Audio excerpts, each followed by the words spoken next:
clean my camera. It looks a little fuzzy. I don't know. What about you? What do you think? That looks better, huh?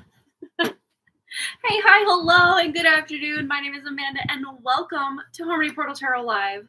Happy Woo Wednesday. Happy almost Saturn retrograde. I know for some of you it doesn't seem that happy. For me, I have a Saturn retrograde on my natal chart, so I actually really thrive during a Saturn retrograde for whatever reason. I like it. Maybe I'm just a weirdo. Sorry. This fan is just blowing garbage around. Out of the garbage can. It's hot here, y'all. I mean, not as hot as it gets here, but pretty darn hot. Let me just see the weather report for those that care.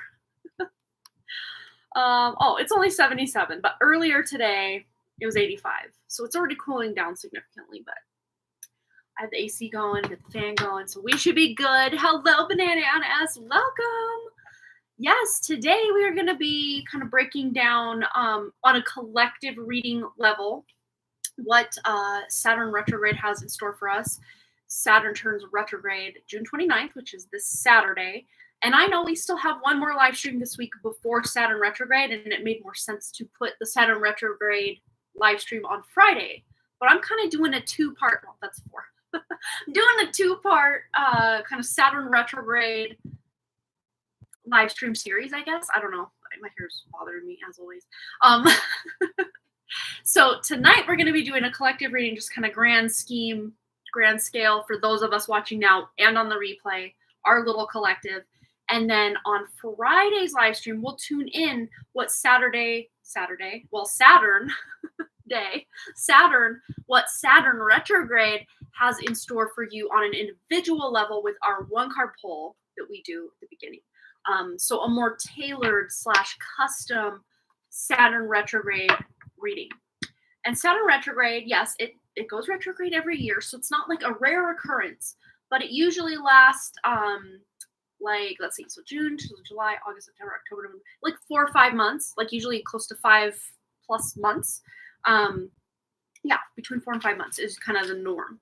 And when it goes retrograde, it's always nice to know this information. So if you have a pen and you want to track this or write this down, feel free.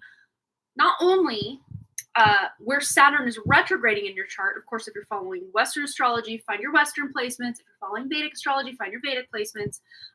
If you're going on astroseek.com, I always use the Fagan Bradley lately, not always, but more recently started using the Fagan Bradley Ayanamsha method for drawing up the chart. So find where Saturn is going retrograde in Western astrology. This is in the sign of Pisces. In Vedic astrology, it is in the sign of Aquarius. And it is in Purva Bhadrapada Nakshatra. The nakshatras are very important because Purva Bhadrapada Nakshatra is ruled by Jupiter. So it's always good to know also where Jupiter is transiting. And not only where Saturn and Jupiter are transiting in your chart, but where do Saturn and Jupiter lie in your natal chart, the day you were born, that moment you were born, the snapshot of the sky. What house and sign do Saturn and Jupiter fall into? And not only that, but wait, there's more.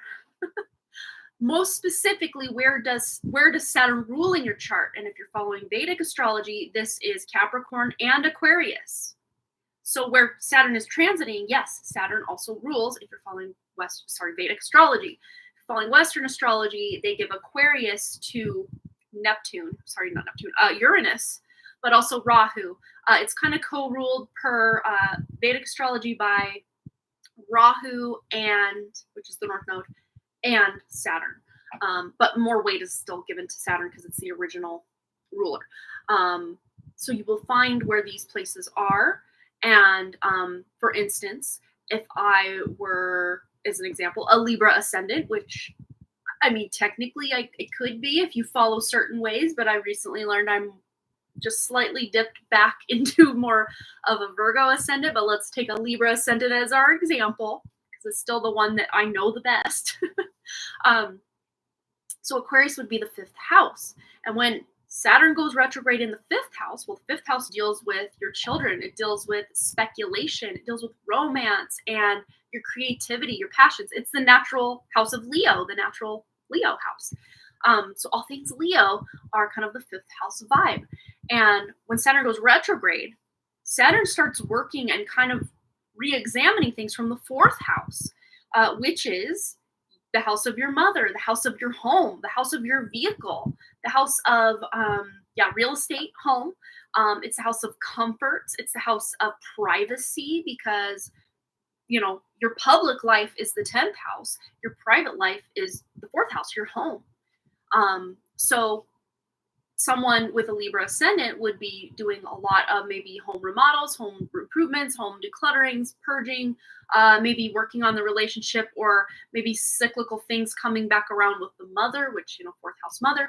But also there's the flavor of the 5th house where it's actually at with children. So there may be some familial relationships that you are working harder on connecting with your children, or your creative projects, or all things 5th house, your romantic life. And even if you're married, you still hopefully have a romantic life, or want to be wooed or flirt, the fun things about dating and romance and even marriage, the fun things, right?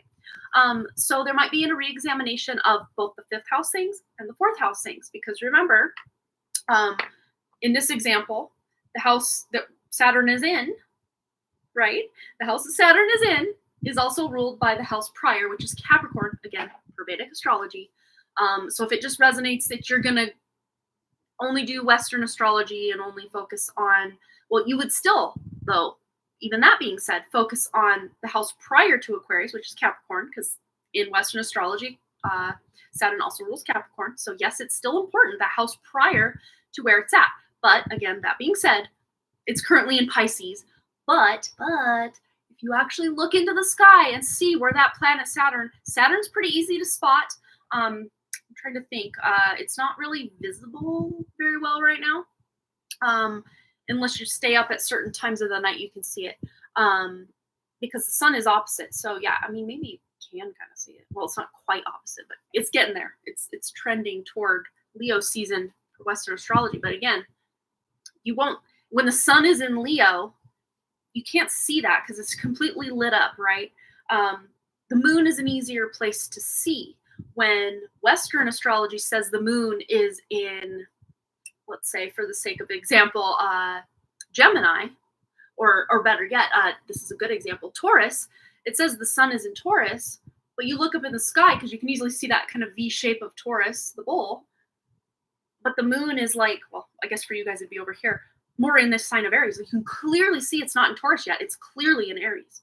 Or when they say it's in Gemini, well, you look up in the sky and you can clearly see it's in that V constellation of, so your eyes are the best boots on the ground to see what's going to actually be affecting you. That's why I like to follow more of a sidereal, Fagan, Bradley, Ayanamsha astrology, just so you have the actual snapshot of what's going on right this second, right now. Boots on the ground. Yes. Oh, you got someone coming to look at your car for sale tomorrow. That's always exciting because especially when, you go through all the trouble of cleaning the car out, making sure there's a clear title and all the fun things. It's paid off. Everything's in working order, getting it listed somewhere, for sale. Like, it's a process. It's not just something you can be like, oh, ain't no thing. I'll just put my car up for sale. Like, there's a process. There's a lot involved. So that's really exciting. And hopefully, fingers crossed, that person buys it at the price you're asking. That would be awesome. Yeah, let's send John good vibes for that. That'd be awesome. Hello, everybody. Hi, Kalite. Welcome. I want to say not too long ago, you won the giveaway, or the drawing, sorry, Kalite. So if I didn't tell you that, maybe look back. I know it wasn't maybe the most recent 2 or 3 live streams, but maybe 3, 4, 5, 6, some back from there. If I didn't already tell you since you've been here, go look and it'll be pinned at the top of, so you might have to click on each live stream that you missed just to see if your name is drawing winner and the timestamp pinned at the top. But I know you did win. Hello, Marlene. Hi, Andromeda. Welcome. All right. So yeah, we were kind of just talking about Saturn retrograde. and kind of how it affects. But Saturn being the planet, we didn't discuss the planet. We just kind of more discussed where it is and where it could be and where it should be and all the fun things. But the planet Saturn itself kind of rules over karma or hard work, effort. Just this like hard work and effort is a big part of it. Also, people who are old or old age. Okay. Oh, good. I thought I did, but I wasn't 100% sure. So I'm glad you saw that. But yeah, Saturn is like that taskmaster. It's not that Saturn is trying to punish you per se. If we just look at this as like on paper, cut and dry, without the whole matrix control system, like puppet strings behind the scenes. Let's just cut and dry, paper and pen, look at it. That Saturn's not out to punish you. It's just there to balance those scales. That's why Saturn is exalted or in its highest capacity when it's in the sign of Libra, which is about keeping the balance. Although we all know that Libras are probably arguably never balanced, because that is part of why they're here, is to learn some balance. Especially Libra ascendants or Libra moons. Libra suns, you might see it, you might not. But for sure, Libra ascendants. And I've seen it a lot with Libra moons. I have a lot of Libra moons in my life. One of my best friends is a Libra moon.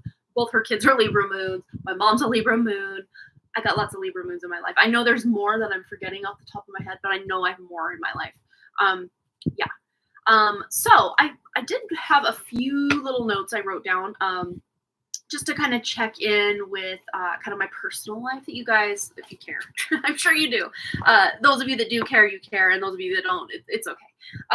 But you guys may know that I've been kind of just in this like mode to declutter and just make things better and more organized around my house. And I'm happy to say that over just this last week or so, probably about a week, I would say, since, about middle of last week, we've gotten 18 bags of donatable stuff.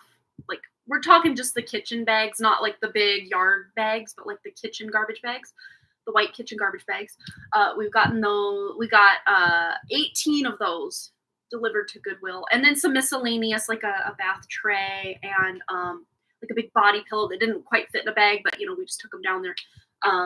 18 bags of stuff, and that's just from the kitchen. A little bit of stuff in the living room that we haven't quite dove into, like all the cabinets and shelves and stuff in the living room, and the kids' bedroom.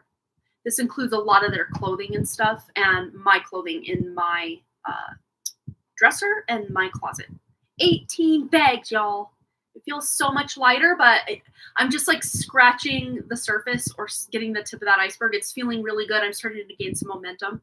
And we also had 9 bags of, clothes that were worn out, holes, stained. You just got to throw it away. No one's going to benefit from it.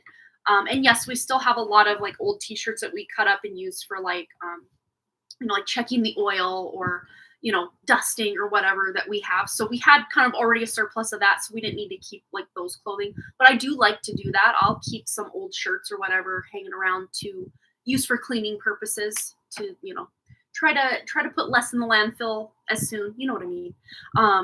So yeah, but 9 bags of garbage as far as like broken kitchen appliances, like broken cups or, chipped mugs, that kind of stuff. Cause we went through like a bunch of stuff in the kitchen, old holy clothing, and of course, just straight up garbage out of the kids' rooms. A lot of old, like, homework assignments and stuff that we just don't really want to hold on to forever. We let those things go. So 9 bags of garbage, that's still a lot. I know your home feels a little more light, right? It does. It really does. And I'm like, how did 18 bags of donation and 9 bags of garbage fit where we had it? Like, that blows my mind. We haven't even got to this room yet or the landing area. I did declutter a few books. We take the boys to this golf kind of class / it's not really a camp because it's like every Tuesday, basically April through October, but they don't start till June because of baseball and all the other sports balls that they've got going on that time of year. So we start in June. But there's this free little library on the walk that my husband and I take while the kids are doing their golf lesson. And I have taken 2 different times a book here and there, and I keep forgetting to bring a book to put back. You know how that goes. So I had like a small bag of like 5 novels and books that I wanted to either donate or get rid of, and I thought, oh, well, let me replenish that little library. I took 2 books, but let me put 5 in because I like to keep the balance, you know. So I did that, and it felt good. It just felt good to know that I was restoring a bit of balance from the 2 books I took, and it needed a few books in it. It was looking a little light, so I'm like, I'm going to bring 5 books because I have 5 books that I don't want and I need to get rid of. So here we go, 5 books. So that felt nice. And I'm trying to think of what else I wanted to talk about. We're definitely going to get into our reading very, very shortly here. And it's going to be a collective reading on what Saturn Retrograde has in store for all of us here watching now and on the replay. Just our little collective, not like the whole of humanity or anything like that. Oh, this is another weird thing. Have your guys' dreams been just weird? I've been hearing almost like a commentary during my dream state. And I've been not actively trying to do lucid dreaming, but it's something that's like kind of on my radar for the very near future that I want to learn to do some lucid dreaming.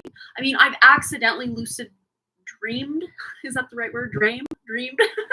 What's the word?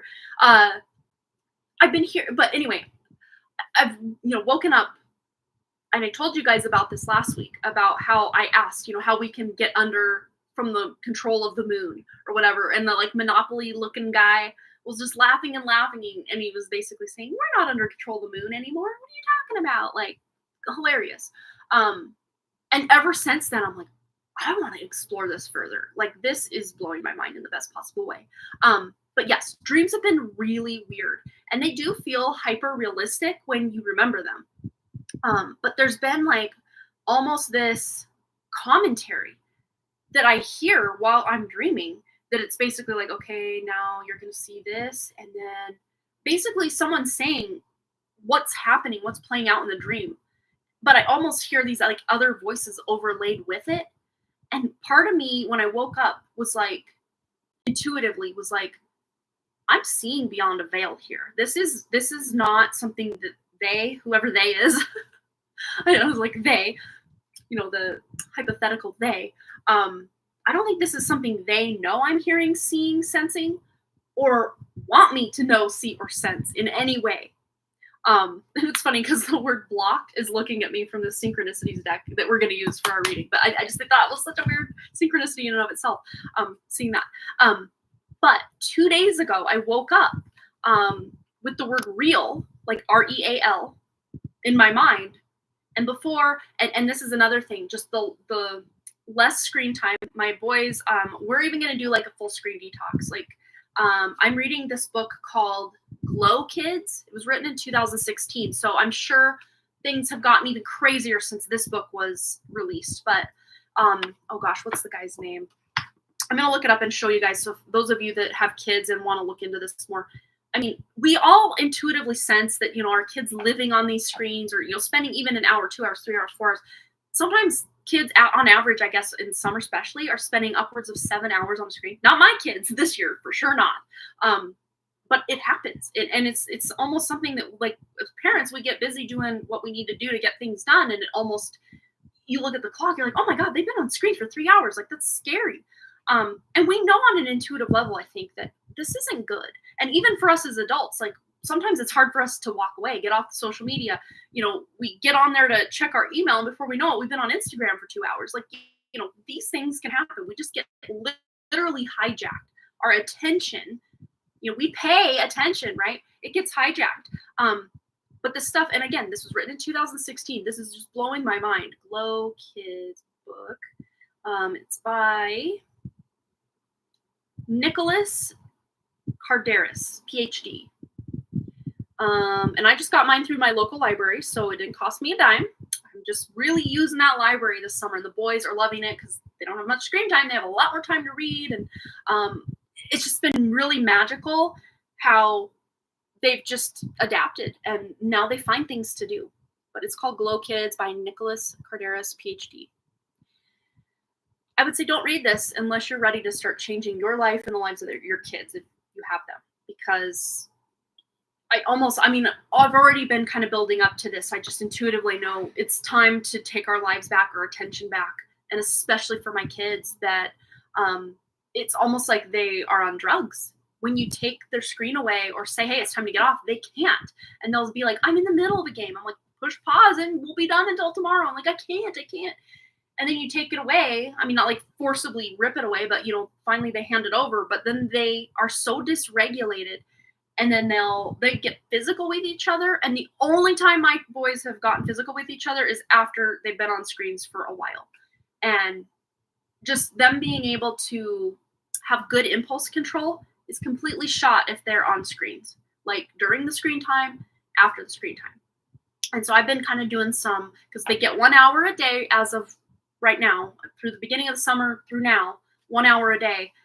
And I was seeing marked difference in them doing what they do, as far as just being hyper emotional, completely dysregulated, being on a screen after a while, to where I've been delaying it to where they don't get the screen until later in the day.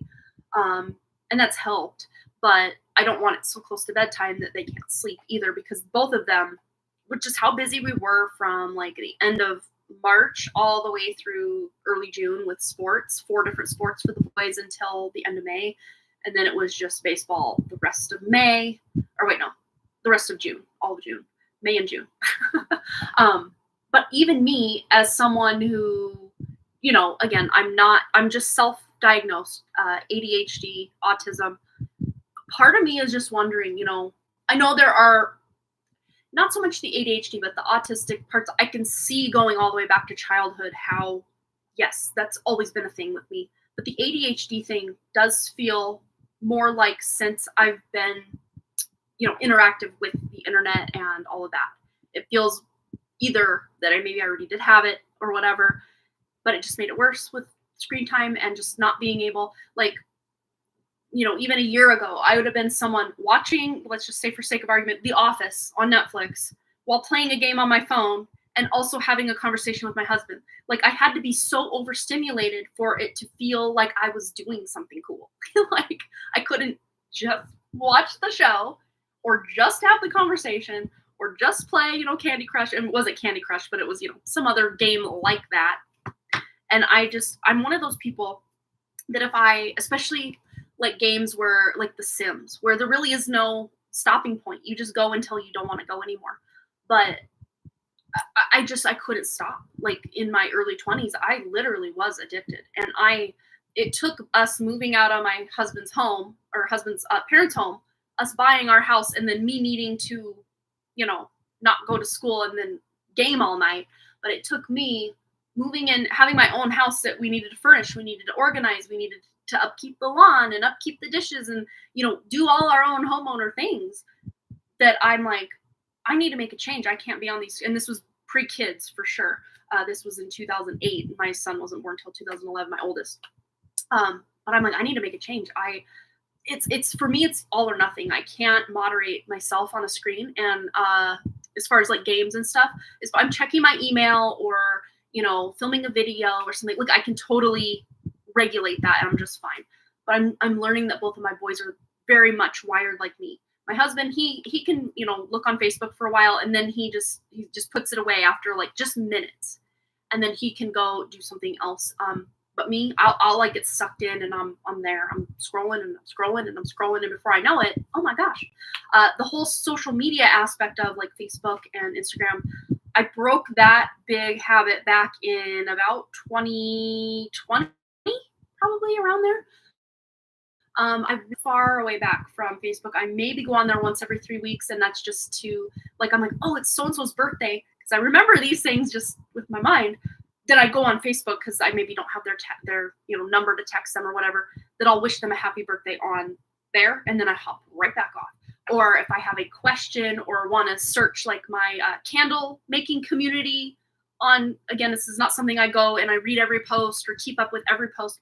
Just when I have a very specific candle related question, I'll go search a group that I'm in to see if there's any information. And if they don't have it, maybe I'll ask that question. I haven't had to yet, because usually there's very basic questions that a lot of people have that are the same as everybody else has. So I haven't had to even do that. But I'm talking that I don't crave social media. And in fact, I'm just kind of like, ugh, I gotta go on Facebook. Yes, I absolutely am excited to wish someone a happy birthday, but just the fact of going, I don't even have the Facebook app. I have to go facebook.com on my phone, through Safari on my iPhone, to then go into Facebook and wish someone a happy birthday. And then I'm right back off. Like, even if I see like the first 3 or 4 posts, they kind of get you right there. But before they really suck me in and I'm scrolling, I'm like, nah, I see what you did there. I'm here to wish my Aunt Kathy a happy birthday, or I'm here to, well, I also have her number, just for those of you that were like, you had to go to Facebook to say, like, yes, I say it on text on Facebook, so whatever. But that was a more recent one because her birthday's in June, so I remembered that one off the top of my head. But I do have a friend that was one of my best friends in elementary school that I don't have his current phone numbers, and I don't even think he's active on Facebook, but I still went to Facebook to wish him a happy birthday on the 20th as well. But let me catch up with you guys. But yes, we are going, just based on what I'm reading in that book, Glow Kids, we're going to be doing me and the kids. I mean, I'm still doing my work. If I'm writing, I'm using Scrivener on my computer. But again, these are not the things that suck and hook me in so much as watching YouTube videos. So I'm going to have to step very far away from watching YouTube videos. And not to say that I'm not allowed to watch any YouTube videos ever again, but I'm cutting back significantly. And we're talking 1 video a day, kind of significantly. Where before I could probably watch, many. Let's just put that out there. Many a day. But by the time, the internet really rolled around, I was in my, going toward my mid-20s when I really got on, early to mid-20s. And they say that prefrontal cortex part of the brain isn't even fully developed till 25. So really, we should be very careful with what we're paying attention to all the time anyway, but especially before age 25. Yeah, it's a lot. And, none of my, I have a 9-year-old and a 13-year-old. My 13-year-old, I don't even think really does understand outside of, he knows what TikTok is because everybody talks about TikTok. He doesn't have TikTok. He's seen TikTok videos, usually that are also on YouTube. He doesn't have a TikTok account. I've never had a TikTok account. He doesn't have Snapchat. He doesn't have any of that. He basically has 1 baseball game on his phone, which we're gone. Bye. 1 baseball game on his phone. He's got a search engine to look on the internet, and he has text and phone calls. That's all he can use his phone for. And we're even dialing that back as far as the game. It's gone. They both seemed my kids both seemed a little sad at first, but I'm like, it doesn't mean you'll never play again. But we need to fix the brain damage, or at least try to not further brain damage what we've done as excessively as we've done, because once we know better, we do better. That's the motto. We know better, we do better. Doesn't mean we have to, kick ourselves for all the past not knowing better and not doing better in the past. That's and time being the weird thing that it is, maybe we can't even go back and heal that damage. But even just the post-hypnotic suggestions that are put into these video games and TV shows and just the stuff that we're now stepping back from, again, doesn't mean we're never gonna watch things again or do things again. Doesn't mean that, but we're cutting back. And when the difference is between this and say a drug addiction is, usually the drug addict, once they come clean, they don't ever go back to the drug of choice. Well, when you live in a technological society and you have an internet or phone or game addiction, which many people do. I do. I can admit that as well. My kids do. I don't know that my husband does, but at least 3 people out of 4 in this house do. And but we can't completely throw the baby out with the bathwater, because yes, there are amazing things technology can do for us. And, a lot of us work with technology on the daily, my Scrivener document for my writing. We didn't quite start. We're just kind of gabbing and catching up with my life circumstances and stuff. So, yeah. But we were talking about the book Glow Kids by Nicholas Cara something. Big eye-opening thing, and something intuitively I've known, just cutting the kids' screen time back to an hour I'm not saying it's right for everybody. I'm just saying at the place I am in my life and I feel my kids are in my life, it's time. We got to do it. We got to cut back. Glow Kids by Nicholas Carderis, PhD. If anyone wants to check it out. And I literally checked it out from my library to save money because that's how I roll. I love to visit the library, or I'll search my library app or my library, what do you call it? This URL.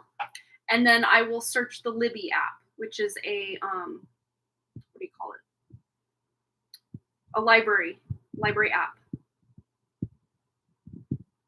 to search the titles, and you can put holds on, audiobooks or ebooks. They're not physical books because you use your actual library for that part. So yes. But let me catch up on your comments, and then we're going to jump into and I did see we had a donation come up, but I don't know that I am logged into my email over here. I'm going to have to restore my session because I had to restart this browser on this one because my computer did a weird update or something.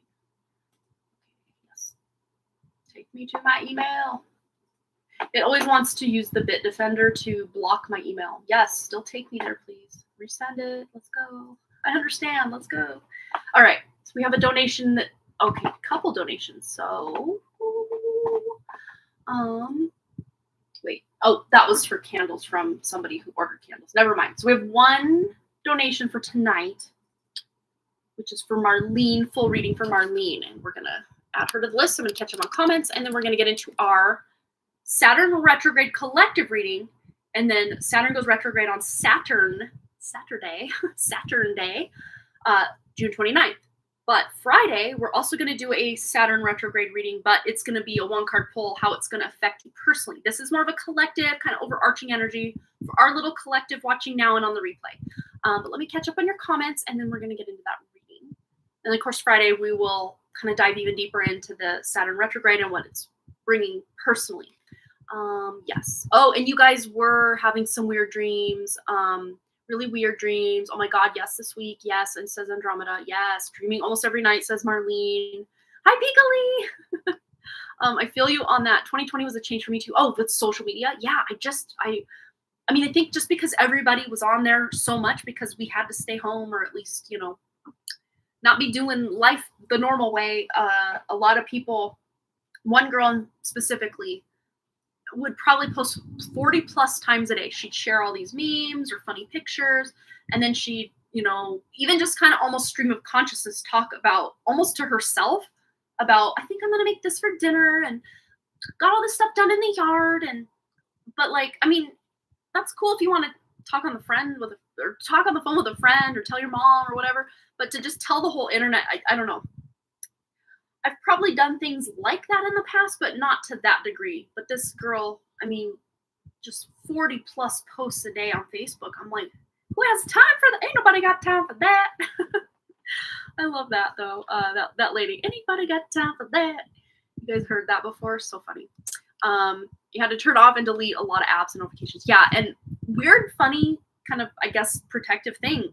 I just don't get notifications on my phone anymore. I do for texts, and there's one other app I do get them for. I can't remember what it is off the top of my head. But for some reason, PayPal doesn't notify me. Facebook, I don't have the app, so it doesn't notify me by default because I don't have the app. I do have the YouTube app. That's another one that will notify me if I'm like have the bell clicked. It will sometimes give me a pop-up notification that, oh, so-and-so's live. Like, I'm live, but it didn't tell me. It didn't tell me I'm live. So it never tells me that I'm live, which is okay because I already know that. But yeah. Oh, and we've got some kind of thundery kind of weather out here. I guess there's a big hailstorm. So hopefully we rarely lose power when that type of stuff goes on. But I'll just give you guys a gander out my window. It was blue skies when we started, but so much that I had to close my window. Oh, sorry. Yeah, it's kind of hard to see the situation. Oh, let's see this. Kind of hard to see the situation out there, but that's the direction of the sun out that way. Yeah, not looking too bright out there anymore, but okay, we're gonna make it work. At least now we don't have that harsh sunlight coming in the window, and we can just kind of illuminate the situation here. Oh, I text them, my close friends. Yeah, they know you're not on social media. But that actually, I've noticed since I just kind of stepped back from social media, I actually have a more active social life.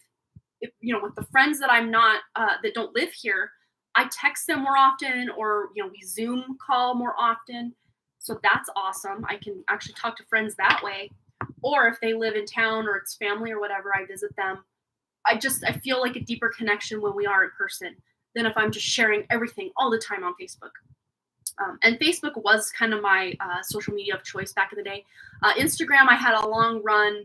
Well, I won't say it was very long, but probably from about late 2011, I don't think I even got it then. I think it was 2012. I think I got it right before Boston's first birthday, if I remember correctly, because I was so excited because I had a BlackBerry until the month before Boston's birthday, or the week before, which his birthday is March 4th of 2011, so this would have been 2012. I got my first iPhone. I was so excited to get Instagram because I was a photographer at the time. And I had a good long run on Instagram from 2012 through 2015, and then I just kind of petered out because there was a point where I didn't want everyone to know every little thing I had going on. And even like when I had my AuthorTube channel, like I was very selective with what parts of the house people got to see. Like they only got to see me writing at my table or in my office, or maybe on my bed, but just like my side of the bed with the nightstand and the stuff, because I don't need people like taking an inventory of like how big of a screen TV I have or what other things are, it's nobody's business. You know what I mean? So like I was still very curated with what people got to see, even though it felt very, like I was on display, even to 200 less than that, maybe subscribers. I don't even know how many subscribers I have over there. Not very many. But even then felt very vulnerable, I'm not that person that wants, if it's a close friend, or, this is probably the most I share with just a group of people or on any kind of social media is right here. This is it. You want to get to know me better, we become friends. That's when people get the deeper look into my life. You know what I mean? But it's like, it's not for everybody to know every little thing about every little person out there. You know what I mean? Yeah, they know you're not on social media. Thankfully, my mom banned them when I was younger. Oh, that's cool. Yeah, you don't get offended when I don't post on social media. Yeah, for a while there, I had a friend like, oh, you don't like my posts anymore. I'm like, I don't like anything anymore. If you actually go to my page, I don't even post on there anymore. I still share, like if I go on there to wish someone a happy birthday or something. Or sometimes I'll go there to look at my old photos, or like, oh, I remember that one photo, and like we were at Boston's ice cream social, and I'm like, oh, I went to high school with that girl over there. So I pulled up Facebook real quick and showed my husband, see, there she is. We're not Facebook friends or anything, but and I'm a doctor since high school, but I'm like, I'm pretty sure that's her 24 or 5 years ago since I've seen her. I'm like, I'm pretty sure that's her. So I'll pull it up for random things like that. But yeah, like one friend was just kind of like, you don't like my stuff anymore. What did I do? I'm like, I don't like anything anymore. I like things, but like not on Facebook because I'm not on there. I took my life back. Yeah, it's crazy. Oh, whoops, it just jumped. It's crazy even watching old children's shows from the 90s, how much slower paced. And that's a thing too, is like, if you're not like cutting, like even in the YouTube shorts, if you're not cutting to a different scene at least every 2 to 3 seconds, you're boring. You're not doing it right. It's like, no, I have no problem with one camera view, no editing, no cuts. Hi, Boston. You want to say hi? It's like, I prefer that because it doesn't feel so schizophrenic or chaotic. I don't know. You want to say hi? Come over here. They can't see you when you're over there. Come lean over here. If you're going to be in here, you better say hi, and then you got to go. You tired? Yeah.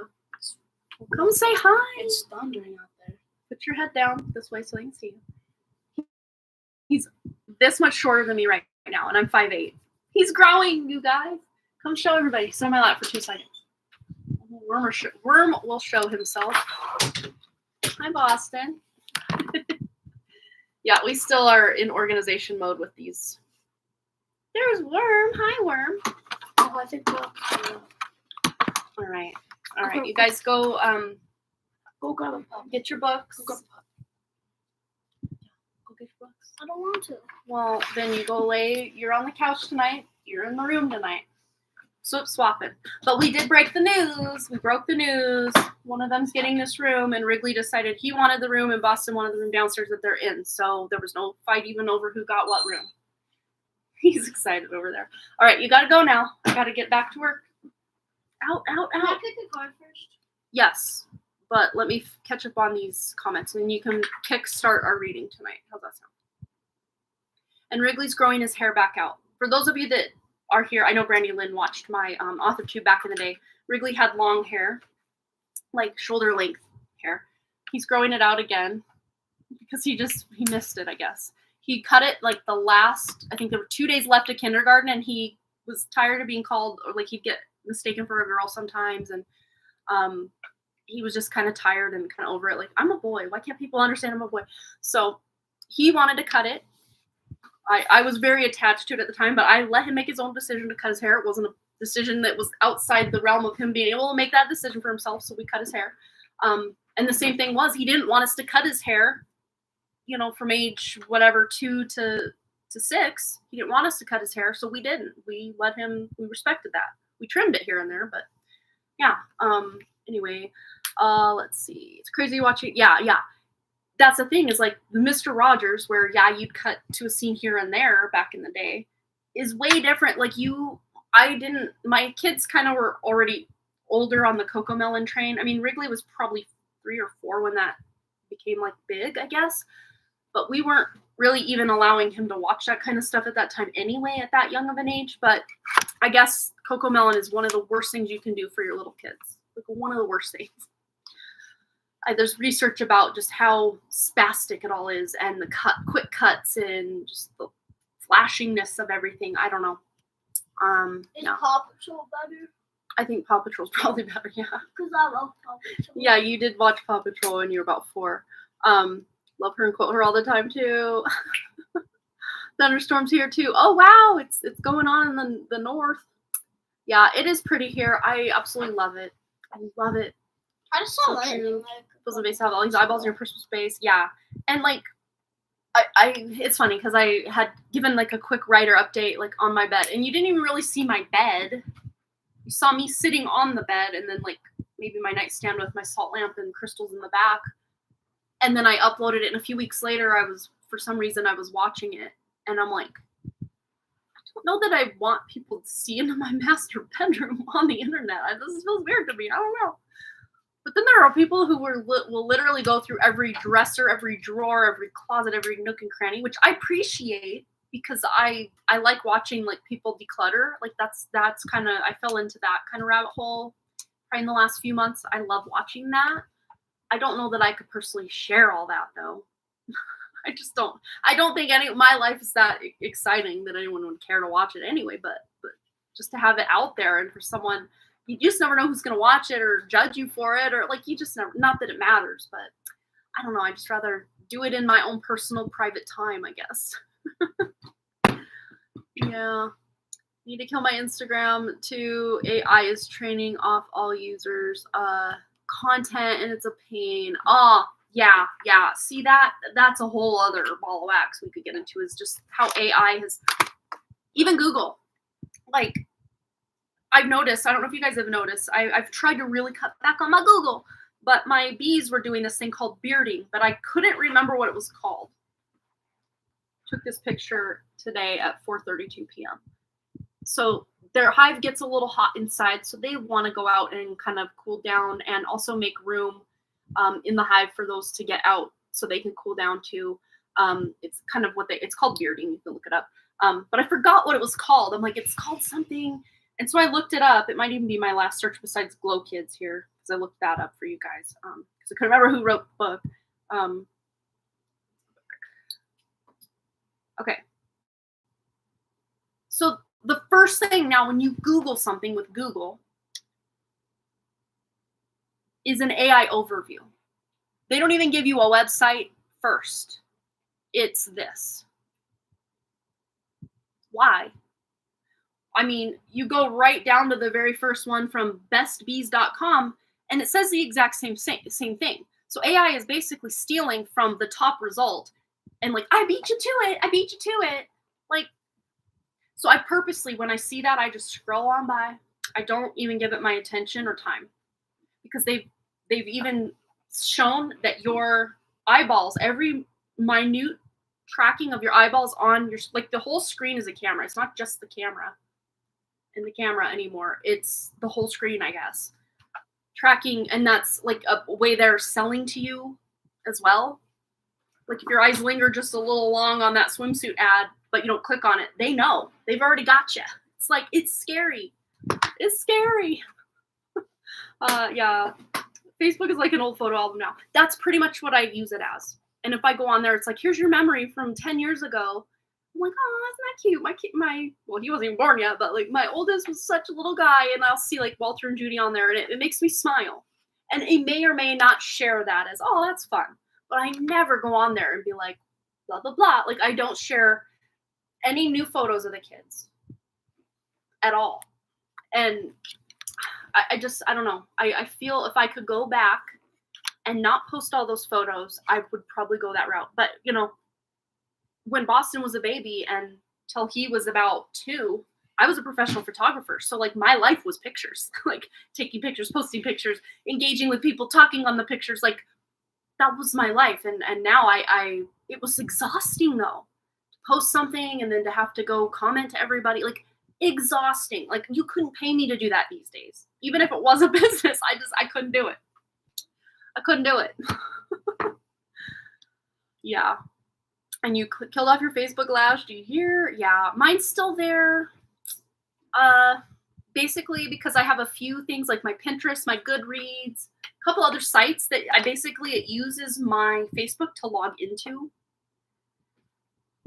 I don't know. I have hovered over the delete button a few times, and I'm like, no, well, what if I need to get a hold of this person, and how would I ever be able to find them? I mean, I have the answer. Go to my sister or this friend that I know is friends with them, or my mom or whoever's friends with these people, and ask them to reach out. Like, it could be done, right? It could be done. It's 1907. But there's that like FOMO, fear of missing out, that's maybe just slightly keeping me there. Just way small, distant. Yeah. It's 1907. Yeah, cool. I was like, can you go? But no, you're going to help us. I forgot. Sorry, that's my bad. Yeah, you noticed that. I was like, what the heck? Yeah, I want to say that's within the last few months I've noticed that, but not on everything you search. So they're just kind of rolling it out, I've noticed.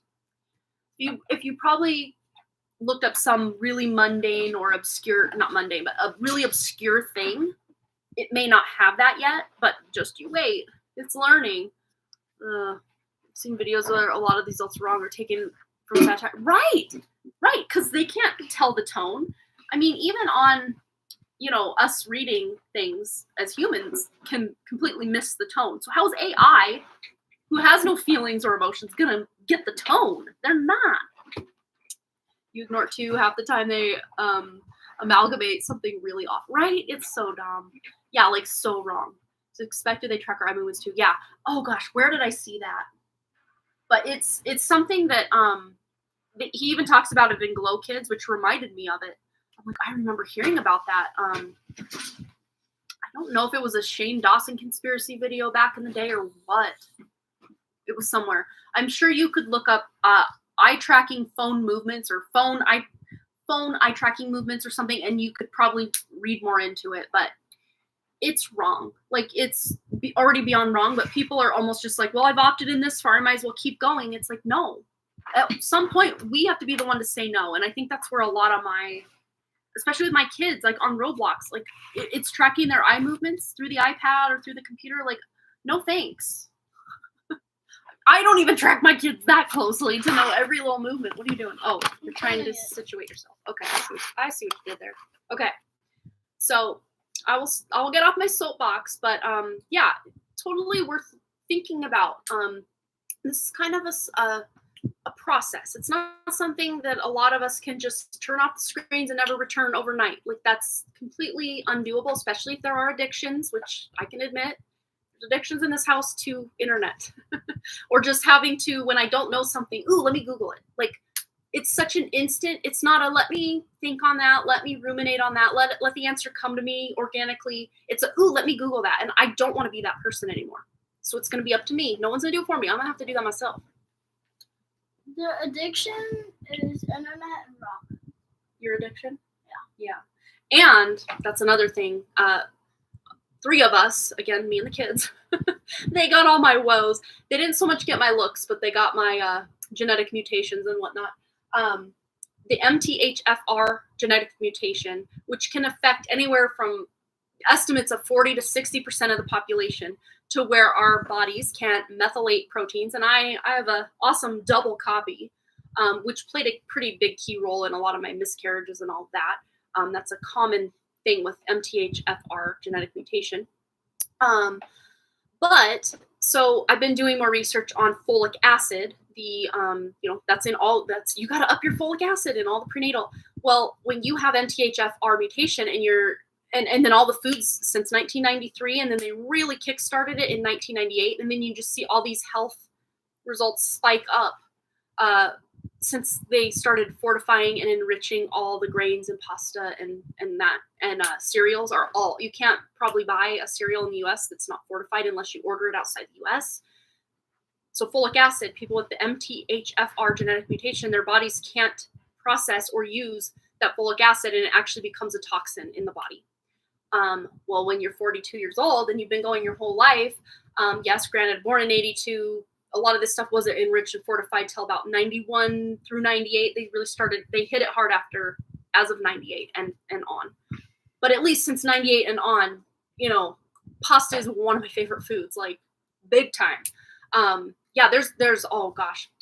A lady that lives here in town that my sister works with, but no longer, she's quit the hospital. She's like, I can't work for these charlatans anymore. This whole thing is a pyramid scheme and a scam. I cannot work for the, Western medicine anymore. She's starting her own holistic health and healing center here in town. She did a whole a whole interview on, oh gosh, I have it saved. I will find it and I will give it to you guys. It is worth a watch. Even if you're not sure if you have about a 50-50 chance of having at least one copy of this genetic mutation, if not a double copy. Because again, over half the population most likely has this mutation. I gotta switch accounts, get to my browsing account, not my Done Creative, to say, hey, I'm live. I saved it in my playlist here. Got a lot in the playlist, but working my way. All right, it's in here somewhere. So let me find her face. I did suggest this last week, if I remember correctly. That seems like I've gone too far. You've gone too far. Maybe not. No, I didn't go too far. I didn't go far enough. Here it is. The way forward. Let me pause it. Okay. So this is I'll just show you it in my playlist. So here's your glimpse at part of my playlist here. It's the yellow thumbnail. Folic acid fortification and the rise in chronic illness. So this is day 3 on the methylfolate. What are they? Like vitamins, I guess, that are actual B vitamins. Not these synthetic forms of the B vitamins, but actual methylated or easy to methylate, or whatever your body does with that versions. But we're slowly, again, this is not going to be an overnight thing because I can do the overnight, just pull the plug on certain things. Like it's on all or nothing for me. I can do that. But the kids, it just feels very unfair to me to cut all their, they do have processed snacks from time to time and, all the pasta and the whatever. Look into that. And if you wanted any other suggestions after you watched that or listened to that and wanted more suggestions, I have another couple videos that I can email you because they're kind of not safe to just be sharing, I guess. Anyone that wants what they are, let me copy this. So you can email me, Amanda at donephotodesign.com to get that info. And I'd be glad to send any of you that want more videos about what this is and how it's purposely done. I mean, and for a lot of these people that have vested interests in big pharma, big food, it's really making sense to me now why. I mean, it already kind of was, it really was, but now it just really puts another nail in that coffin to where at this point, if you can't see it, you're never gonna see it. But we're completely attacked on almost every level, if not every level, when we're here. It's just almost laughable at this point, because if you don't laugh, you're gonna cry, because it's in everything. They have bastardized and poisoned and toxified everything they possibly could, and it's gonna be, again, no one's gonna do it for us. We're gonna have to be the ones. And it may not be an overnight journey. It's a journey. It's not just a pull the plug, one and done. This is going to take time to adjust. When you know better, you start to do better, and then you can build on that better for yourself and actually live a better, healthier life while in this matrix system. Yeah, it's me, huh? Mm-hmm. We're twins. All right, you're getting bored, aren't you? Yes, great. Yes, I know you're getting bored. We're going to pick a card, any card. Okay, let me shuffle. So this is going to be our Saturn Retrograde, kind of little collective, those of us watching now on the replay, reading. And what can we expect, or what do we need to know going into the Saturn Retrograde? It's going to be retrograde from June 29th, which is Saturn Day, through November. And I don't know the exact date in November, but it's coming sometime in November. So 4 to 5 month period of time. What can we expect? What do we need to know, Wrigley? Start us out. Knew you were going to pick that one. Okay. Ooh, we have the 5 of Wands. Yes. So we're going to have to go back and actually put some work, put some effort in. Wherever Saturn is going retrograde in your chart, where it's transiting, wherever Saturn is natally in your chart. So it's transiting in Aquarius for Vedic, Pisces for Western, and say you have it in Sagittarius. These all mean things, and you can do further research and investigation about how that goes. Oh, I was going to tell you guys, don't let me forget about the word real. I was going on that, and then I went off on a whole other tangent about coming out of the dream and hearing the word real. Remind me, guys. Someone remind me. There's something big I wanted to say about that, about just hearing those like almost commentary and those voices coming out of the dream state the other night. Okay, Wrigley, pick us another one. So yeah, it's going to be up to us, and we're going to have to almost fight, maybe not fight, like dukes up and fight, but like we're going to be very mindful to communicate with other people and let people know what's going on and what we're working on. But there's a new beginning here. A new beginning here as a result of us going back and maybe even redoing some work. I mean, that's another thing about retrogrades. It's about re-examining, reinvestigating, reimagining. Maybe you're completely scrapping an idea you had. You're not cutting it down completely, but you're bringing it down at the foundation. Maybe the foundation's great, but you built some things that just don't quite make sense with the direction you actually want to go. So it doesn't mean you have to throw the baby out with the bathwater, but keep what's working about whatever it is, and then get rid of the rest and allow yourself time and space to reimagine what it could look like. But yeah, there may be redoing certain work during any retrograde. Saturn retrograde is something you put a lot of time, effort, and space into that you may be reimagining for yourself. It could even be letting go of something you've been working toward that you're realizing isn't working, or at least not working in the way that you started working it. Can we not do that? That's very not what we're doing. Okay, pick us another card.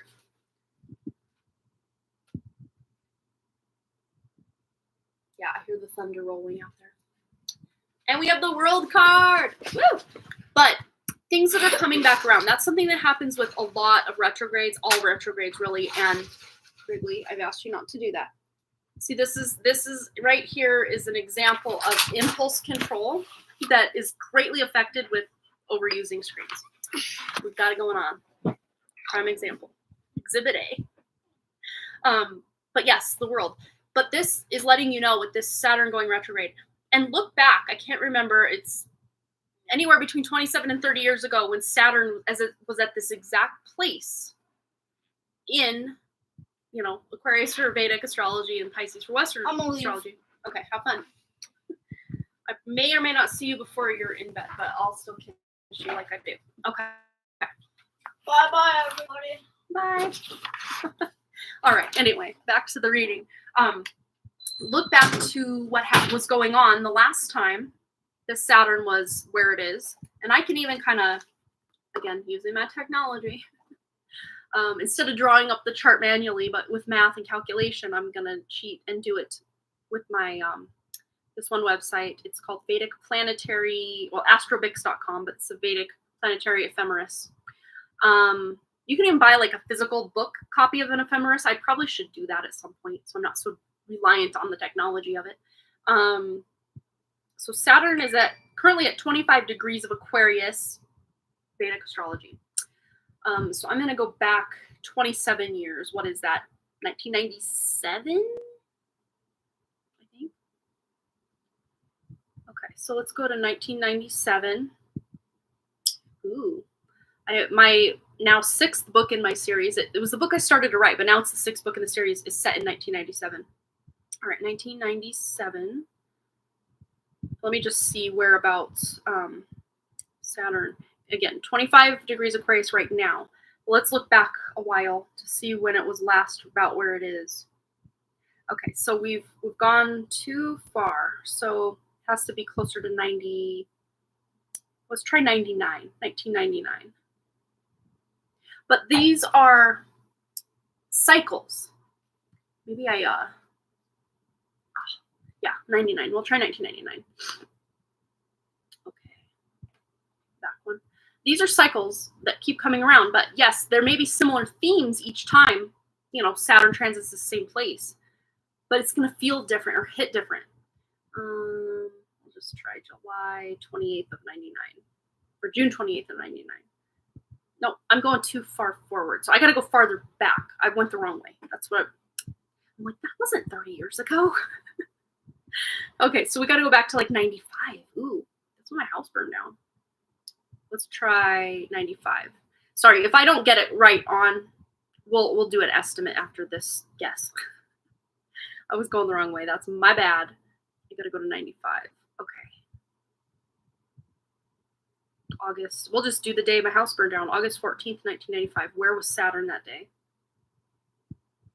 29 Aquarius. So it was before 95. So probably sometime in 94. So think back to 1994 if you were alive. And try to remember what themes were going on in your family, in your town, in your life. I know life looks very different with, 30 years difference or so. It can look very different when you're a child, or 13, as I was 12 in 94.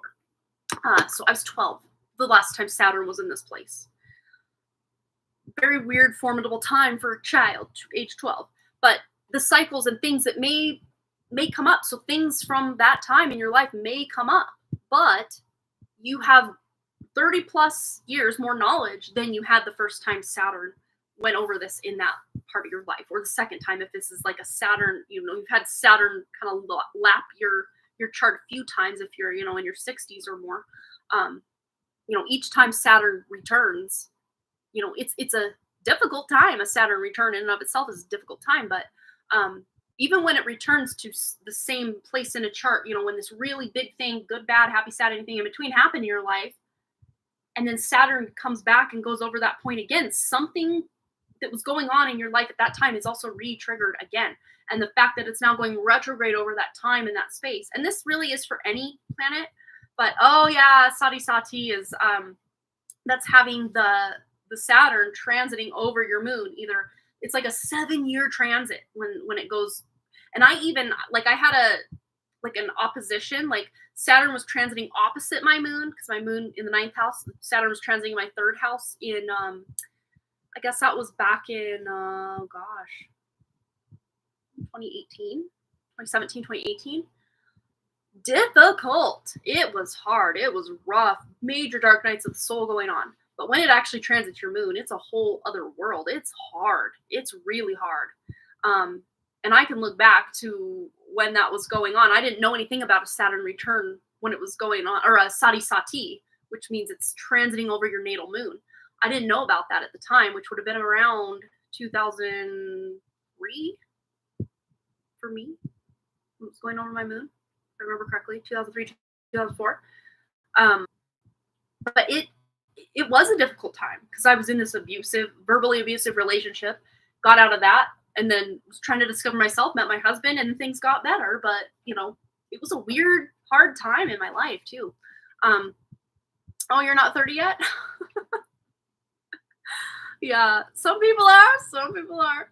Oh, the food today has no substance now. Yeah, and it's literally completely nutritionally devoid of anything resembling minerals, nutrients. There's a lot of synthetic nutrients and not nutrients, but like acids and minerals and amino things. All the vitamins that they say we need, but they're synthetic versions of it. It's not even gonna help you at all. It's a whole thing. Hi, John. How are you? Hi, Amber. Yeah. But the world, there's a lot coming in that we have more control to close out certain karmas, certain cycles that we don't want to be experiencing over this retrograde than we've had.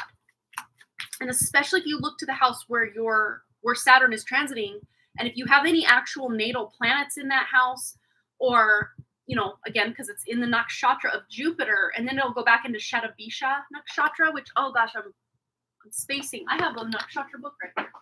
Let me not use my phone. Let me use my actual nakshatra book to see who rules Shatabisha. I think, no, Danishta is Mars.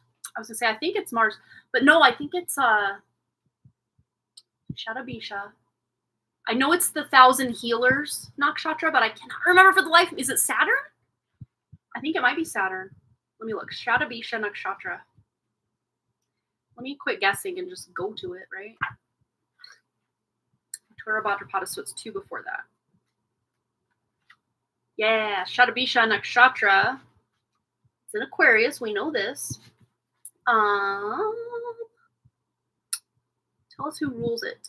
It's Rahu. I knew that. Yeah, I should have known. I knew that. But yeah, so where Rahu is transiting, which is currently in Pisces for Vedic astrology, and I want to say Aries for Western astrology. Look where Rahu is, because that plays an important role in this when it goes into the Shatabisha nakshatra.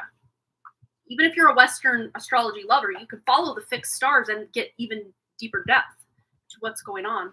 You're 20, so you weren't born yet, but I do feel karmic cycles are old. And you can even ask your mom, 10 years before you were born, 1994, hey, Mom, do you remember, or your dad, what was going on in our family in that time? Because that can give you some clues and hints and tips as to maybe what's going to be experiencing. But yeah, there's definitely some karmic cycles ending. Let's look up. Let's find out what else we need to know. And then we're going to get into Marlene's reading. I have one more deck I want to use, the synchronicity deck here too. Bountiful Harvest. I love this. The number 28, which adds up to 10, which adds up to 1 new beginning. And then we had that full card that I already accidentally put away here. But on the back of the deck, we have victory. And 4 of Wands with, happy home life, marriages, good contracts we actually want to sign. I mean, is there really such thing as a good contract? I guess that could, be argued, but a happy contract, which like a marriage contract for the most part is a happy contract, and maybe not for everybody. But this is something I've even been thinking about, that these contracts that we make in the Matrix will continue reverberating. And that's why when maybe you in a past life were married to this guy, say you're a girl, you married a guy, and then, you both pass away and it's been a few lifetimes, but then you incarnate with this soulmate again, but this time they're your dad or a close friend or one of your kids or something. There's this kind of almost, you can feel that like past attraction, even if maybe in this life you have no want to attract in that way, but that contract, it's like somehow subconsciously you can still feel that contract at play. Well, you have every right at any point to sever those contracts or literally remove them by the roots and be done. But you can even, like, if you're in a marriage contract and say you don't want to get divorced, but you don't want to be bound to the laws of this matrix, you can dissolve your marriage contract through name alone. I mean, of course, it's still going to be on paper down at the courthouse or wherever they store these documents, but through, like, continuing on and reverberating out, you can close these contracts out. Or say you signed, this is something I did, and it felt very, very freeing and therapeutic. I worked for a very narcissistic boss back in 2008 through 2010. And when I was cleaning out during the KonMari method of cleaning out my drawers and all my paperwork back in 2016, I came across my work contract with her. And even though I hadn't worked there, at that point, in 6 years, for 6 years, I still had this contract like in my house and in my life. And not only did I rip it up and burn it, I energetically cleared it and said, no more. She's done. That's gone. That does not have anything to do with me anymore.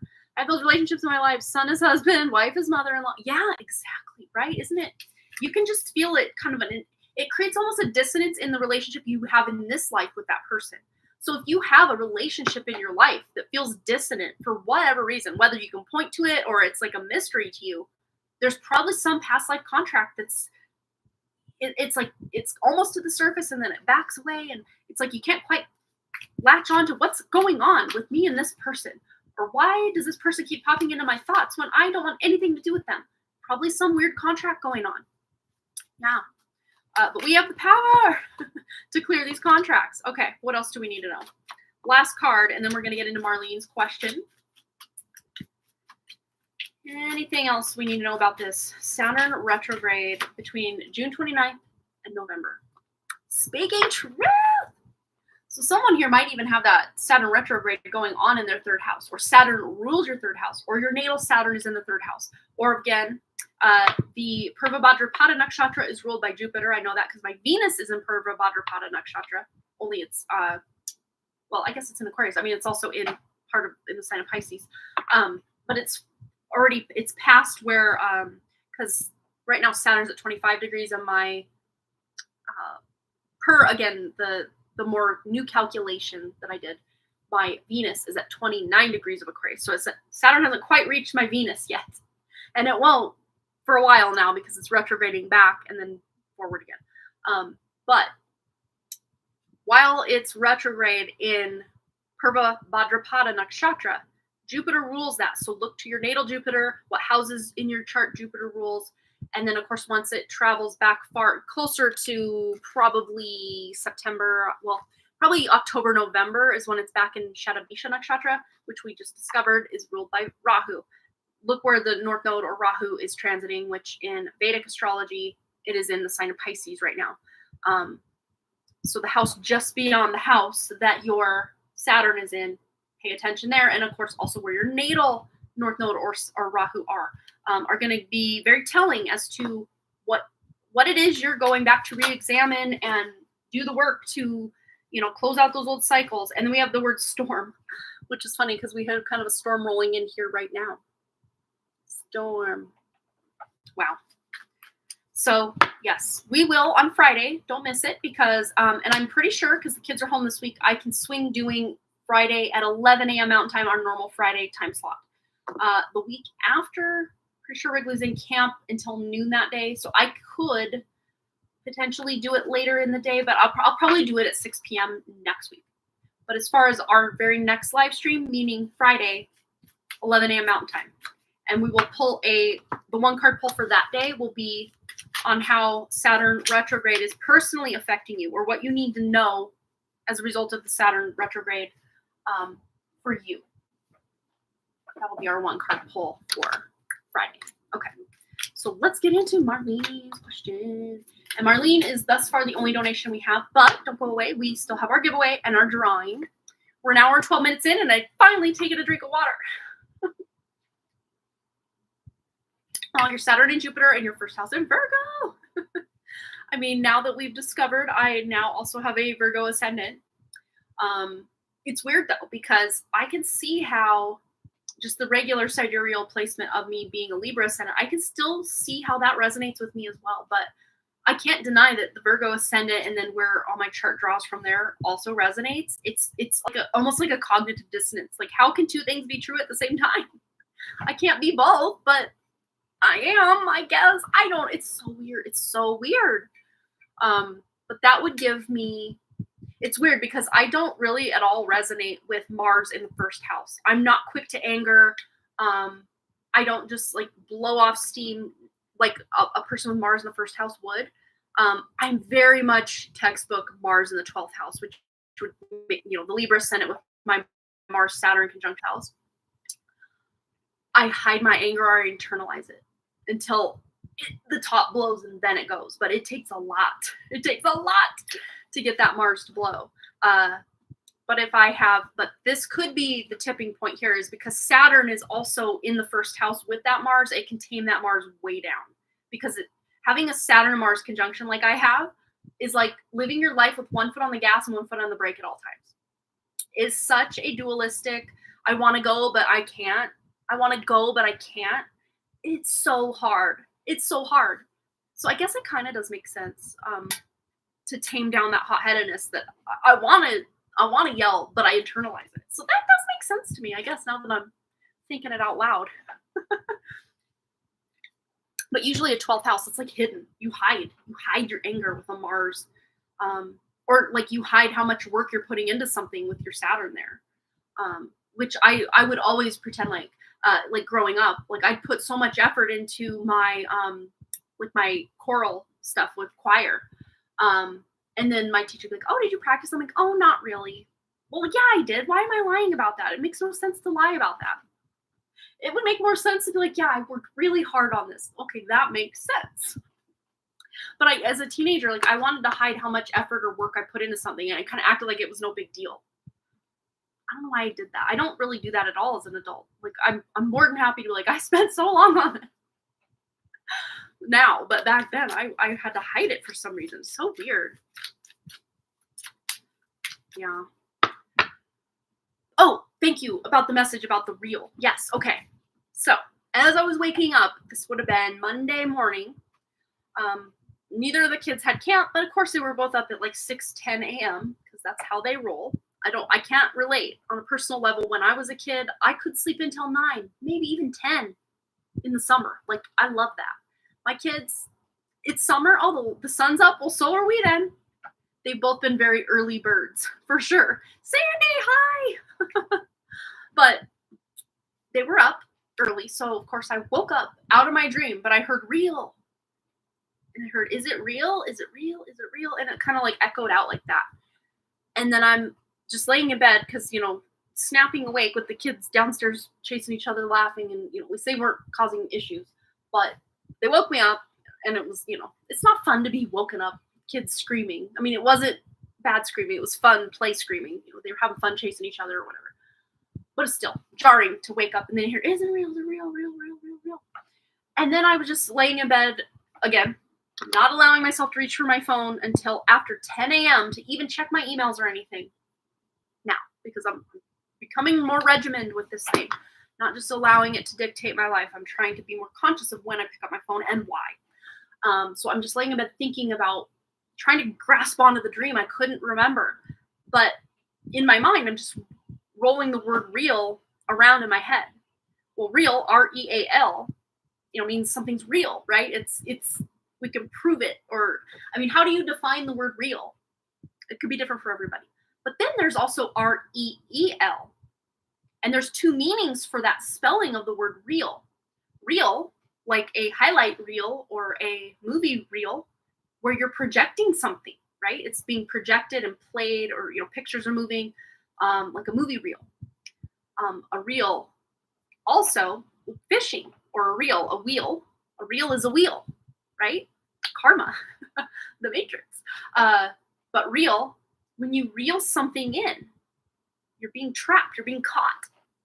And I'm just like, there's something to this. What we think is real, R-E-A-L, is probably just a real projection, R-E-E-L, or we're caught, we're reeled in, we're being reeled in with this Matrix. I don't know. I'm like, I gotta talk about this. Why is this rolling in my head? Yeah, so that was my whole thought on that. So I'm like, what is happening? But we all know how words are spells, right? We spell words, literally spell words when we spell them out. But words also are very powerful in the fact that they cast spells over groups of people, for sure. Yeah. And I look at a lot of other homonyms where they may be the same words spelled different ways, or maybe they're even like live and live. Those are spelled the same way. What's another one that's spelled the same way and means different things? I'm trying to think. That's the only one I can think of off the top of my head. But then there's two, and two. There's there, and there. And yes, they may be spelled different, but they sound the same. And why is that? Why couldn't they have thought of a whole new word to say that thing instead of copying from another word? Like, my mind's just been, because I'm not allowing myself, for the most part, to just go Google stuff, unless it's pressing, I guess. Like with the bees, I'm like, are they getting ready to swarm? Are they leaving? I think they're doing that one thing, and I couldn't remember the name of it, so it was like really bothering me. I had to know. Where it's called bearding, where they get on outside the hive so they can cool down because it was pretty hot today. Yeah, we're being reeled in by the reels. Exactly. Our attention is literally being captured. Like, that's so much of what's going on here. But I'm trying, and it's weird how I'm actively taking this active role in my life to take back my power from just being so connected to, watching all these things and playing all these games. And, I don't play a lot of games anymore, but, my kids, and just, and not watching Netflix and stuff. In 2016, starting in 2016, October of 2016, when I had that spontaneous Kundalini awakening, I cold turkey quit watching all my TV shows, which included Days of Our Lives, which, back in the day, soap opera. And I had been watching that on and off, mostly on, since about 2002. From 2002 to 2016, I was actively watching Days of Our Lives. Maybe there was a bit here and there. Yeah, bearding can also be a disguise. Yeah, interesting, isn't it? Yeah, through and through. There it is. Yep. Yeah, there's a lot of that, though. It's like, what are they trying to say here? Something's there. I don't know. It's weird because I put the phone down, and then my mind, it's not like, when your mind's just going and it's taken over. It feels like me, like you pick up a pen and paper to journal. That's what it feels like I'm doing with my brain. Like I'm taking it out of its shelf or off its shelf to utilize it for myself, not just it being used. Yes, that still happens, but not as much. I've noticed my even just attention, and this also could be in part due to the methylfolate that I'm now taking, and cutting back. I don't know that it's completely gone because we did go out to eat Tuesday night, last night, at our favorite Chinese buffet here in town. So I can't guarantee. I didn't really have any like pasta or anything though, so maybe I'm okay as far as the folic acid goes. But yeah, I've just been again, things are gonna leak through the cracks, but the methylfolate actually will, even if you have like this buildup of folic acid, the synthetic stuff, folate that you get in your leafy greens, that's good for you. That's what you need to get. The folic acid synthetic version they put, it's in all the vitamins, not all the vitamins, but most of the vitamins. So I literally went out, and that's part of my 9 bags of garbage here was me throwing out all these vitamins that we even had recently bought because we thought, okay, we're going to really up our game and make sure we're getting all our nutrients and our minerals and vitamins. We can't, or at least the 3 of us out of the 4 in the house, possibly my husband as well, can't process folic acid or these enriched foods and processed foods that are enriched and processed with fake folic acid. Because the natural version of folic acid is called folate. Yeah, watch that documentary I talked about earlier, if you want to know more about that. It's eye-opening. And I went down this rabbit hole back in 2016, 2017, but I somehow missed the mark on the whole food part of it. I was really into the whole like big pharma part of it and these things part of it, how as a very young child I had a massive reaction to the MMR. And at that point, and this was in the 80s, so people could actually have a free voice back then more than they do now. The doctor told my mom, just don't ever to her again because her body can't take it. It's like playing Russian roulette. And people with that MTHFR mutation, which is 40 to 60% of the population, their bodies, like especially the heavy metals, and then there's polysorbate 80 in these. The arm marks, as what's her name calls it? Raylene from Roots Restore Wellness calls them arm marks. I think you all know what I'm talking about. But polysorbate 80, that is a preservative they put in those arm marks, it can penetrate your blood-brain barrier. And if you have the MTHFR genetic mutation, your body can't get rid of heavy metals. So those heavy metals just accumulate in your brain. And eventually, when you have the MTHFR mutation, you almost always will later in years, maybe earlier in years for some of us, who knows, develop Alzheimer's or dementia or any other number of, seemingly, like she was talking in that thing about a lot of autoimmune diseases. People have these mutations and they aren't getting what they need, and they're getting a lot of fake things that they think they're helping themselves. They're actually really harming themselves. It's so worth a watch. So worth a watch. But yeah, I feel like because I've stepped away from the screen, it doesn't mean I can't still research. Like, I'm still allowing myself to research things and that, but I'm not just mindlessly scrolling. I'm not watching Netflix at night, and I already wasn't really playing any games or anything anymore.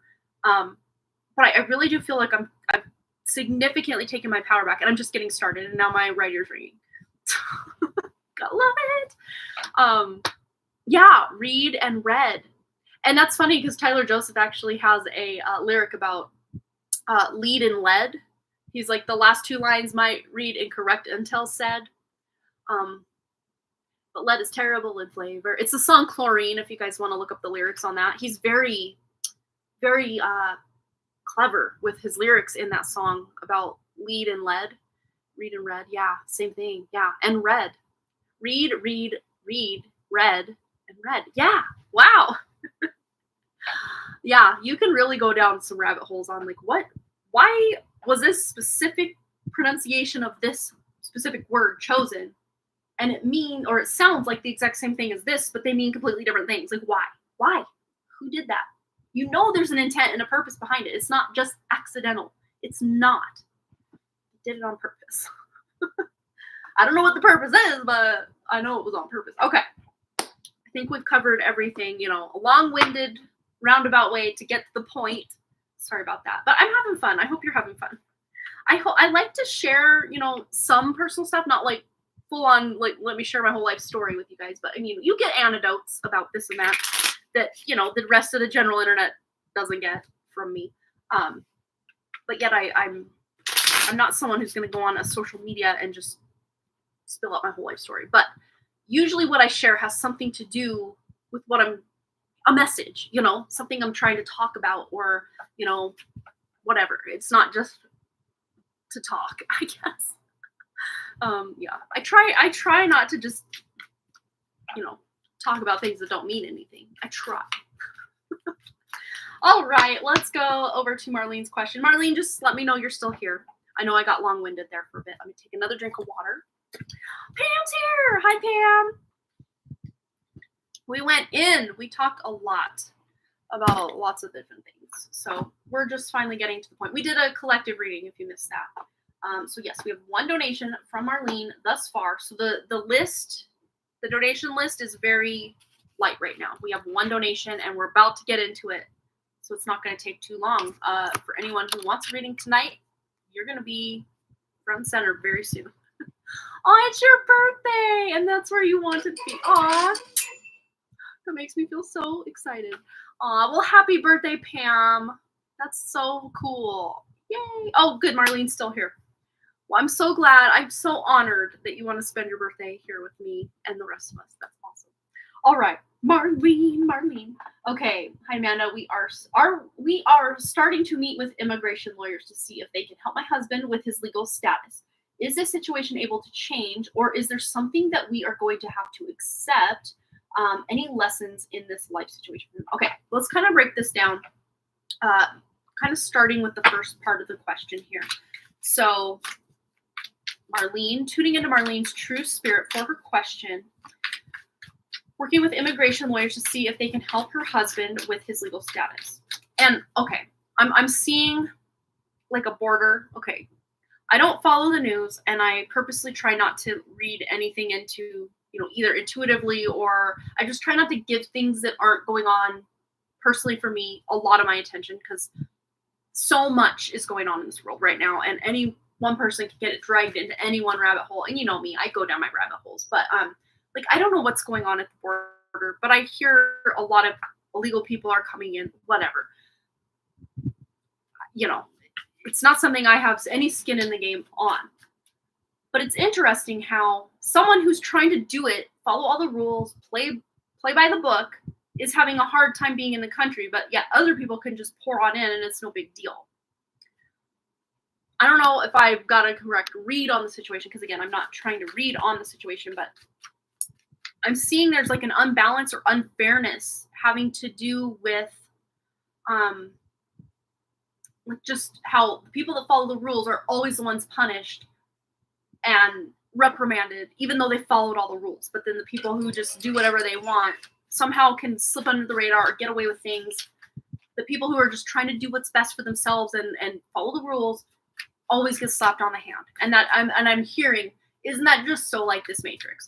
But let's read in as far as the legal status. Yeah, that's something your husband says. Yeah, and that's exactly what I'm kind of reading the energy of. This is so unfair. Like, we've done everything to the T. We've tried to, do all of it right, and here we are. Yeah, similar boat, being on visas. Yeah. But let's see.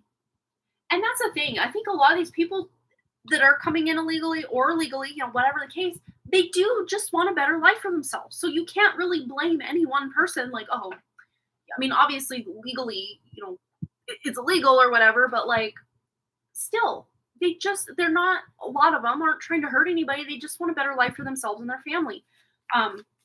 Not all of them probably, but a lot of them probably do. But here's the deal. Let's see. The situation, is this able to change? Is Marlene's husband's situation something that is able to change? Ooh, we have the Lovers. It's in reverse, but it's me accidentally shuffling in reverse, but there's a reason to it. There's a reason for it. So it's like almost like there was a decision made, but it was reversed, or a decision will be made, but it'll be reversed or something. He came in illegally at 16 years ago, but follows. Okay, yeah, exactly. I see what you're saying here. Yeah, exactly. It's like he just wanted a better life for himself. Is there really anything wrong with that? I mean, so many of the people that live in the U.S., that's their exact situation, that came in from 16 whatever all the way to present day. Like, that's so many people's story, how they got here. And just because it, was legal one day and illegal the next, like, does it change the intention? No. But let's see. Follows the rules, trying his best. Let's see what's going on with this decision, this Lovers card. Something about status. Maybe even him marrying you, having children in this country will help his case. I see that being something that can help him, not hinder him.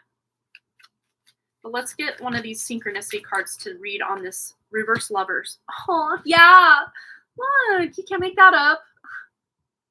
So there's something about the love that he has. And shooting stars. What does this say in the background? From a correspondent. It's just kind of I don't even know if it was meant to be part of the message or what, but correspondence is communication. So it's like I don't know if he has a way he can basically plead his case by communicating the life he's built here and the way he's contributed in a positive way by following these rules since he got here. And the fact, I'm going to assume that Marlene, you are legal to be here. Your kids are legal to be here. That why would you break up a family? Why would you break up the love? I mean, have a heart. All these people are coming in illegally, but yet they're not doing anything about it. And even then, I'm hearing, again, I don't know anything because I don't watch the news, so this is what I'm hearing, snippets of this or that they're giving these illegal people in the country coming in just recently money to be here. Again, I don't know that that's true or not. That's just what I'm hearing, word on the street, so to speak. But yet someone who's been here since he was 16 and has worked and built a life here and has a community and has love and has a family, and he's got to leave, maybe, possibly. I don't see it happening that way. Star. Oh, wow. Because I was like, shooting stars. But a star, if we look at it as, star, that can mean multiple things. Something that we've called like someone who's like a highlight in their community or, famous or whatever, a star. You're a star. who contributes, who works hard, who does the right thing. And that's going to really help him in this case. I know that there are bad people who cross too, but I'm just hoping something can be done for him. I see it being able. It's like his case is being highlighted. Like, we've got all this going on over here. And I know 2 wrongs don't make a right. I get it. But at the same time, why not him? Like, why can't he make his status legal? You know? Let's just see. Is his situation able to change? 5 of Wands. It's going to be a bit of a fight, but this is not a bad card because what comes after this card is the 6 of Wands, which is the victory. You've won. But the fact that the 5 of Wands here is there's a battle here, and you know you're already talking. There's lawyers, possibly immigration lawyers, to be involved, or you're about to meet with some. That is your best path forward, is to meet with a legal team to help fight on your behalf, because it's not just him fighting alone. I'm also seeing this as like you, him, and then the 3 kids. Like you guys are a united front to present the fact that there's love that's been built here. And you sending one person back, like that's going to destroy a family. Like you can't do that. I mean, they can, but like you can't do that, you know? But let's just see, is this something that you're just going to have to accept? I don't see that no, don't go down without a fight. Yeah, I was already seeing like the tower in my mind's eye. Like, you don't have to just lay down and take this. But look at this. I love this. Because the treehouse is on fire and the 2 kids are like, we're falling out the window. But all of the natural environment, the community around is going to help. They're holding out like the little thing for the kids to fall into so they don't hit the ground. Aw, that gives me chills. It almost brings tears to my eyes. It's like the community. Like, I don't know if you can get words of recommendation or encouragement about kind of like a character profile or reference. I don't know. I got so many chills though. Like, this is going to happen. This is not something you just have to accept. Fight for it. And you'll come out on top. You will be victorious. He will be victorious. But it's going to take help and a village. It's not just going to be him up there fighting on his own with a couple lawyers. It's presenting the life he's built. It's telling the story of love that's been going on here since he was 16 years old. And I'm going to assume he's probably at least in his 30s by now. He's been here probably longer than he hasn't at this point. Yeah. Let's just see if we can get any other lessons in this life situation for him. What are the lessons in this life situation for Marlene's husband? River. And I just heard, you choose where to cross the river, because the river is like a dividing point. Because even if you live, 5 feet from someone and you're on this side of the river, they're on this side. It's backwards for me, so I got to try to, okay, maybe it's only a 5-foot trek across the river, but to drive to that person's house, you have to go 100 miles. Like the roundabout way. This almost is like a metaphor for how he got here. Is like he just, instead of going the whole roundabout way initially to come into the country, file for, I don't even know how the whole thing is. Does he have to file for a visa to, get access? Or I don't know how that whole thing works. So you do, obviously. So instead of him doing that to begin with, he took it's like, well, it just makes sense for me to just pop on over. And my life is, better. It's changed. It's happier. And I see a very similar outcome for him to be able to stay here. I do see him being able to stay here. But again, it's going to take, everybody standing up and doing a lot of fighting, not like, but like energetically setting the stage, because there is no border. If you on an energetic level, there is no marker. If you look at this place from space, or, if there's space, argue all your points. But if you look at it from a bird's eye view, there's no physical border cutting through the land. I mean, I guess they've tried with a wall or something, but maybe there's fences and what have you in that regard. But if we were to take away all of the man-made whatever, there's no border. The land is just the land. I mean, I guess you could argue that certain animals do have territories, and then other animals will maybe kind of respect those territories. But for the most part, nature, like especially with plants, they're not going to abide by, a boundary. Like even my mint out back, I have have it in this kind of rock, kind of stone stacked on top of each other. They're like paver stones. So we got them at like Lowe's or something. And we stacked them and they look, nice to create a kind of container bed garden area. Well, my mint has gone so much that it's completely overtaken that whole bed where it used to just be in this little bit, but it's also growing through all the rocks of those paver stones. And it's just, the border of those paver stones did not hold it back, is what I'm saying. Is like, it can't, like nature and the flow of energy cannot actually be contained. And that's how you can do this, is on a more energetic level. Yes, of course, you're showing up in the physical to fight this case, if that's what you're doing.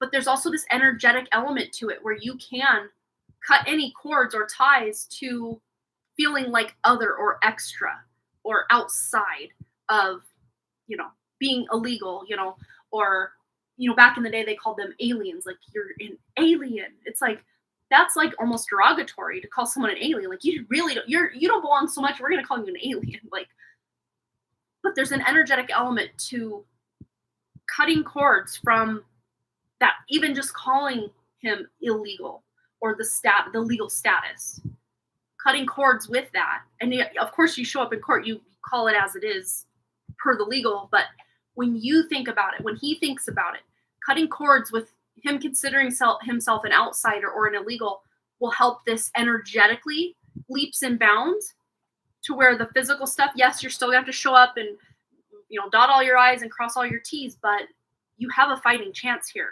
especially if you're going to do that energetic work surrounding being illegal or an outsider or an other, there's a lot of work that can be done in the energetic of this that can help the physical reality of this for him. So it's not a lost cause. It's not something that he has to just let go of or get over or just return to from whence he came. No.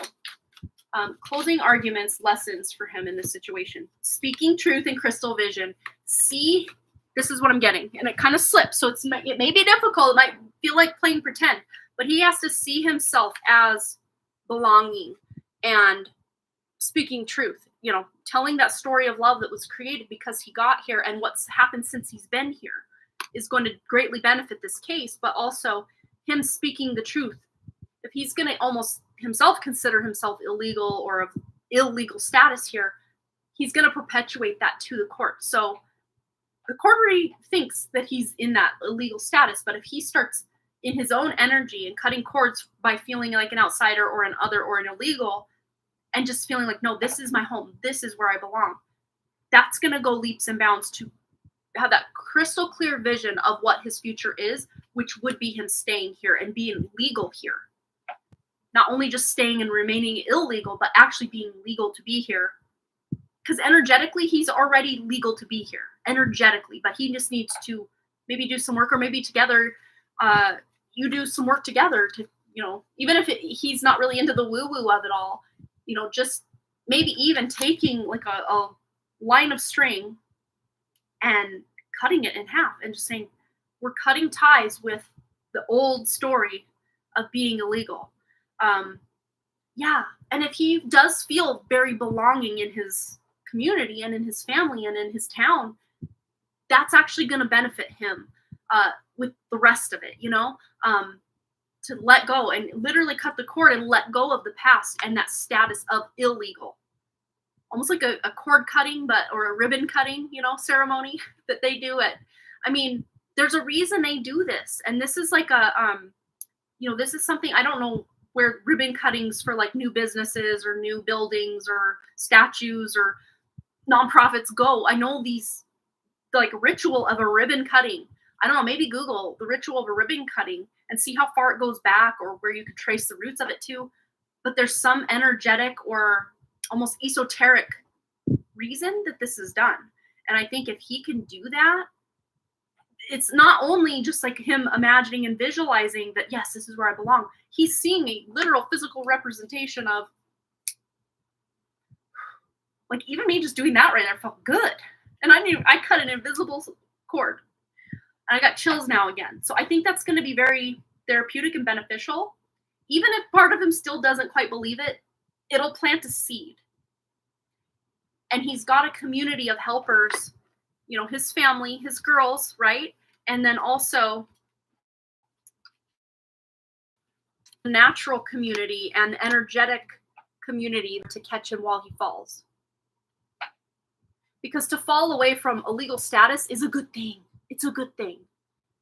So leave that old status behind and fall into, because then once they arrive in this blanket here, they can then put their feet on the ground and claim, yes, this is our spot. We can leave that old burned down, hollowed out place behind, energy behind. Yeah, wow, powerful.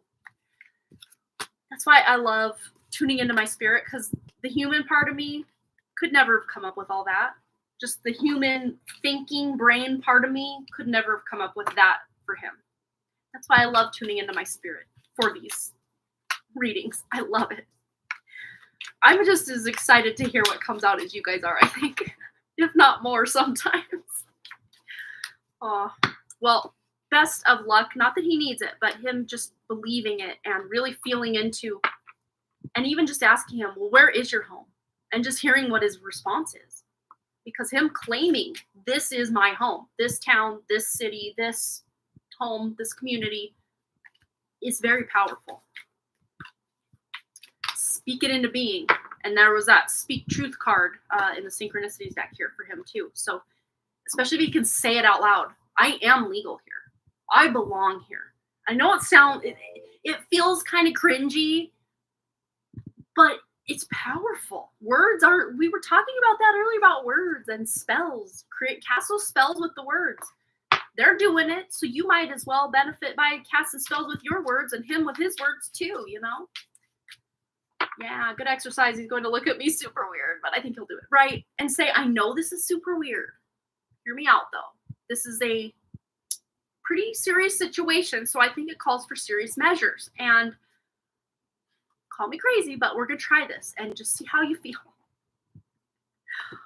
I'm sure he'll laugh and kind of roll his eyes a little bit, but hey, he will somehow feel better by this. Oh, I'm so glad it lifted your spirits. I feel like it's like a done deal in a good way for him. In a good way. Because it's almost like the decision's already been made, but it's going to be overturned somehow. So I don't know if he's already fighting illegal status or something, and they like, we got you. Now you have to fight with, like, if that's what that lovers in reverse means. Or if they're going to say you have to leave, but then somehow it gets overturned. I mean, you could take it a few ways. You know more of the situation, what's going on than I do. So take that as it resonates. But what I'm feeling, though, is it's going to happen in his favor, especially when that love card came out and then the double star card meaning thing coming out. That pretty powerful message there. Yes. All right. We had another donation come in. Let's see what we got here. Oh, a couple donations. I'm dropping the ball here. Okay. So we have Kirsten. Kirsten, we have a full read for you. We also have Pam. We got a pretty in-depth reading. She sent quite the amount of money here, so we'll do a bigger read for that for you. And Sandy. So we have Kirsten full read, Pam slightly in-depth read, and Sandy full read as well. Okay, so Kirsten, go ahead and post your question. We're going to get right into it for you.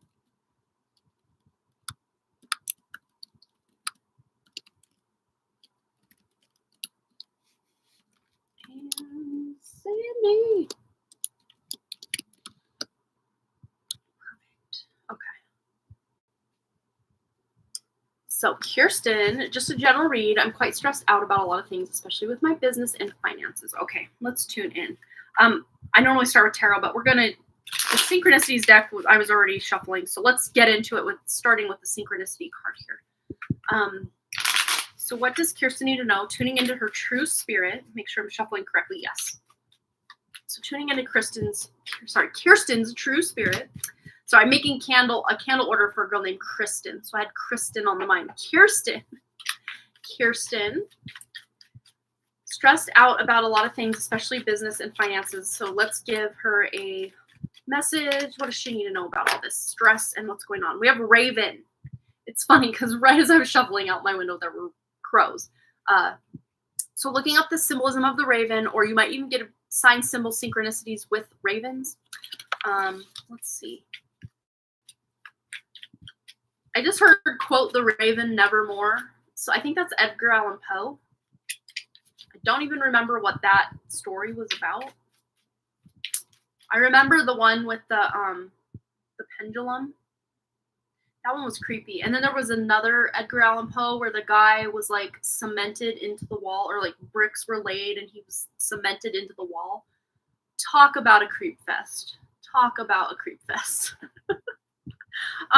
Yeah, it does to me also represent like spiritual abilities. Absolutely. Ravens, crows have always been very close to my heart, just seeing a lot of them and interacting with a lot of them.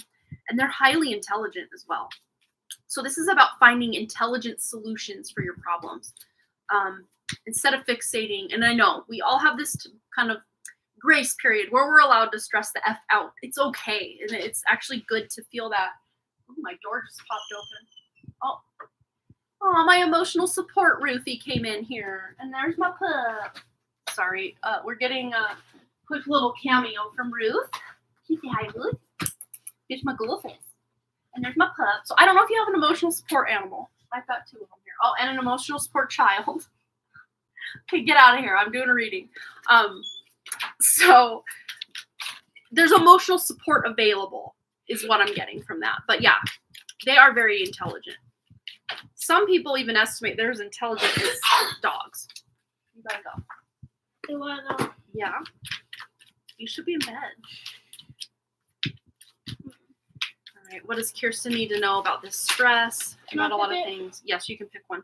Ooh, yes, I can see it. That just that lack mentality, which most of us are programmed with a lack mentality in the Matrix, because this is a world of abundance, yet there are lack. I mean, just the whole monetary system in and of itself is a lack program, a lack brainwashing for many of us. Wrigley's going to pick one as far as just a positive message for Kirsten to overcome just the stress of the business and finance. One also fell to the ground, which is the 5 of Swords. So there's balance here. So doing some self-care, I think, would really benefit, at least getting you into the mindset of, okay, I've stressed out about it enough. Now let me overcome the stress and actually find those intelligent, creative solutions to my issues. There might even be where you're budgeting and kind of, that's more 4 Pentacles. But with the 5 of Pentacles, there are there's support here. This woman, in the traditional Rider-Waite depiction of the 5 of Pentacles, it's one kind of crippled old man and then a woman, and they're not connected. But in this, they are connected. So it's like, and I'm almost reading this energetically. It's not like physically, but energetically, this is how you're feeling right now. And this is like your true spirit leading you to sanctuary, leading you to help. There could even be, especially with the financial part of it, there could be help. And the business part of it, there could be someone you could talk to or vent to or get some advice from that could help with the business. And for financial stuff, there could be some sort of, I'm hearing given grace. So you may be given grace. So there could be some subscriptions or something you're canceling just to kind of, bring down the expenses for what you're paying out month to month or week to week or however often you're paying bills. By, just cutting back on the things that are kind of more frivolous or more of a luxury than a need, could really help make you feel a little more in control of the financial aspect of it. I'm budgeting right now because I'm off for the summer, but I also signed up for a payment plan for a business creation system by Tony Robbins. It's a great program, but I'm stressed out already. Okay. And the fact that you are using your time to invest in yourself by using this, and of course, every time I buy any kind of course or something or system, I always set the intention that I'm going to get the most out of that system for my highest good. And here's the thing, is not all courses, not all whatevers are created equally. And I've heard the name Tony Robbins. I don't know exactly who he is. And I'm sure there's a lot of great stuff in there, but it's almost like sometimes people can almost read between the lines of what the material or content they paid for is, that it's not even anything you're learning, but just you showing up and going through the different courses or modules of whatever it is you're learning. It's like opening other doors or intuitions within you to maybe write down I want to actually, I know it has nothing to do with what I'm learning, but somehow what I'm learning right now from this module is sparking this other thing. Let me write it down. So any weird like epiphanies that come to you, make sure you write them down, Kirsten, because they could really pay off for you in a way, major way. The Five of Swords is what kind of fell to the ground. So this just kind of feeling of stress and anxiety that you're under right now won't last long. Maybe another week or two, you're kind of feeling the financial pinch of just kind of being off for the summer and what have you. But you're finding kind of your groove with being off work and kind of planning for getting back into the work. And then, of course, with your course here that you're going to do, just losing my passion because the admin work is so tedious. Yeah, and that, I think that's the hardest part of any business is usually someone gets into this business, that business, whatever business, because they're passionate about the business itself. But then the business-related admin work behind the scenes is kind of like, ugh, like I got to do it, but I don't want to do it. Same. It's not the fun part of the job at all. Very necessary, but not very fun. But let's see, yeah. Let's just see any advice or wisdom for Kirsten in regaining that passion. Star. Wow, this came out earlier. But this really is about, putting yourself front and center. And again, kind of going back to that self-care message. Make yourself the star. Remind yourself why you love this. Even if you don't love it right this second, remind yourself of the reasons you do love it. And even kind of reminisce back to moments within your business that really lit you up or you felt like you were really helping someone or, whatever your business specifically is. The Empress. And she's going to be the first one to take care of herself. Yes, the Empress is like the mother energy. She takes care of her little ones. But she knows she's got to put her oxygen mask on first to be able to take care. So there really is this overarching self-care message. And not just self-care physical, but self-care mental. Cutting out a lot of the clutter of, especially if you're feeling a certain type of way about your business, your finances, and then you're going on Instagram and you're seeing all these influencers that look like they're just killing it in the business department. That won't make you feel better a lot of times. That'll actually make you feel worse. So maybe you're doing a bit of a detox to kind of distance yourself from the things that make you feel worse about the situation you're currently in, to actually focus on not only yourself, but what you're going to do to kind of elevate yourself out of the current situation. And usually it's not trying to spiritually bypass, but to actually move through those yucky feelings you feel. I wish you could have seen that. A raven just swooped right up onto the peak of my roof here. They do that a lot when I'm reading. I think it's so fun. It's just something that you are kind of stepping back because, she's a singular energy here. She's the star of her own energy, of her own attention, of her own show. Doesn't mean you can't get support from others and your own spirit. Obviously you can, but it's a very solitary kind of journey. In a lot of these cards, it's just one single animal, one single person, except this one, of course, and this one. But the adversaries, the just kind of negative thoughts and energy are this card was the one that fell when Wrigley picked the other card. This is what's falling away, is you feeling like you have to measure up or prove yourself or, whatever, the stress of whatever it is that's causing all this. Let's see. Get these cards in the right sections here. And I'm going to pull one from Nature's Whispers deck. Any additional guidance for Kirsten before we close out about stress? Celebrate differences. And this is not, again, this is very self-centric, not self-centered, but self-centric kind of reading. Celebrate the differences, even from day to day. Your energy levels one day, your passion levels one day can differ from another day, but just celebrate. Again, kind of like those highlights back when you were really killing it with this or that, or things were great financially. Look back to those times and maybe even remember, what were you doing? What were you wearing? What were you eating? When you were really feeling good about yourself and things were going well. Because there might be some, and even just energetically tuning back into the timeline of success for yourself to bring it to the present moment can really also help. I know it sounds out there and woo-woo, but it really does help. Been there so many different times in my little businesses throughout the years that it's always, that's the thing with business, especially if you're a business owner. It's never just this upward trajectory forever into infinity. No, there's ups and downs and swirls and twists and turns and spirals. There's all sorts of differences. But celebrate. Even when you feel rock bottom or really stressed out that, maybe the clients aren't coming or the money's just not flowing. Maybe even kind of celebrate the difference that, well, yeah, maybe the money's a bit tight, but I have a lot of free time right now because there's not a lot of clients coming in. Well, I can use this free time to, do your course and really focus on your course. And other ways you can better your business plan, your business model, the way you market yourself, just taking care of yourself with that self-care. There's a lot you can do, and just celebrate the different, eras of your business and your finances. Because even when we feel like rock bottom, we can still find ways to have fun and spend money without breaking the bank. There's still things that you can do and contribute to this world and to yourself, even when you're feeling that scarcity going on. But again, tuning into when things were good and just energetically asking yourself, what was it I was doing then that was so successful that somehow not coming through or shining through or is falling through the cracks right now, or something completely unrelated to those past things that maybe I've evolved past certain things and I'm ready to move into bigger energy, but I'm still trying to operate small in that old energy. Sometimes tuning back into where we were, who we were, what we were doing in certain times, we realize we're no longer that person, and that's okay.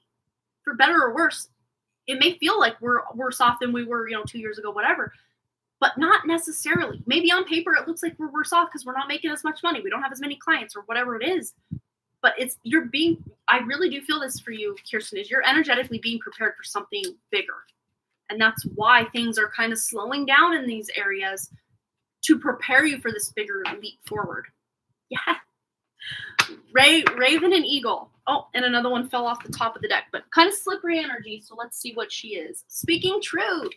And another bird coming right out. Can't make this up. But it may be hard for you to speak your truth, even to yourself.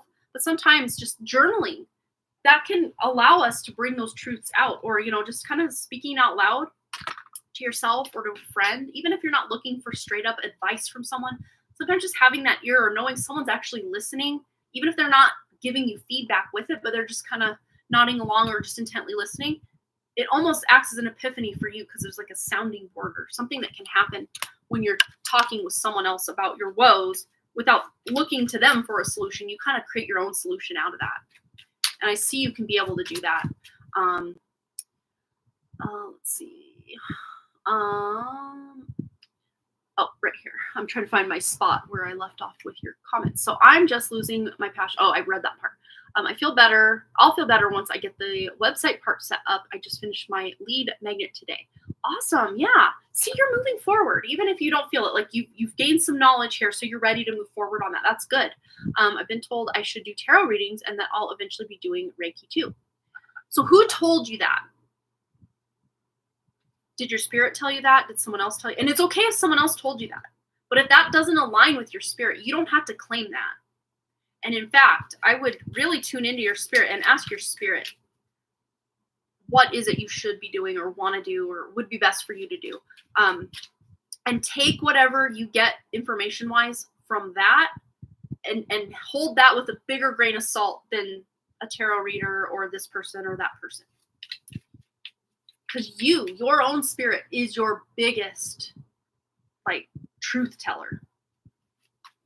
Psychic I've been seeing since 2016. Yeah. And even if they know your energy a lot, and, I feel like I can feel your energy pretty good here too. If there's something that in your spirit that feels like it's taking you in a different direction than any tarot reader is telling you, please follow that over and above anything any tarot reader tells you, because your spirit knows you better than anything else. But when I do my readings, I tune into your true spirit to try to get that information out. But you're a better interpreter of your own spirit than, say, I would be, or another psychic, or this friend, or your mom. You yourself are your best interpreter of your spirit, hands down. So trust your intuitions over anything else. Like if some psychic's trying to push you in a direction that you're just not feeling it, you don't have to go in that direction ever.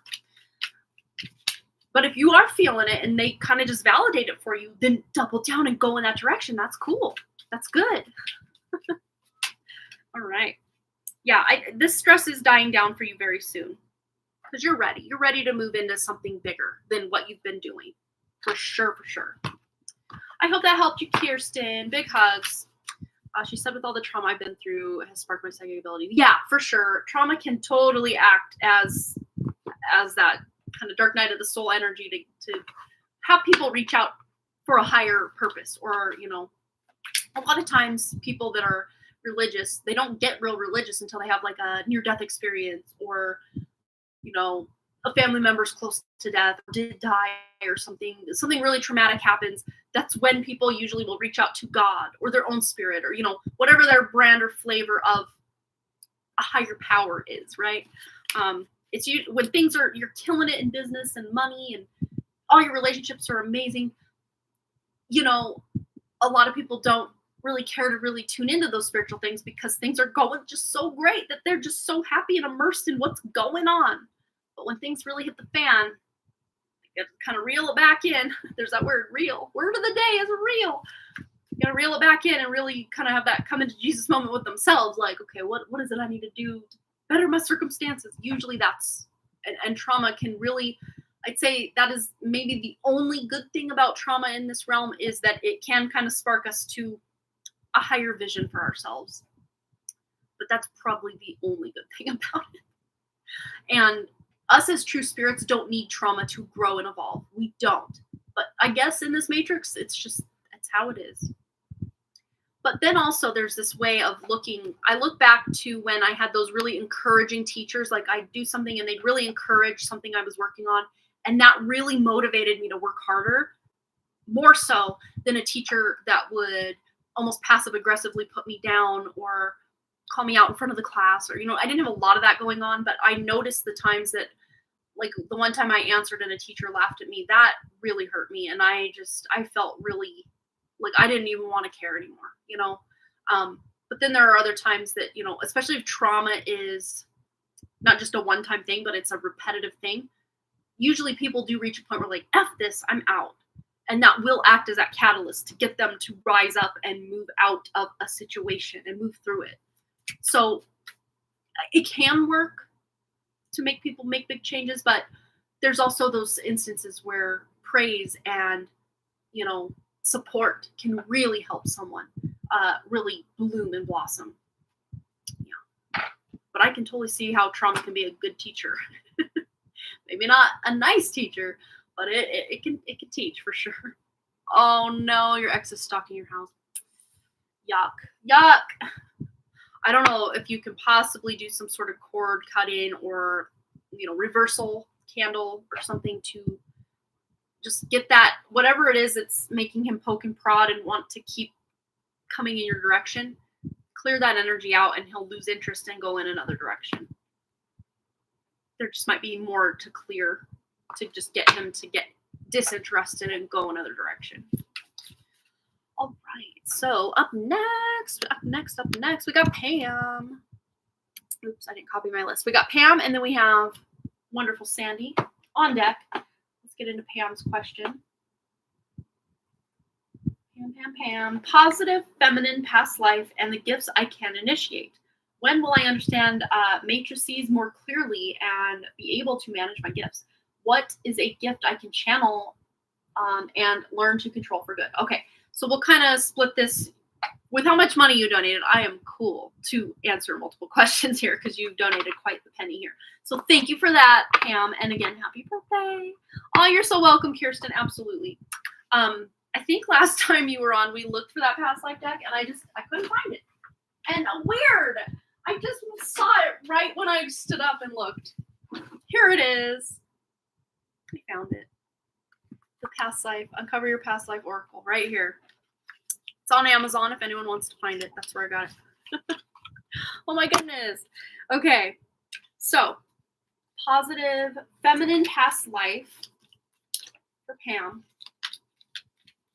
and the gifts she can initiate as a result of this past life. Let's tune into this positive feminine past life. Hobbyist. And on the back, accident, trauma. Funny, we were just talking about accidents, traumas, and it's already downloading in. So there was this life. It's interesting because I'm seeing you in, it's not modern day Australia. And of course, I've never been to Australia, so I don't know a lot about the lay of the land. But I'm hearing Australia, but it's in a more modern setting than like, you know, just the Aboriginals being there, Aborigines being there. This feels like you were a first generation from England traveling to inhabit and settle in Australia, which sounds very interesting. So there was an accident where your mom was killed in that life. Your mother was killed, and your father, and you had another sister who was a year older than you, so very close in age, sister and you. And you were only 9 when your mom died, and within months of your mom's death, your father had no ties to the area anymore because his family had mostly passed on. And I mean, your mom, I see like your mom's mom, and there was a couple siblings and stuff that were still in the area, but your dad didn't really, it's not that he didn't get along with that family, but he just wasn't really feeling the need to maintain those connections as deeply as staying put. So your father, there was an opportunity, and I heard years ago that a lot of people from England that were prisoners were, would serve a certain amount of time and then they'd be released in Australia. And I think other countries did this too. So like it kind of was founded, not the originals that were there, but the kind of more colonization and settler vibe of it was made up of a lot of prisoners or people who were, released there because they were kind of unwanted in other areas, other countries.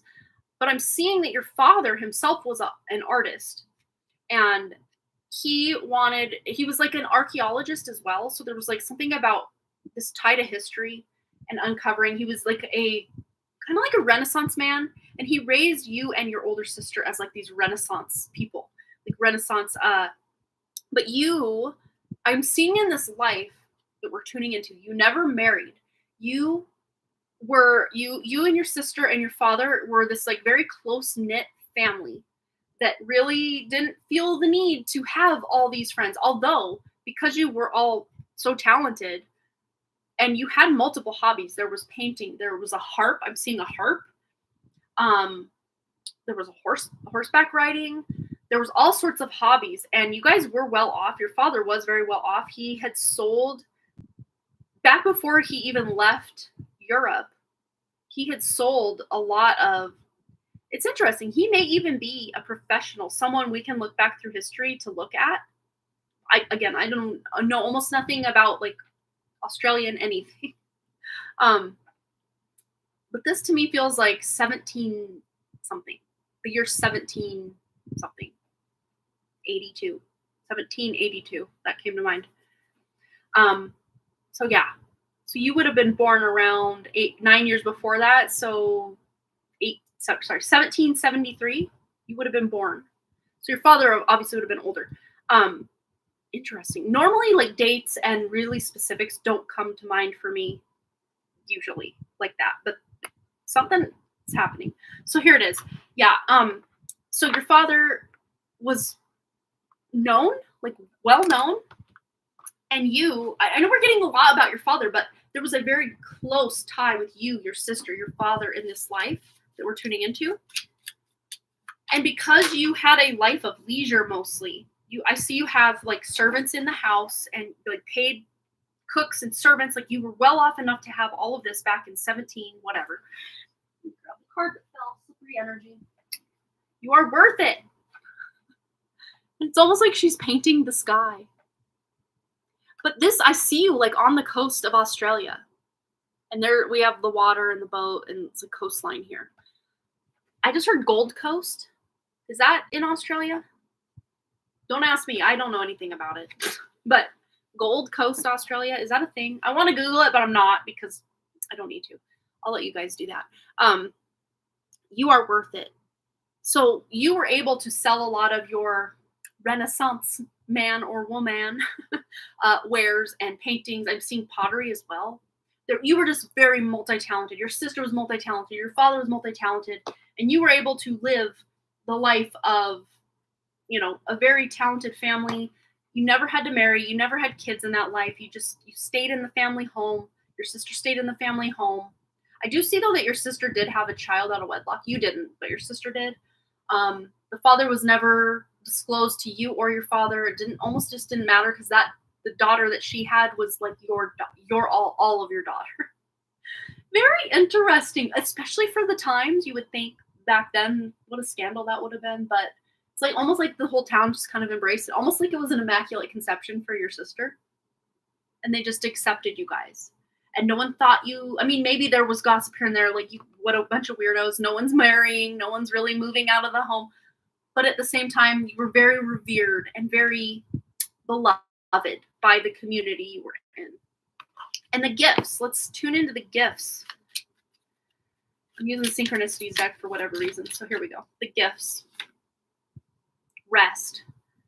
It's like the gift was you had that life of leisure, that hobbyist, where there was really no pressure to earn money from your art, or work a job, or have to marry to succumb to the whim of your husband for sustaining your life. No, because your father first and foremost allowed you and your sister to stay home and he would sustain all of you because he was wealthy enough to do so. But you yourself were able to have your own money, your own worth without a husband. Back in the days, a lot of people had to marry, not so much for love, but for, trades, like, dowries. And my father promised me to this guy's for a business deal, like that was the thing back then for most people. But the gift that you're bringing into this world is, yes, obviously many hidden talents that you may still have yet to uncover. So even just creating a hobby out of something, even if it's something you've always wanted to do but you never did, you might jump into it as a hobby and then learn, wow, I'm good at this. I just have like a natural knack for whatever it is. And you may have noticed this even from a young age. You just kind of start doing something creative or artistic and you just had a knack for it. Maybe you don't have a passion for it per se, but you could do it well for a beginner. And then because maybe you didn't have the passion for it, you just kind of moved on to the next thing or the next thing. But especially those things you do have a passion and a knack for, I would say hold on and keep developing whatever those are in your life, Pam. But another gift is the gift of deep rest. When you allow yourself to not feel like you have to prove your worth by doing, which, what mom in this society can say she doesn't do that? I mean, yes, I'm sure there are women who are very healthy in their divine feminine energy where they don't feel they have to be in that masculine energy of doing, going, being. But the mother of the maiden, mother, and crone, the mother is the masculine aspect of that female trinity, so to speak, because the mother is the protector. She is the nourisher. She is the one feeding the baby. She's the masculine mother, the mama bear protecting, So a lot of women that become mothers will almost just stay in that masculine mother energy. Yes, there's an element of feminine mother energy as well. The more nurturing rather than let me cook all your meals and, protect you and make sure you have all your stuff for school. There's that other, just the mother that just holds the child. That's the very feminine energy of the mother. So I would say the gift is you can, if, it may be difficult to tap into it initially, but once you can get in the routine of sometimes just letting your kids not feel like you have to, do everything for them. And I'm not saying you do, but, feel like you have to be like their activities coordinator 24/7. But sometimes just allowing your kids to make a mess or just learn things on their own without you having to tell them what they should do, what they shouldn't do. But the gift is you knowing when to step back, when to step back in. Things are getting a little out of hand with the mess or the whatever. That is like a natural gift you have in this life as well as those kind of hidden talents or just being able to pick something up very easily. What a cool life. Oh my gosh. So now let's tune into this question of when you will understand matrices more clearly and be able to manage your gifts. When? Oh, I do have a timing deck. So let's tune in with the timing deck. That's always fun. And this is from a friend of a friend. My friend Jessa gave me this deck for my birthday, but her friend Chris is actually the creator of this deck. So that's really fun. That's how you find her on, I think that's also her Instagram, the Divination Corner with a K. So when will Pam be able to understand matrices more clearly? Right around the corner. So you've already uncovered some things. Like you've learned some things. You're having a clear understanding of certain aspects. but there's an even clearer, more direct, to the point understanding coming up for you right around the corner. Can we get a time frame? I'm feeling it's early next year, 2025, between now and then, like January or March. That's still early 2025. But around the spring equinox, which would be around the 19th or 20th of March. March. But good luck, abundance, new beginnings, planting seeds. But this is about when you'll be able to manage your gifts. The good luck and abundance coming in for you come March 2025 is uncovering some of these gifts. But at the same time, there are some new beginnings with your gifts and then planting seeds for yet further gifts to even uncover after that time. So that's the timing of it. And when will Pam be able to manage her gifts? When will she be able to manage her gifts? It's manifesting. Your spirit team is working on it. So it's happening. It's already been happening. You may even be able to point to evidence that it's been happening and it's going to continue to happen into the near future and beyond, because you're always integrating more gifts, more gifts, more gifts. The more you tune into the spiritual aspect of yourself, the more you have access to those innate gifts. So let's see if we can get a clear timeline of when she'll feel this almost accomplishment of being able to manage her gifts. When you stop getting in your own way, you are your own worst enemy, a hazard to yourself. Aren't we all, though? Aren't we all? And you may even deny, like, oh no, that was just kind of a coincidence, or maybe I heard that somewhere. I didn't just know that. You might even try to talk yourself out of your own intuition at times, like, oh no, I probably heard that name somewhere and that's how I came up with it. Like, you might even try to backpedal, like, oh no, I wasn't that in tune with it. I think I just heard someone saying it, or, again, almost trying to talk yourself out of it or second guess it. A little later than anticipated. It is still definitely happening. But this just, I think, is leaning into, well, happen already. I'm ready to just really go full bore into the spiritual progress and spiritual journey. But if you actually look back over the course of, who you started as this tiny little baby to who you are today, you can clearly, very clearly, Pam, and others in your life, if you can't see it for yourself, ask others. Clearly see how much progress, how much growth, how much wisdom, and how many gifts you have to give this world. And that's a simple exercise you can do, is ask your nearest and dearest, and even people who you think know you decently well, what do you think I'm good at? What is it I'm good at? Just ask them and hear their responses, because they see you in a light you don't see yourself in. Maybe something they think you're good at, you're like, oh, I'm just okay at that. But they see you as you being good at that. Right, what else does Pam need to know about managing her gifts?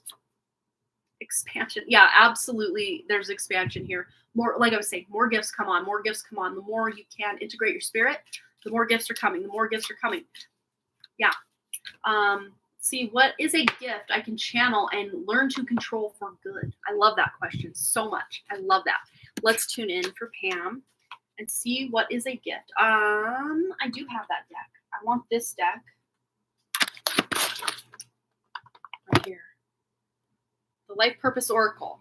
And of course, your life purpose doesn't have to be your career or your job. It doesn't. It just doesn't. It can be, but it doesn't have to be. And we don't just have one gift a lot of times. We have so many little gifts, big purposes, little purposes, multiple purposes. All right. I just heard multiple porpoises, like dolphins. So you may even have a gift of sonar echolocation, communicating with animals. Not necessarily just dolphins, but dolphins specifically. Like, if you ever went into the water with a dolphin, it would be like a spiritual experience for you. And I just got chills. So I don't know if that's like on your bucket list, or you have any call toward whales, dolphins, even if it's just a little bit of a pull. Or maybe you went through a phase like I did as a, 7th to 8th grade girl, obsessed. It was before the movie Free Willy came out, but then during also the time the movie Free Willy came out, it was almost like that movie came out because I was so obsessed at the time. And around that time, I'm like, I have to be a marine biologist because I love whales. I love them. I grew out of it because I realized maybe I'm kind of scared of the ocean a little bit. Like, not to be on the shore looking at the ocean, but like to be out in it and doing things. And but some of marine biology it's just not what I'm interested in. You know what I mean? But anyway, enough about me, about Pam. What gift can Pam channel and learn to control for good? Healer. I was almost just going to be like, well, you're definitely a healer. I mean, here it is. Spelled black and white or green and white on paper here. You have spiritual gift of healing and a desire to share with others. And that's the thing about healing abilities and healing gifts. There are multiple ways you can use your healing gifts. You can use them with your spoken word, your written word, with your art, with your healing touch, with your knowledge, with your wisdom. Just you being in someone's energy can be healing. There's so many ways you can use your healing abilities. Let's see. That is definitely a gift you can channel and learn to control for good. But it's almost like you have to play pretend or use your imagination with directing your healing energy to make it so. It's as simple as that and as easy as that, but it's also as difficult as that. Because most of us have to get past our own, well, I'm just playing pretend. This just feels like make-believe. It is, exactly. Why do you think they try to beat that creativity and like that intelligence of imagination out of us? And I had a quote when I was in business school in 2003 when I very first started.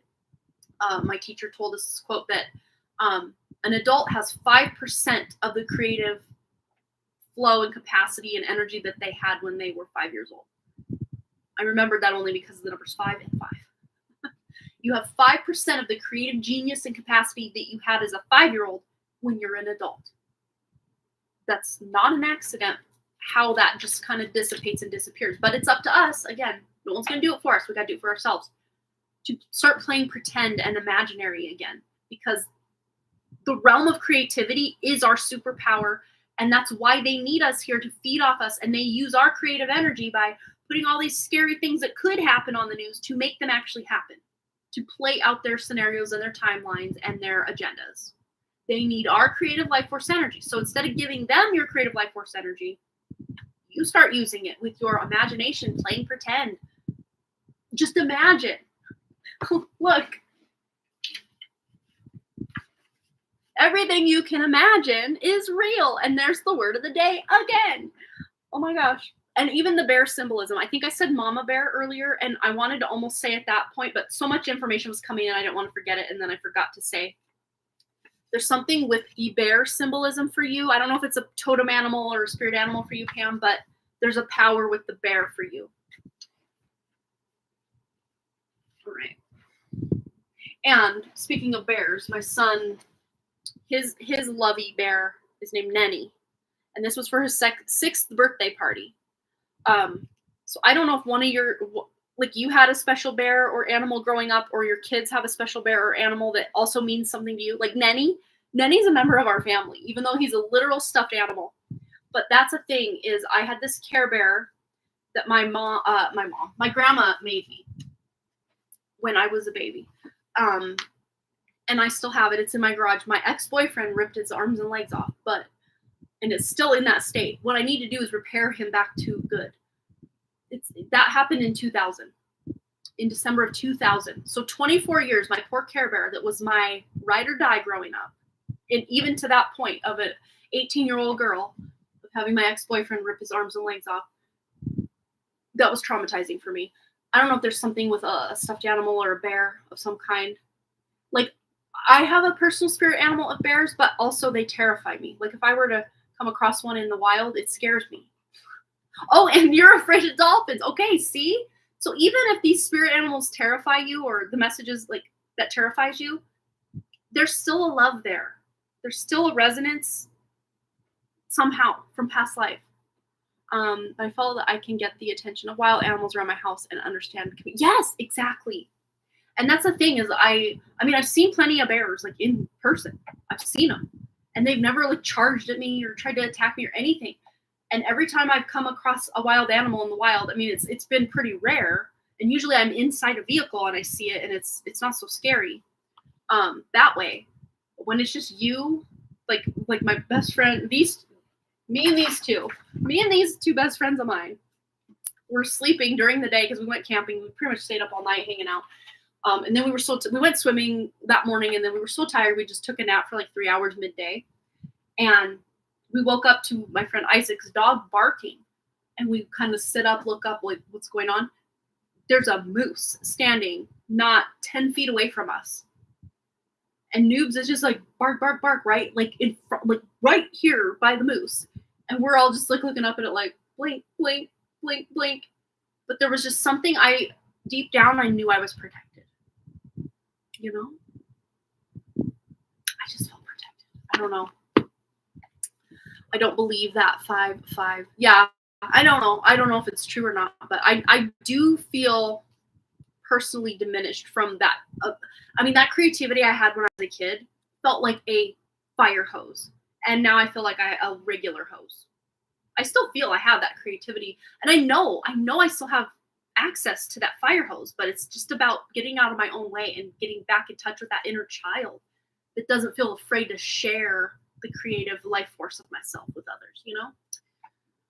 And I think that is part of it. It's not that the creativity itself goes away. It's just we almost get it conditioned that we're afraid to share that part of us, maybe, in some way. Yeah. I don't know. It's so weird. It's so weird how life is, isn't it? But yeah, that is one of those big superpowers is your healing. Let's see if we can get one more before we close out for Pam. And then for Sandy. So Sandy, we have your question ready. All right. Anything else for Pam? Superpowers, abilities. Ooh, look at that. Yes. There's a book in you somewhere. There's a book in you somewhere. You have a book inside of you that wishes to be expressed. Make the time to write it. Even if this is just your own journals. It doesn't have to be published. It just has to be written. Or expressed in some way, you know? I think I had the bear last time. Okay, I love you too, babe. See you then. And yes, bears have always been there. Going to Tahoe every summer. Yeah, there you go. Yeah, there's this like bear symbolism, spirituality.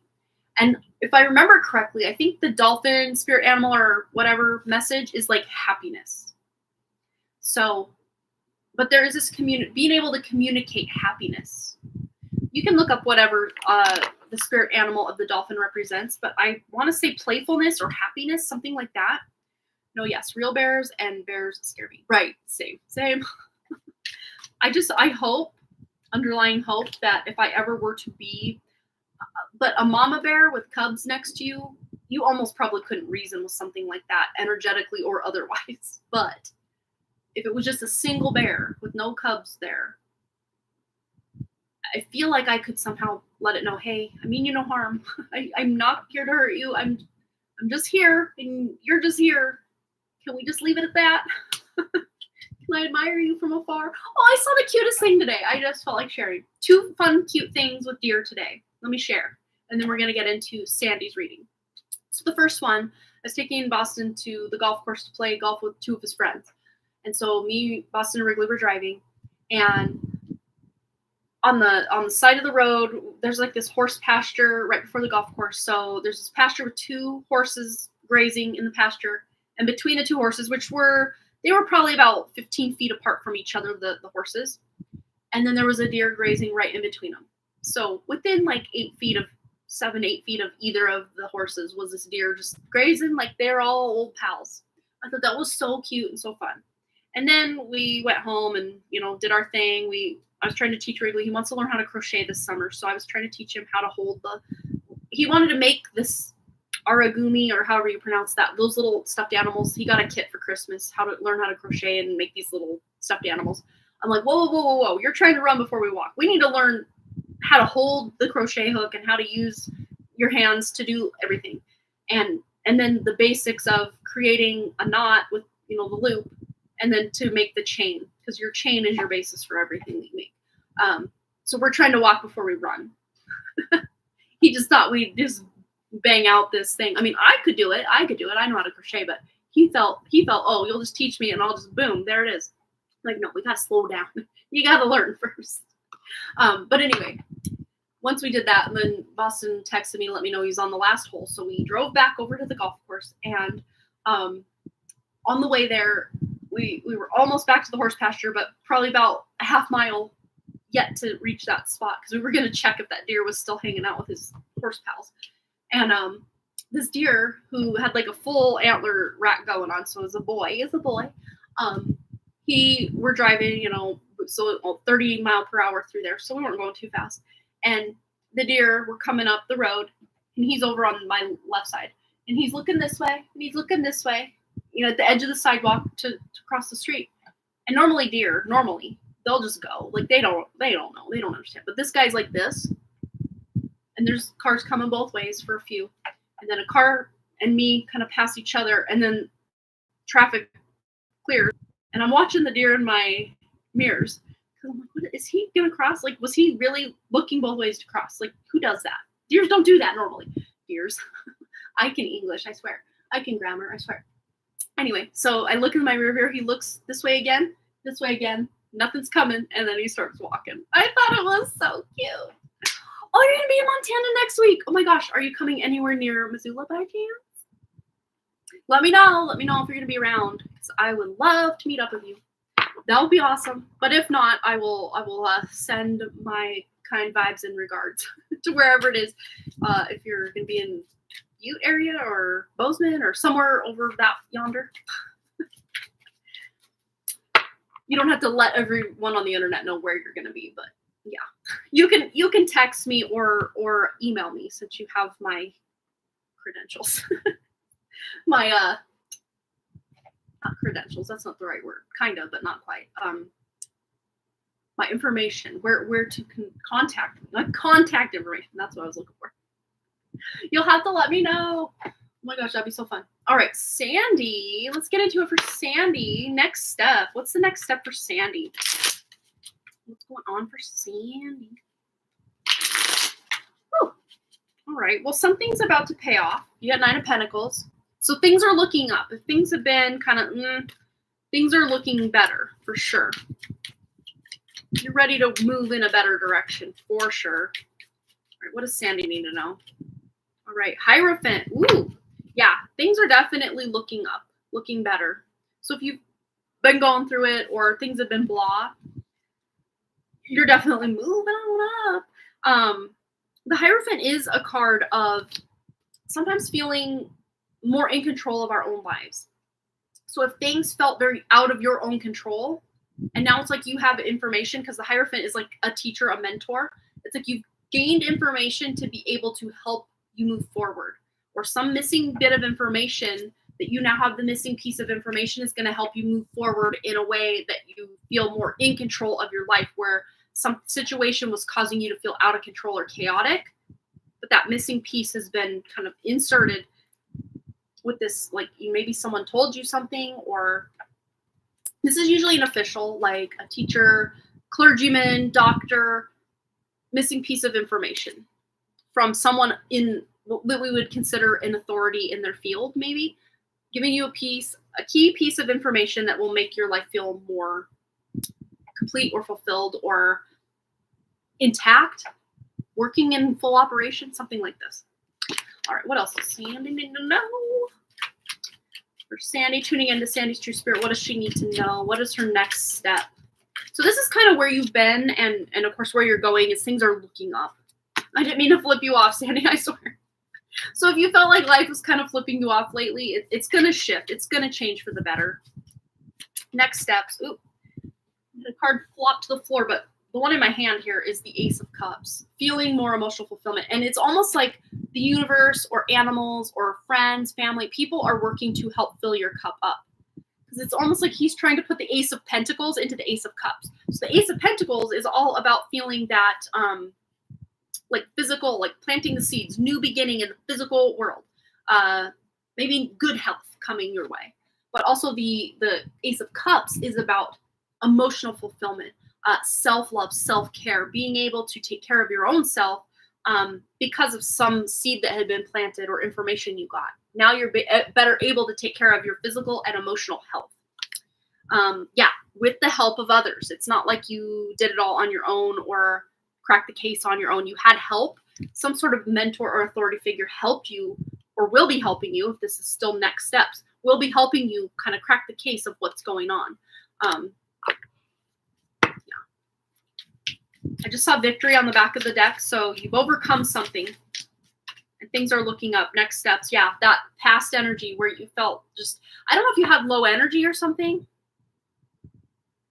just feels really low energy. Like, oh, is this really what I have to do right now? I just don't, like, even work felt like a slog, like having to drag your feet just to get to work. So I don't know if you had some sort of energetic, just feeling really blah, really low, but things are definitely getting better. But you don't even have to do it all yourself. Like, you have your, God, whatever God is to you, you have the help of God, your own spirit, friends, family. You have people who can step up, maybe even emotional support animals. I'm seeing all the little, like, there's a fairy, the little, was that a guinea pig? I don't know, prairie dog, hedgehog, something. Not a hedgehog, gopher, something. So you have, like, almost like emotional support animals, maybe. Yeah, you definitely have support. You don't have to build it all on your own or build back to good all on your own. You have support, you have help, you have a game plan. And you didn't have to come up that game plan on your own or into the near future. You wanted to come up with all the steps, all the game plan on your own. You have something to follow or someone to help guide you, especially with this Hierophant here. Someone's giving you the information to make things better. Let's go to the Synchronicities deck. Anything else Sandy needs to know? Yeah, Strength. Well, it's in reverse, but I accidentally was shuffling in reverse. So that strength that may have felt like you lost that strength is coming back full force. You're going to feel better than ever. Well, at least for what your situation is, you're definitely going to feel better than you have in a long time. Was it ICU? Almost died. Oh my God, Sandy, don't do that to us. I hope you're okay. Oh my gosh. This makes sense. Yeah, things are definitely going to be better than almost dying 2 weeks ago. Oh my gosh, Sandy. Big hugs to you. That had to have been horrible. I hope you're okay. Oh my gosh. Oh, I love this. I love this so much. Success and the Empress card. You're mothering, you're nurturing yourself back to health. I don't know exactly what had you in the ICU, but whatever it was, it's like that missing bit of information about your health is figured out, or at least you're one step closer to figuring out what's going on or what caused you to go into the ICU. I don't know if it was just a sudden thing or something that's been going on for a while. It feels like it's something mystery, like under lock and key, because that Hierophant is about like hidden, or there's a mystery to it. You have to go, say to a doctor to figure out what's going on here. Maybe you had no idea. So it wasn't even on your radar to worry about something, but there it was. But yeah, you're successfully waking up with the wake here.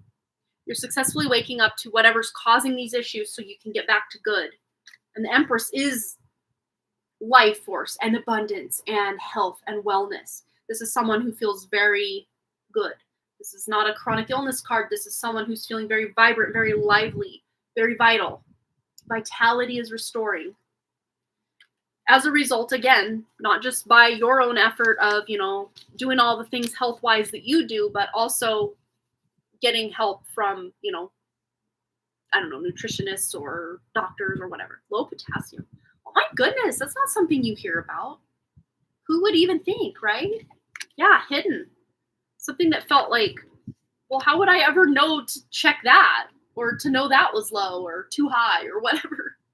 I mean, you hear about like, I don't know, like low blood pressure or low blood sugar or high blood pressure, like these are the two that are coming to me most that you hear about all the time. But low potassium, like I don't think I've ever even heard someone having that issue or how that a person gets into that situation. Like how does that, like, I don't even know. Oh my gosh, Sandy, I'm so glad you're better now. Oh my goodness, what a ride, huh? Interesting. Oh, I bet that was scary. Yeah, ICU, that's no joke. My sister's a nurse in the ICU. All right, anything else Sandy needs to know for her next step? Be true to your heart. Aw, I don't know if this affected your heart or they were monitoring your heart or just making sure things were good with your heart. I don't know. I don't even know what potassium does in the body. I know like bananas have potassium. That's about the extent of my potassium knowledge. I don't even know what potassium does. Does it help bones? For some reason, I want to say it helps bones. I know that's calcium, but like, I don't know off the top of my head. I'm not privy to that. I'm not a doctor, so I don't know. Yeah, but be true to your heart. Oh, your mom had that same condition back in 2020. She kept coming and couldn't keep any food or drink. Oh, man. I do have my, what is it? My, this one. I always forget the name of it. The healing deck. So let's tune in with this and just see if there's anything health-wise additional to that you need to know, or just to build on that. Oh, vomiting. Gotcha. Yeah, that does sound scary, man. All right, what does Sandy need to know about her next steps, especially with this recent health scare? Relationship. Okay, so we got the 3 people. This is very 3 of Pentacles energy here. This is like, you don't have to do it all on your own. You have help. But there's also that inner authority. So listen to that inner voice when you're feeling something's off. So that might have been how you even ended up in the ICU, is something just doesn't feel right. So you went in, or you had someone help you, or you called, or I don't know how you got to the hospital, but it's like you trusted that inner knowing, which was good. Do that. All right. Anything else for next steps for Sandy? Again, it came out a second time. So yeah, your inner authority. And it says here, thank you for supporting me as I take back my power and listen to my intuition, desires, and feelings. Yeah, your body, especially when we start having symptoms of something, the last place that, a root cause is going to manifest is the physical. So things have already gone through all the other energies before they reach the physical body. So usually when a symptom reaches the physical body, something's been going on a while. But trust when you feel like a bit of pain here, a weirdness there, dizziness, lightheadedness. I don't know exactly what your symptoms were, but trust that your body's trying to tell you something when it is feeling a certain type of way. All right, anything else Sandy needs to know? Next steps. Stretch. I don't know what this has to do with potassium, but it feels like a good idea for all of us right now and indefinitely. Do some stretches. Stretch it out, side to side, up and down, all around. Especially when I sit for a while, I like to stretch forward on my back and then kind of roll it back. Like, just stretch it all out. So I don't know if stretching, or kind of like another thing that comes to mind when you think about stretching is like yoga. I know it's not for everybody, but just getting a good stretch in can make you feel it really brings you into your body when you're stretching, because it burns so good. I like the pain that a good stretch gives you. It feels good it feels bad in a good way. Does that make sense? But it reminds you, hey, I'm in a body. Because as a person, I can be very up in my head about things. And a good stretch can bring you right back into your body. Another thing that can help you connect with your body is grounding. Getting your physical bare feet on the earth. That can really help you tune in. And also people who have pain, just a half hour with your feet plugged onto the top of the earth can take away a headache. It can help with like joint issues and stuff. Fun fact. I felt a headache coming on the other day, and I'm like, oh, I'm gonna get out. It was nice out, so I got out. I sat in the grass for about an hour just reading a book with my bare feet on the grass, and my headache, before I was even like a chapter into what I was reading, was gone. Like it held it out and held it back, and it just disappeared. It helps a lot. I know certain types, like where I'm at, you can't be out like that in the dead of winter. It's difficult. But you do it while you can, right? Ground. Get out there and ground. It's required for muscles to work and nerves. Okay, that makes sense why we're getting that stretching. Thank you, Amber, for that. Maintains electrolyte balance and low potassium triggers seizures. Oh, for your mom. Oh, wow. And coconut water has potassium. Oh, okay. Good information. So, Sandy, I hope you're getting this good information about what has some potassium. I know bananas. You always hear, bananas, get your potassium. I never knew why you needed your potassium, but there you go. Yeah, that makes sense about muscles and nerves. So get your stretching, connect to the earth, make sure you're getting enough potassium, and it seems like this problem can be a thing of the past for you, Sandy. So your next steps are just to continue feeling strong, feeling good in your body, and listening to your intuition when things don't feel good in your body, and maybe getting them checked out, which it sounds like you did. So yay. Good, Sandy. I'm glad you're still here with us, because that's scary. Big hugs to you, Sandy. We love you, and take care of yourself, okay? Much love, much love. Okay. I'm going to just double check our donation list. I think we're up to date. We are up to date. So let's do our giveaway and our drawing. And Amber, I already had told you won our drawing the other day. So congratulations to you. I'm glad you got your message. Yay. All right. I'm going to put this one here back in this deck. It's weird. It's been a while since, well, I do use this Life Purpose Oracle by Doreen Virtue once in a while, but it's been a while since I've used this Healing Angels one. Archangel Raphael Healing. Since I don't work with archangels anymore, I kind of just don't gravitate toward these until I do, but I don't have to take it at face value of this is only archangels. Like I can just get the healing message from the card and just leave what doesn't resonate, right? That's the beauty of it. I don't have to throw them out just because they say something on it. I don't particularly want to connect with it anymore. I just make it work for me. And hey, maybe that's a message for Sandy for health and just life in general. Is just because other people are doing it this way doesn't mean you have to, or you don't have to take just because something says it's for this doesn't mean you have to use it that way. Use your intuition. Let it guide you. All right. Oh, did I look what I did? Put the wrong. You don't go to this school. I used to say that back in the day on my live streams when I put the wrong cards in the cards in the wrong deck. I'm like, you don't go to this school. It's from Mean Girls. You don't even go to this school. Remember that Damien in the back with his hood on? I think that's when he said that. Mean Girls. You don't even go to this school. Oh, fun. Yeah.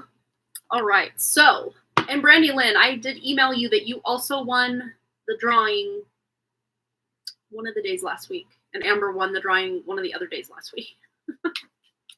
All right. Oh, looks like we did get another donation coming in just now. From Pika Lee. All right. Let's tune in for Pika Lee. Mean Girls is one of my favorite movies.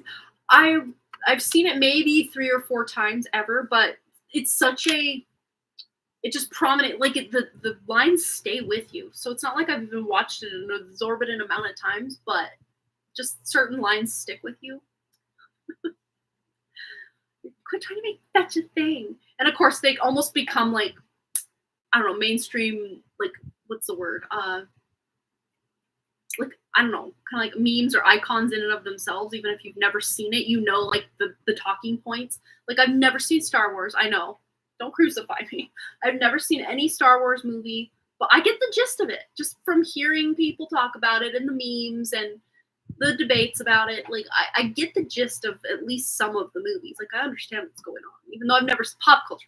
There it is. That's what I'm trying to go for. Yeah, I get the references, but I've never seen it. Same with kind of like Harry Potter, and the Hunger Games and Lord of the Rings. The other one, Game of Thrones. I haven't seen any of that. Get him, those are going shopping, right? Yeah, I've heard that a lot. Funny, I love it. All right. So we got to take these things from the Matrix and have fun with them and make them our own. You know what I mean? Oh, you've seen almost all of them. See, I'm like way behind the times on a lot of that. Kind of more by choice, though. It's not like I don't have an opportunity to go see any of these. I just don't. I don't know. I don't feel called for whatever reason. I've heard so many times, oh my God, you would love Lord of the Rings. And I probably would. I really probably would. I'm currently reading the Outlander series. That was a bandwagon for a while that I'm like, it sounds really interesting. Time travel and like Scotland. And what actually prompted me to start reading those was Pam's past life a couple weeks back, or however long ago that was, maybe a month ago, but at this point. Not quite a month ago, maybe. When we first started doing our night chats again, our night live streams again. She had a past life in Scotland, and I'm like, that makes me want to read Outlander because you hear all this stuff about it. And time travel, I love a good time travel, this, that, or whatever. So I'm just like, I'm going to start. It's an 800 and some page book, y'all. And there's like 10 books, maybe more. And I started listening to the audio book to get me going in it, to get me in the world. Usually it's getting going in a book, or especially a book one of a series that's really long. Like each book is like 800 plus pages in a series. I need a little help to get me going. So the audiobook did help me get into it. And now I'm on page like 400 and something. Well, it's past 444 because I did see that page number earlier today. So I'm reading that and this one Candle Magic book and Glow Kids, and there's one other book I was reading. Did I finish that one? I can't remember what it was even. I don't remember. I normally, well, I used to be someone who I'm like, I can't start another book until I finish a book, but I'm kind of like, I'll at least be reading one nonfiction and one fiction at a time. Oh, another crow's flying up. Yay. I love the crows. All right, Peekily, I'm going to stop talking and get into your reading. Well, let's do it. Okay. Hi, Amanda. I recently met up with Taurus, and something seemed different about him. Right now, we are being more like friends, but when he asked me out to dinner, it seemed like he missed me, and he was telling the waiter how much of a patient and sweet person I am, which was touching. Something happened with his visa status again, and he's worried about. I don't know why this stuff keeps happening to him. Will his visa be renewed, and are there any insights into what's going to happen if he stays versus has to leave the country? Thank you. Okay, let's just kind of tune into the vibe of like what's different, what's going on. Kind of just keeping it casual, kind of keeping it friends, but let's just see what's going on there energetically between the two of you. Yeah, Four of Cups. It's like, you know, if you did want to get back involved, it could happen, but I think you're right to kind of just keep this as like a friends thing. Like, you can be close friends. You can still share a lot of stuff together and be friends and care about each other without having to take that next step into romantic, especially if, you know, his visa status is kind of in question again. But I like to just kind of tune into the energy of it for him and you there. So I think you're doing the right thing by just kind of keeping it friends, kind of low key, but, you know, still can have connecting and touching moments together. That's awesome. I think just as long as you both kind of understand, you know, or set kind of those, I'm definitely good to be single, or, you know, let him know that you're not looking to get back involved if that's what you're doing. Just to make it clear to him. Something happened with his visa status again, and he's worried. Will his visa be renewed? Let's just stop there and ask that question, and then we'll kind of further get back into it. So will Taurus's visa be renewed? Ooh, this one jumped. Queen of Cups. Okay. I almost felt this need of just taking this deep breath, like, get it off my chest. So there is this balance coming back in. It's more the King of Cups that's finding that balance, but the Queen of Cups is about trusting intuition. It's weird because we're asking about him, but I'm almost reading this as your energy of what do you intuitively feel? Because I feel like your intuition is on point with his, you know, what's going on, if it will be renewed or not. But let's see. I do see him staying here, and it has to do with work. So I don't know if he can prove something with employment, or, you know, the job needs me for this much longer. So he'll be able to stay again in an extended time because of work. But it's interesting because there's something about intuition. Now I'm reading this as his energy, but your energy with intuitiveness of this Queen of Cups. But now the High Priestess is here. So it's almost, and if you missed this earlier, Peekily, go watch Marlene's reading, because she was asking about her husband's illegal status here in the country. He's been here since he was 16. But there was this energetic kind of exercise that came through to help him say, no, this is where I belong, to kind of cut cords with feeling like an other or an extra or an illegal or I have to be here, but it's on a, you know, limited time with this visa. Yeah, another visa issue. Isn't that interesting? So this does feel like a collective thing about belonging, and it may even have something to do with Saturn going retrograde. So if you missed the beginning of this whole thing, Peekily, we got into it with the Saturn retrograde kind of collective reading, those of us watching now on the replay. It's about cycles being closed out, and we got the Wheel card and a bunch of other like insights. I think the Fool energy. Yeah, there's new beginnings coming in with these the Saturn retrograde and the Saturn retrograde. So things that once we're visited, and we're already kind of in that shadow period because Saturn goes retrograde on Saturn Day, June 29th. So we're already feeling that retrograde because it's already kind of slowed way down. I mean, Saturn never gets like warp speed because it moves so slowly, 30 years around the zodiac, 27 to 30 years depending. But where it is now, it took about 30 years from the last time it was in this place. Yeah, I believe it'll be fine. It'll be renewed. Yeah, and I feel the same. I do feel the same. But when a retrograde happens, things we thought were over and done and dealt with will come back around with any retrograde, Mercury retrograde, Saturn retrograde. And think about it. Saturn is the planet of karma, of, you know, having to jump through all the hoops of the matrix. It's basically holding the matrix in place and keeping people working hard and suffering, toiling away. That's what Saturn does really represent. It's about getting to work. So having to work and then redo work we've already done in whatever house Saturn's transiting in for him. And of course, where his natal Saturn is and where the Saturn ruled houses of Capricorn and Aquarius. Of course, if you're following Western astrology, it's just Capricorn. But, if you want to kind of break that down and do that investigation, you can feel free to do that if you know his chart enough to know where his Saturn was when he was born.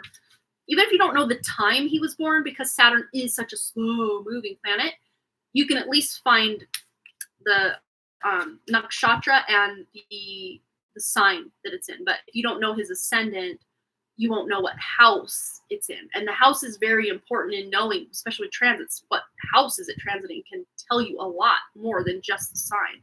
But if you only have the sign to work on, if it's, say, in Sagittarius, you can look at ninth house matters, because Saturn, Sagittarius and ninth house are, Sagittarius rules the natural ninth house. So you can kind of figure it that way, but there's an added layer of knowing both the sign and the house that you just don't get from just knowing the sign. I believe he'll be fine. And of course, also, if you kind of know the day he was born, the moon sign does transit each astrological sign every 2.5 days or so. So if it's kind of at the early part of the sign or the late part of the sign, it may be one back or one forward. But if it's solidly in the middle of a sign, you can guarantee almost that maybe it's not the right nakshatra, but it's definitely the right astrological sign. And you can do transit readings from the moon, and they are very accurate, especially in Vedic astrology. There's a lot of transits from the moon that you take into account. Let's see.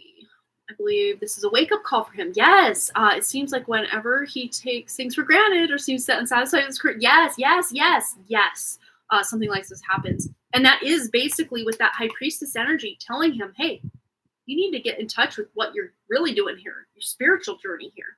Not just working and paying bills and breathing. And that's all important. Yes, sure, for sure.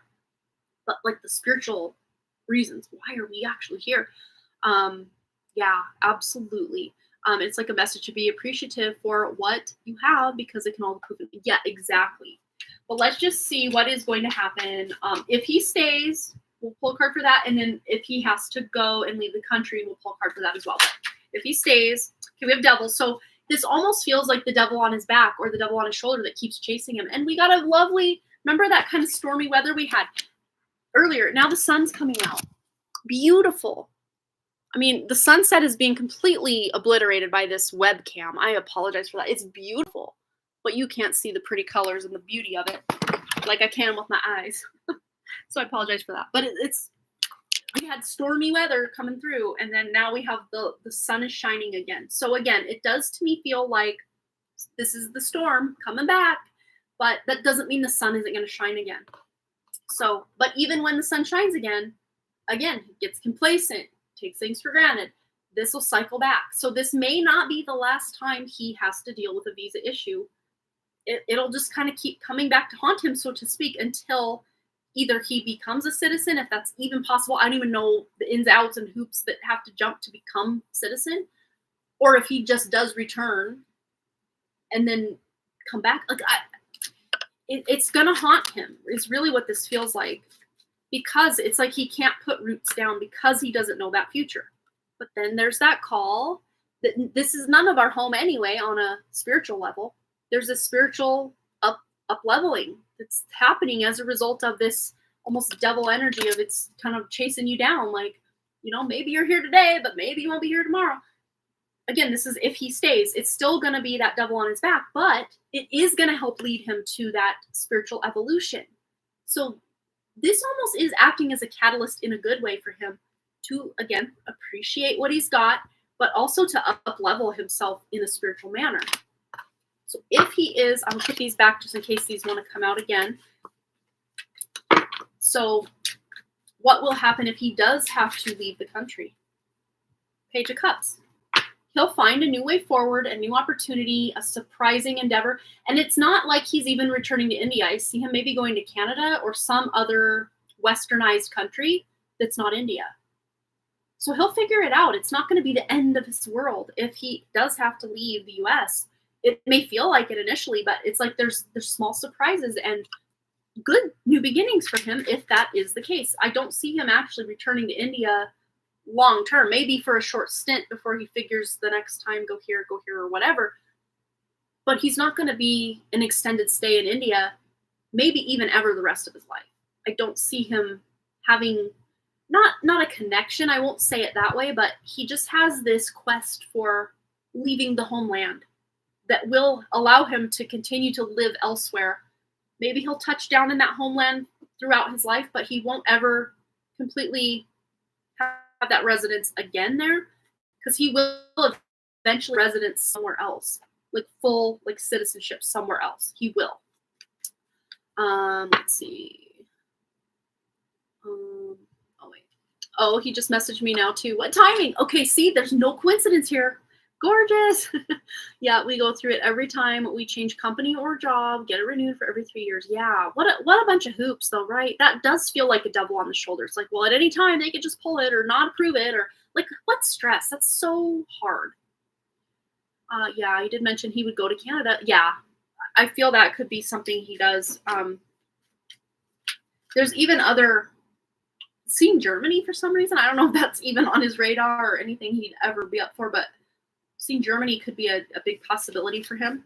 I don't know if there's a great immigration from India to Germany. I don't even know if that's a thing, but that's what I'm seeing. Like, they're much more open door policy with their citizenship than, say, we are here in the US. Yeah, walking on eggshells. Yeah, it's so not fun. All right. So again, if he does have to leave the country, yeah. So the fact that the karma wheel comes out, if he will have to leave the country, I think eventually, yes, he will. It may not be next year or the next or the next or even 15 years from now, but eventually he will be settling in another country. Even if he has to hop over here for a while, and by here and here, I mean different countries. Eventually he will get citizenship somewhere. And he may have to leave the country for a while, but that doesn't mean he can't come back. And eventually, maybe things change, but he does get citizenship here eventually.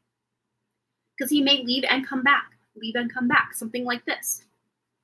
Germany is one, too. His older brother lives there. Okay. Germany, okay, I got chills, right, as that all happened. So that may also be where he just decides, this whole hop is just too much devil on my shoulder. I just want to settle. And that could be within 10 years. I see within 10 years him finally just saying, Germany it is. And I'm hearing he may not even have to learn German. Like, where he settles, there's a great number of people who speak English, and even, I'm not sure how, is it Hindi? Is that the language? Amber, you would know. That he's got a community of people who are from homeland, that he can have that community, but not, I mean, obviously he probably would learn German if he did end up living there, but it wouldn't be that he have to be his go-to language. He could utilize other languages he knows. We have to apply for renewal again soon. It's stressful. Oh my gosh. Yeah, I can't even imagine. That is, I mean, it's bad enough that I feel stressed. Like, where I really want to move to a bigger, not necessarily a bigger home. Yeah, maybe a little bigger, but as far as just having more space around us and our neighbors. Like, we have a 1/4 acre here in town, in city limits of Missoula. Like, that's almost unheard of to have that big of a lot in town. 1/4 of an acre is like 10,000 and some square feet lot, which, I mean, I think we have a good amount of space, but it's just the fact that our neighbors are like right there and their other neighbors are right there. And there's a public walking path right there that I don't necessarily like, because maybe TMI, but like, when I get up in the middle of the night to let the dogs out, I don't want to throw a robe on. I just want to go to my back door with my birthday suit on and let the dogs out. Like, just that extra step when you're already tired. Like, I just want to live my life according to my rules. You know what I mean? And not that someone at 3 a.m. is going to be like, oh my God, I saw a boob. Probably not going to happen, but like, I just don't want to risk it. You know what I mean? We've been on that journey since 2013 when we first applied. Yeah, I mean, oh, it's hard. Yeah. Incredible learning all the things he has to go through. I had no idea. Right. Yeah, it's just, it's It's just not, again, it's not fair. Like, who's to say just because certain people were there that they should have to stay there, that they can't move? But again, it's about, not letting a lot of that colonization stuff that happened, before we got here in this life anyway, happen. I mean, no one owns the land except Mother Nature herself, but yet we have these illusions that we own the land. Like, I just wish we could all get along and everybody could be where they want to be. Like, why can't it be like that? You know what I mean? Like, let people live where they want to live. They're not hurting anybody. Can't we all just get along? But like, I get it. I know there's always someone who's gonna ruin what a good thing that everyone else has going, that everyone else is following the rules, and there's this one person that comes in and ruins it for everybody. Like, I get it. I know why there are rules in place, but yet at the same time, I think so many systems in this world are just absolutely, they're not even broken. Like, they were designed to be wrong from the get-go. And yet they're just perpetuated, and even getting worse and worse, like, it seems like. But it's all by design. It's just not fair to the true spirits who are here that just want to have a good time.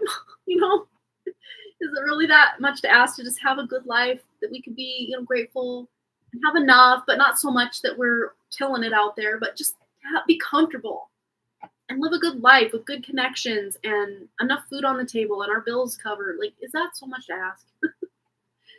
Isn't that what most true spirits want, is just to be comfortable, but have the ability to step out of the comfort zone, but like to not feel in fear of their life, or like they're being attacked through their food, their water, their air, their screen time, their everything. They're just being attacked. It's not fair. I think that's the whole dichotomy of this matrix, is that it is not fair. Every time the admin changes, they mess with the rules and regulations. Just due to that, we haven't visited India since we came in 2014. Oh, yeah. Because isn't that what happened to Taurus for Pika Lee? He went to visit India, and then they didn't let him back in for a while. Like, he had to jump through a bunch of hoops to even get back into the U.S. Like, he couldn't even go visit home without fear that he couldn't return. Like, that's not right, Ugh. All right, closing statement for Pika Lee and Taurus. Just anything about him being able to figure out this status. Yeah, Four of Pentacles. Again, he's going to feel this lack, and I always pull a clarifier on that Four of Pentacles. It's the most dualistic card in the deck. It's either being too frivolous with the resources or holding them too close and hoarding them. Eight of Pentacles. So yeah, he's literal. Look at all those hoops he's jumping through. It's going to take a lot of hard work and effort and ambition over probably 8 to 10 years. Him hoop before he's like, ugh. I don't want to do this anymore, and I'm gonna go where it's easier, which does to me feel like Germany. It doesn't mean he has to be there forever, but I think eventually he will decide to go the easier route. So he does feel this sense of just deep breath, let that sigh of relief out, and have that stability that he craves. Also, this right to the land is so bad that now people say on our face to go back to the land we came from, even the kids get bullied in school due to color, and see, that is just so not right. Like, you should be able to live where you want and bring the customs from your homeland to where you're living without getting in trouble or yelled at or bullied or like, ugh. I just don't get it. I think it's awesome to have like different experiences and cultures, and like, to me, that's exciting. I mean, I do have my North Node and my Moon in the 9th house, so I love that stuff. I love learning even about people who have exactly the opposite views of me. I love learning why they believe that and what makes them tick. And like, I love learning about things I'm interested in, but also things I know nothing about. Like, I'm an open book as far as wanting to learn and see how the other half lives, so to speak. I can see how people say things like that, right? It's just, ugh. It's not so much a reflection of the person that they're attacking. It's their own insecurities that they're projecting onto, oh, you're eating that weird food, or you look different than me. It's like, well, okay, that tells me everything I need to know about you. Awesome, we got it. Memo received, Can we all just get along? That's just, yeah, different cultures. Yeah, and enjoying trying different food too. Like, so many different things that you never would have thought to try or look into or investigate on your own, just learning from people of different cultures and their food. Like, food tells a story. Like, I know food can tell a really crazy story these days with all the toxins in it, but you know what I'm saying? Like, just food can connect people too, we are legally here and our kids are citizens here. Right, exactly. Yet we're alien, and for our country, we are non-residents, so we don't belong anywhere. Yeah, and it's almost like, people who are like biracial too. It's like, well, I look like this part of my ancestry, and yet I'm also this part, but this part denies me because I look like this part, or it's a whole crazy. Right as I say that, I get a thing from Ancestry.com. They're listening in, folks. What the heck? You can't make that up. I'll prove it to you right now. Okay, I'll show you. I'll show you right now. You have a vital records hit from Ancestry.com. This is where it says Ancestry. Just came in. You can't make that up. So either they're listening to us or we're on to something here. But yeah, it's just something needs to change, People need to get more open-minded and just empathize more with others, Just because you're different than me doesn't mean you're less than, or I'm less than, or you're better than, or I'm better than. Like, a dialogue needs to be open. I mean, sure, there's many dialogues have been open, but so many people are so set in their ways, and I'm the superior one, and you're on borrowed land, and oh my gosh, we're all on borrowed land. No one owns the land, okay? Yes, oh my gosh. How cool would that be if we could just like teleport right now to have a gathering, a get together? Well, we probably plan it, because I'm not quite in my PJs yet, but like, some of you might be. You probably wouldn't be like, oh, I didn't even prepare to hang out with you guys. But like, it'd be so cool if we could just teleport, like time travel or teleport to a place where we could all hang out and meet up that wasn't just virtual, but was like, that would be so fun.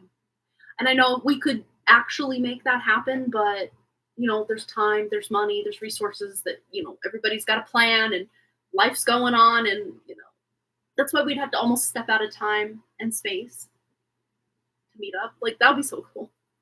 That made me think about my ancestry coming from a nomadic tribe. Yeah, right? And it's like so many people were nomadic because that's what the land dictates. The food source starts moving, we got to move, The weather comes in, we got to move. It's not because they're greedy and they want to take up all of the land. No. And then in fact, they're probably less greedy with that because they respect and honor the land in all stages and places they go. And they don't try to claim it as their own, put down roots, which, so many of us almost have this visceral need to put down roots somewhere, But yeah. Interesting. All right, let's get into our giveaway. How's that sound? Let's do a giveaway. All right. So if you're new here or you don't know how this works or it's been a while, all you got to do is figure out or determine what card I'm pulling out.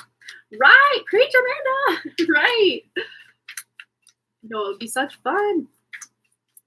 All right, here we go. What is it? Start your guesses or your whatevers, your intuitions. I'm going to skip this ad that keeps trying to pop up. I accidentally had one go through earlier, so if you got pulled away by an ad, that's my apology. I say no ads, but even if you say no ads on your video, they still put ads on it these days. I don't know why, what gives them the right. Yeah. All right. If we're going and going and going, I'll narrow it down for you guys. Well, someone got the number, but not the suit. Someone got the number, but not the suit. There's a clue for you.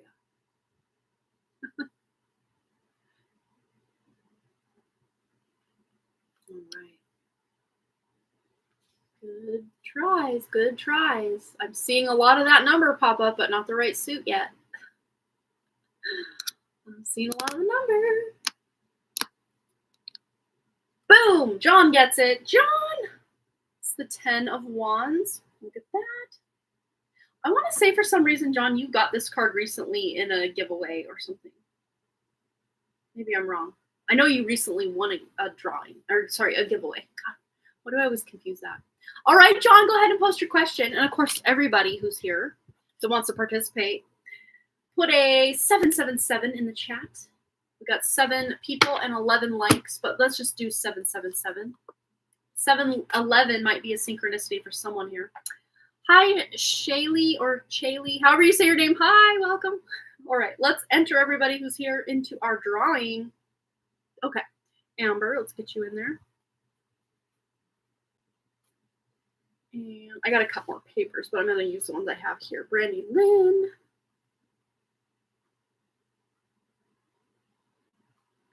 And who else we got here? Who else we got? Pika Lee. Now I gotta cut another paper up. We have 3 already ready to go. We will cut off the sticky part of the sticky note. That's not the straightest cut I've ever made, but hey, it'll work. I really made my garbage can go all the way to that end of the room. Oh well, we'll make it work.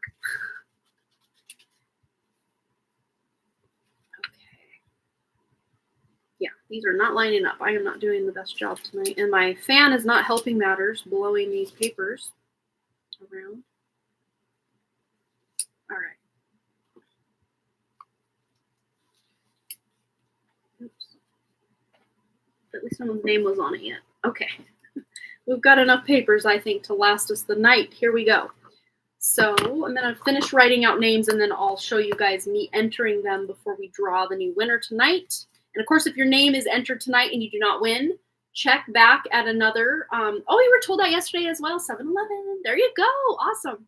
And Amber says it followed you since a few years. There you go. Yeah, what I was saying is once your name is in this pouch here, it's going to be in there until either I stop doing this or I pull it out. So you can even go future live streams and don't really watch it, but just click on the video, check the top pinned comment to see if the drawing winner has your name by it.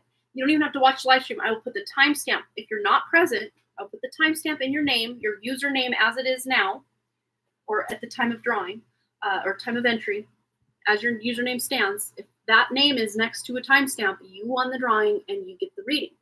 All right, so next we have, yes, okay, so Shaylee or Chaylee, however we say your name, I do apologize if I'm saying it wrong, but welcome to hanging out with us here. We got Kashfi.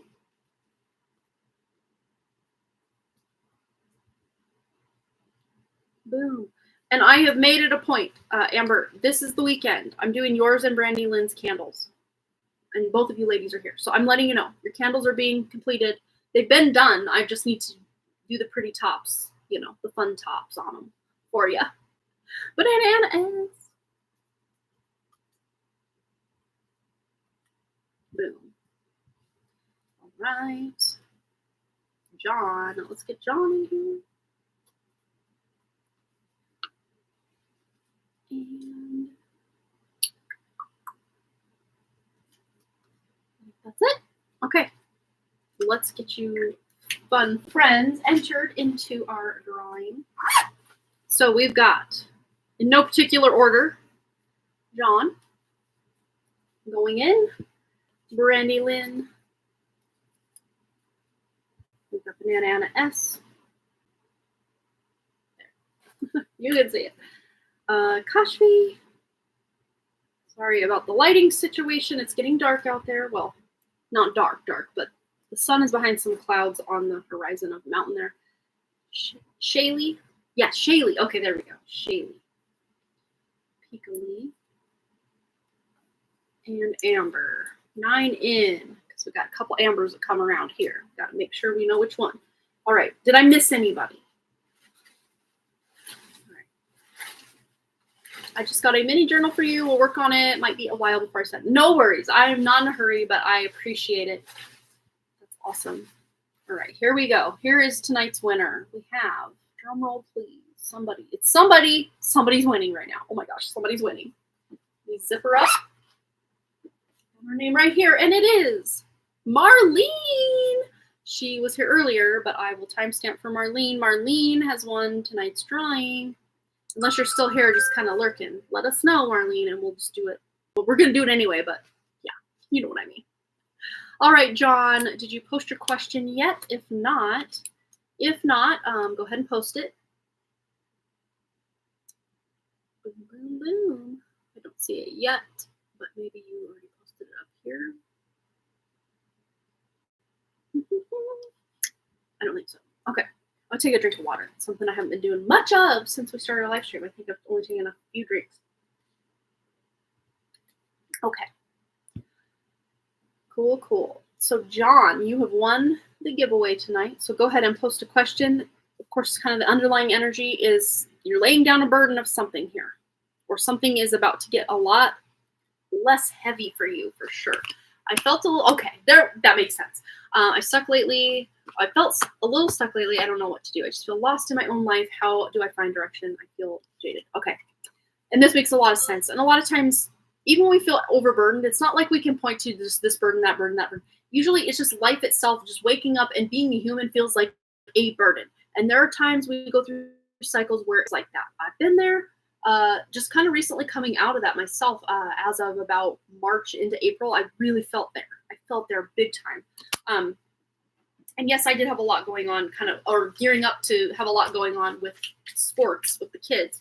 But yeah, so wow.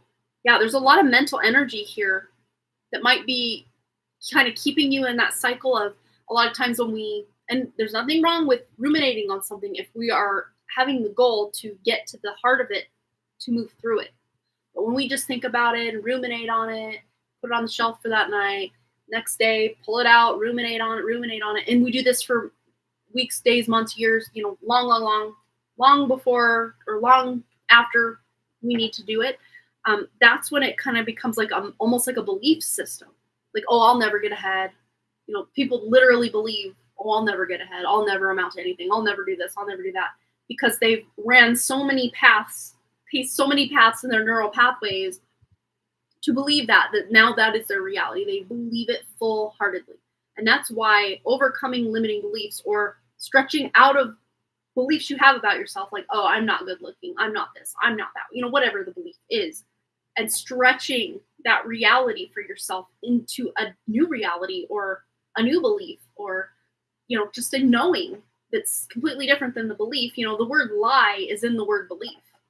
So beliefs are very relative. They can even be transitory. Like a belief I once had was, I'm just not worthy. And at the times I can dip into that, but then I remember, no, I am a limitless being that comes from outside this matrix. How could I be nothing? How could I be unworthy? I couldn't. But yet there's that subconscious programming. It's like, you're unworthy, you're unworthy. That's not even mine. It's not even yours. It's not even yours. Yours. Everybody watching. It's not like we're choosing to believe we're unworthy or we don't deserve or we're never good enough or, well, my art will never make it this far or I'll never amount to anything or, all these things. These are programs that are running in loop in our thoughts from the matrix itself. A lot of this has nothing to do with us, not even anything to do with past lives. Yes, past lives. And the more past lives we have, these traumas, these beliefs, they can all compound to almost make it feel impossible. And that's kind of what this feels like. It's just being road weary from being human and being here in this matrix system. But you're going to be able to actually get a respite and a rest from that. But even though the Four of Swords, which is about rest and healing and self-care and being able to relax and actually get restorative rest, then it progresses into, we're all effed, nobody wins. Like, to me, in all of the different suits and, to tell the story from start to finish, from Ace of Pentacles 2, 3, 4, 5, all the way through the King of Pentacles, into the Swords, into the Cups, this jump makes the least logical sense to me. Of all, if you put the cards in correct order and tell the story from jump to jump to jump, from stone to stone, this makes the least sense to me, logically speaking. To go from, oh my gosh, I've healed, I've restored myself, I've rested, from the Three of Swords of grief, heartbreak, loss, that just feels like you'll never overcome it, to then healing from it, licking your wounds, resting up, restoring yourself, that makes perfect sense to me. But then to go from this restoration to, oh my God, nobody's winning, everything sucks, we're all gonna die, like complete victim mentality, or, every man for himself, survival of the fittest. This makes no sense to me. And I I've known this for a long time. I don't think I've ever actually vocalized that to anybody, let alone on a live stream. It makes no sense to me, but there's something in your life, John. The reason this makes no sense to me is coming up for you. I got most of those cards for myself, right? I've been there for sure. Why is this coming out like this? What is it that makes not a lot of logical sense to John? Something about being able to move forward. It's almost like you feel like there's a chasm between where you're at and where you want to be. And maybe that chasm is just you're kind of unsure of the direction. You know, just feeling stuck and feeling lost in your own life is, yeah, how do you find the direction? That's what this represents, is it almost feels like too big of a jump to go from where you're at to where you want to be. Because maybe it's almost just like fog and you're like, I don't even know where I'm at right now. But let's see how you can overcome that. Let's get some advice, wisdom, guidance for John into how to overcome that directionlessness, that feeling of being lost, and how to feel that direction, that sense of progression again. Bloom. And I just heard bloom where you're planted. So even if you're in a stuck situation, just bloom where you're planted. Okay, I have no direction in life right now. Well, you know what? I'm going to do what I want then. Yeah, I'm going to pay my bills and do my thing and whatever. But the free time I have, I'm going to do what I want. I'm damn well going to do what I want. So figure out what it is you want to do. Even if that's just listening to podcasts while you fall asleep, or drawing, or gardening, or repairing your truck. I don't know, whatever it is you want to do. Just bloom where you're planted and just start doing something that feels like joy to you, whatever that is. And it can be as simple as just turning everything off, cooking a nice meal for yourself, and then sitting with everything still turned off and just really thoroughly enjoying every taste and morsel of that meal, to fully appreciate not only the fact that the meal is nourishing you, hopefully, set your intention that it will, because a lot of the food these days, we know how that goes. But just to enjoy the taste of it, because a lot of times, I don't know if this is something you do, I do this a lot more than I want to admit, is I will be either reading a book while eating, or listening to something while reading, or watching a YouTube video, not so much lately, but in the past, watching YouTube while eating, and just having to almost distract myself from me nourishing my body. And even, when you think you have a conversation with someone, like a full-on conversation with someone while you're eating, that's still even a form of distraction. And, as a mom with 2 kids, it's hard to eat a meal without being distracted with even just the kids. But, when they're not home, if they're at camp or they're at school or, whatever. Oh, you're having rice? Oh, funny. I've been having a lot of rice. That's what I had for 2 of my meals today. Lunch and dinner, rice. I've been kind of on this rice kick lately because I'm in this almost like dog paddle mode of I don't know what to do with my diet, but I know this isn't working. That's not working. I'm using the jasmine rice, the Matsami brand, I think it's called. It's the only one I can find that's not enriched with folic acid. It still may be somehow, I don't know, but it doesn't say enriched, and there's no, in the ingredients and the vitamins and minerals and stuff, it doesn't say folic acid. So I'm like fingers crossing that I'm doing okay for myself with not having folic acid after I know what I know about that MTHFR and not being able to process that and all the things. So I'm trying, once I know better, I do better, but I'm trying right now to kind of just tread water and just eat rice kind of for 2 meals a day and the same breakfast that I've been eating, to just kind of, I feel like a keto bread toast stuff. I'm not like on a keto diet at all, but like it's the only one that doesn't have the folic acid in it that I can find at the store. So it's that. And it's like 1/3 the calories of a regular slice of bread that you get at the store. So I'm like, okay, cool. And then a strip of turkey, bacon, and 1 hard-boiled egg. That's my breakfast. And I'm treading water until I can find a jumping off point to what I could be cooking and making. And of course, my kids are eating all sorts of variety. It's just me that's eating these very repetitive meals right now. Yeah, I wash it so well. I rinse it like 4 times initially, dump the water out, kind of do this to kind of stir around with my fingers, dump all that water out again. 4 times I do that. Then I fill it back up to the point in the level, let it boil. And then before I do, so just let it sit and drain all the water, evaporate the water out. I then rinse it again 3 times.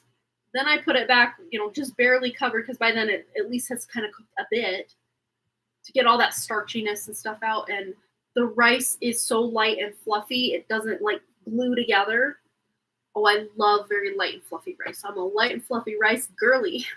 I'm not sure, but have you tried Sona Masuri rice from India? It's better than the... Oh, I have not heard of that, but I will be looking into that. I'm going to take a screenshot of your comment. Thank you for that. Yeah, I'm looking for minimal processing and no enriched or fortified. No folic acid added to my foods. Thank you very much. Because I will find my way to do it my way. I'm looking into that rice. Yeah, because I know if you just go get any brand name rice, it's all enriched. It's all fortified. You can't get it any other way except if you get a foreign made rice imported in, which I do believe that brand is, but I also saw they had a version of it that says on it enriched white rice. So I get the jasmine, whatever, looked all over, read every single word on that package, did not see folic acid or enriched or fortified anywhere, but I'm still doing this, fingers crossed that I got it right. I know we have I think at our local store, one of our local stores here, we do have an Indian food section. I do believe we do. I know we have a Vietnamese food section, a Chinese food section in a couple stores that I know for sure we have. But I will double check Indian food section. We've got to have something, or at least maybe to be able to order it online. Maybe, I don't know. It's important enough to me that I would go that extra mile to do that. But yes, John, I do hope that helps. But I feel like I need one more message. Just start doing something that brings you joy, and it's almost like it will start opening things up for you. Let's see. I dropped a few cards, and I want to make sure I'm not going to roll over any if I roll my chair toward the cards. Okay. So we have, the Six of Pentacles. So balance is being restored. You're going to start to feel forward momentum soon. But it's going to take you having to maybe cut certain things out that are not beneficial for your health. Consumption in all forms, like content consumption, food consumption, water consumption, drink consumption, whatever it is. You're cutting out maybe bad habits, or again, could be belief systems, because swords are all about the beliefs. You're cutting something out that will help restore balance, that will help you be able to feel like you can move forward. Oh, they used to have it at Costco. Okay. We had a Costco membership, but we let it lapse during COVID and we just never renewed it. We keep thinking, oh yeah, we'll do that. And we just never do. So it's been 4 years now.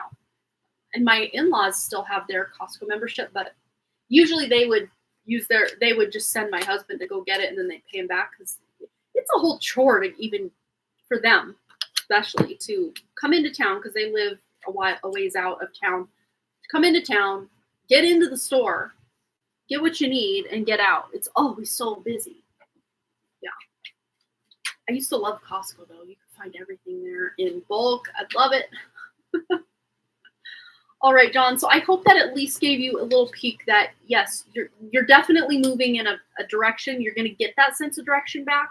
And the key is to really get some good rest and, cut out maybe some things that aren't helping or benefiting you.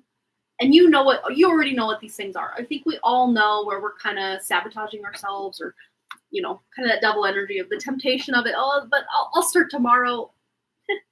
Been there so many times. I'll probably be there again. I can guarantee you I'll be there again with something in my life. Oh, I'll do it tomorrow. I know this is bad for me, but I'll stop it tomorrow or the next day or whatever. Monday. Yeah. All right, you guys. Well, it's 9:38 my time, and it's not dark yet, but look, we're getting darker anyway. But it'll be fully dark probably around 11. Like, you'll look outside and be like, yeah, it's nighttime. But this, it's definitely like a twilight time between like 9:15 and 10:15, and then it just gets even darker, dark. It seems like. But yeah, the summers, it's hard to go to sleep before 10 p.m. because it's just so light outside. It's hard. It's hard. And especially those people up in the north with the midnight sun. The sun, it kind of does this bounce in the sky, almost like a bouncy ball, but it never goes below the horizon to set and then it's back up again. People, especially like in Norway, Sweden, they deal with that midnight sun. I don't know how I can handle that. Oh, in Alaska, they have that going on too. Yeah, it's 9:39 p.m. But like I said, it'll be close to 11 p.m. and it's still not fully dark. Like the sun has set. It's beyond the mountain at this point, but it's still, I mean, it looks darker, I think, on camera than it is. Like I could still go outside and throw the ball for my dogs for at least the next half hour. So, for about 10:15 or so. 10:15 p.m. And then it starts, because, you know, this far up north, it does stay light pretty late. But my dad, when I remember this, going to my dad's house in the summer, and he put us to bed, no joke, I was a 12-year-old going to bed at 6 o'clock p.m., which, yes, was 7 p.m. Mountain Time, because he was Pacific Time. But even still, I'd lay in bed till like 11 p.m. Mountain Time, so almost midnight, or sorry, it'd be an hour behind. So 10 p.m., 11 p.m. Yeah. It'd be midnight my time. I always like, it's midnight my time, because I was still going on Montana time, even though I was Pacific time, because we usually were only there a week or two. So I'm still like on Montana time, or like, oh, well, it's this time at home. Like I would always play that in my head. Well, it's 9:30 here. Well, it's 10:30 there. But he'd put us together so early just so he could have his time, his free time. Even as a 12-year-old, going to bed at 6 o'clock, like there's still like 4 to 5 hours left of daylight in the summer when we'd be there.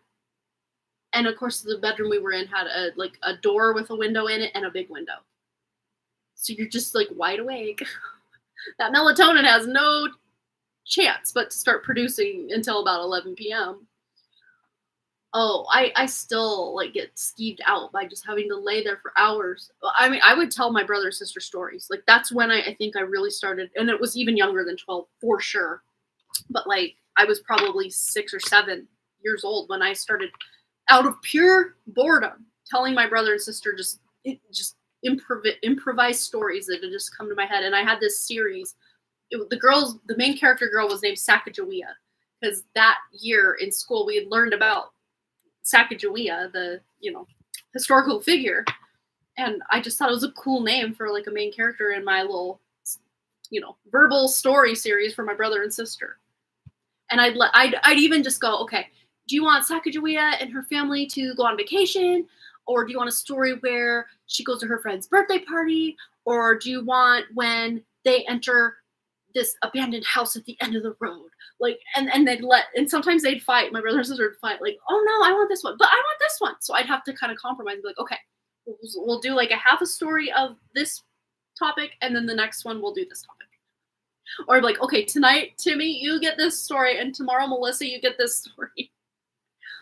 So I guess it wasn't all bad, but like, the process of it though it's hard to force yourself when you're a kid, especially when you have all that adrenaline and energy, and you just want to run out in the yard and play and, I don't know, read a book or whatever. You can't read in the dark. Well, I mean, it wasn't dark, obviously, but like, it wasn't light enough, especially later on, and he wouldn't even let us read in bed. So that's when I started just telling stories. My mom was like, if you're in bed and you're talking, I don't care. As long as you're in bed and you're not fighting and you're not out of bed, you're in bed. So you're in bed. That's cool. That's cool with me. You can read, you can tell stories, you can talk. I don't care. You're in bed. You're good. And that's kind of how I am with my kids. I'm like, you're naturally going to fall asleep. I can't just like hold a finger gun to your head, like, fall asleep now. But yeah, my dad just did not understand the parenting thing. And I don't think he does even now. I mean, I'm still figuring out the parenting thing. And I'm a full-time parent. He was so not a full-time parent. Oh, sounds like your mom. Oh no. Oh, your mom was like, you'll fall asleep when you fall asleep. Or was she more like my dad? Just go to sleep. Oh, I'm getting texted. Oh, Amber texted the work on the coaster set. Oh, cool. Let's see. Oh, and you sent me some links for the rice. Oh, thank you. That's awesome. Cool. Oh, it's at Walmart. Ooh. Even if my Walmart doesn't have that, I think I can get it shipped either to my house or to the store. I bet I could do that. My mom does that all the time. I've never had Walmart mail me something, but Oh, I see I have a missed text from you about the reading. I'll read that and respond later for you.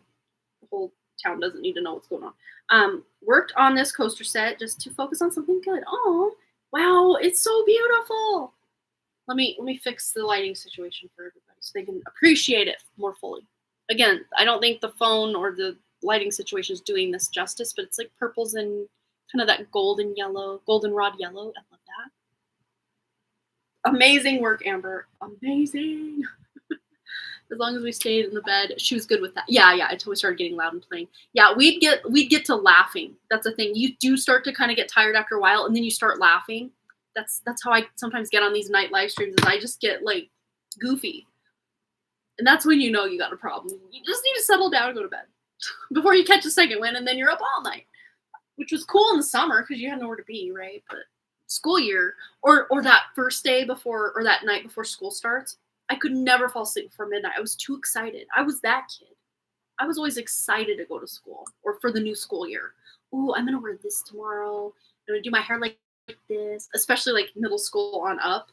Not so much in grade school. I was just excited to see my friends. But I'm also excited to see my friends in middle school and high school. But it seems to me that in middle school and high school, I had more of an incentive to keep up with my friends over the summer. So it was still exciting to see them at school, but like I just seen them yesterday or, that weekend or whatever. But in elementary school, that was more rare, I guess, for me. Yeah, so fun. I kind of miss those days, but then in so many ways, I'm like so glad that part of my life is behind me.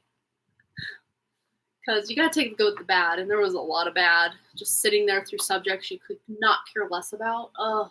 But then there were other subjects you're like, I never want to leave this class. Especially pottery in high school. I loved that class. I could just sit there and create things all day, but of course I couldn't because I had to go to the next class. Especially excited to wear new clothes for the school year. Yeah, because like my mom, she'd take us like school shopping in like mid-July. And those clothes would just be sitting there like calling my name. I'm like, I want to wear you. And sometimes my mom would like let us wear them to like the fair or whatever. Like, okay, you can wear it one time before school starts. Or, we had a family reunion or something. You can wear it one time before school starts. Which was really sad the year that our house burned down August 14th in 95. We'd already had all our new school clothes bought and we were excited to wear them, and then they all burned. And then we ended up wearing like, yard sale clothes or not yard sale, but they had like this used clothing at the church that we went to. They called it the burnout closet. So for people that are on hard times or the house burns down or whatever, they have just like in every size for man, woman, child of clothing. And maybe they weren't the most up-to-date clothes, but like they worked. And we had a few new things, like the socks and underwear obviously were brand new. But yeah. But I was used to wearing used clothes because I loved thrift shopping, and I still do. I still am not going to turn my nose up at used clothes. That's fine with me. But there's something about a brand new, crisp, no one's ever worn it, whatever outfit for school for the first day. That's something fun about that. I don't know. My kids just don't care. I think it's because they never, as in their childhood, we didn't struggle for money. We don't, the way that maybe my mom and I and my family did when I was a kid. But what's weird is my dad always had good money. It's just he barely had to pay, and he never even had to pay child support on my brother, which is his like clone, his twin. Not that he denied he was his kid, but it just the courts. My mom was just like, it's too much of a hassle. I just can't. But to try to make up for it, he just paid my sisters and my child support till my brother was 18, which he's only 2 years younger than my sister. So, 2 years of free child support? Big whoop, So true. School clothes shopping was a whole thing. Yeah, I think it's more of a girl thing. Because my brother, he never cared. He just was like, I'll wear whatever. And that's kind of how my kids are. Like, I think my youngest one is a little more, he's got a really funny, funky, eclectic fashion sense. So it's not even about, like, neither of my kids cares at all about brands. It's about, like, what it looks like so much. Not so much, like, because there were times that I got influenced, like, oh, it's Nike, so it's Tommy Hilfiger, so I want it. Even though it doesn't look that cute, but it says Tommy Hilfiger. Like, I got roped in. I'll admit it. It probably wasn't until my early 20s that I'm like, I don't like as a 42-year-old woman now, I don't even know what the cool like designer jean brand is anymore. Like the last bandwagon of jeans I was on was Lucky Brand. And this was before like True Religion and I don't even know, Miss Me and all those. I did kind of keep up with it, but I didn't care to buy any of that because it didn't fit me right. They were like super low rise where your butt crack's hanging out and your hips are like major muffin top.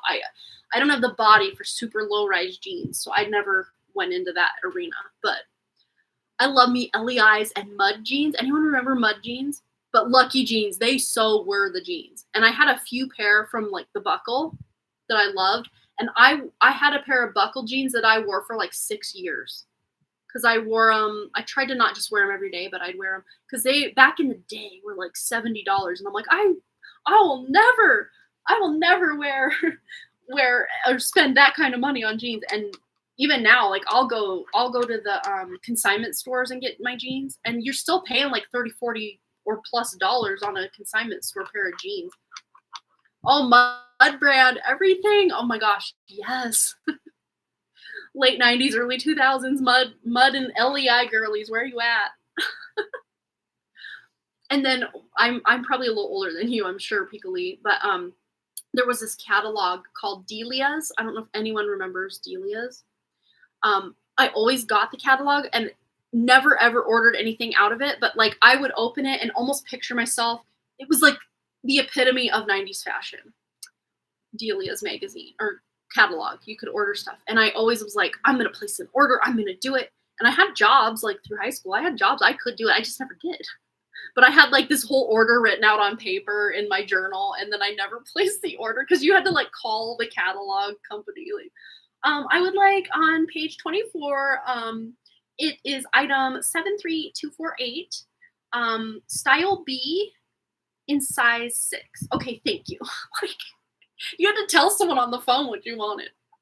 Or you had to write it all out and mail it in, which I'm like, I'm not waiting that long, I'm going to call.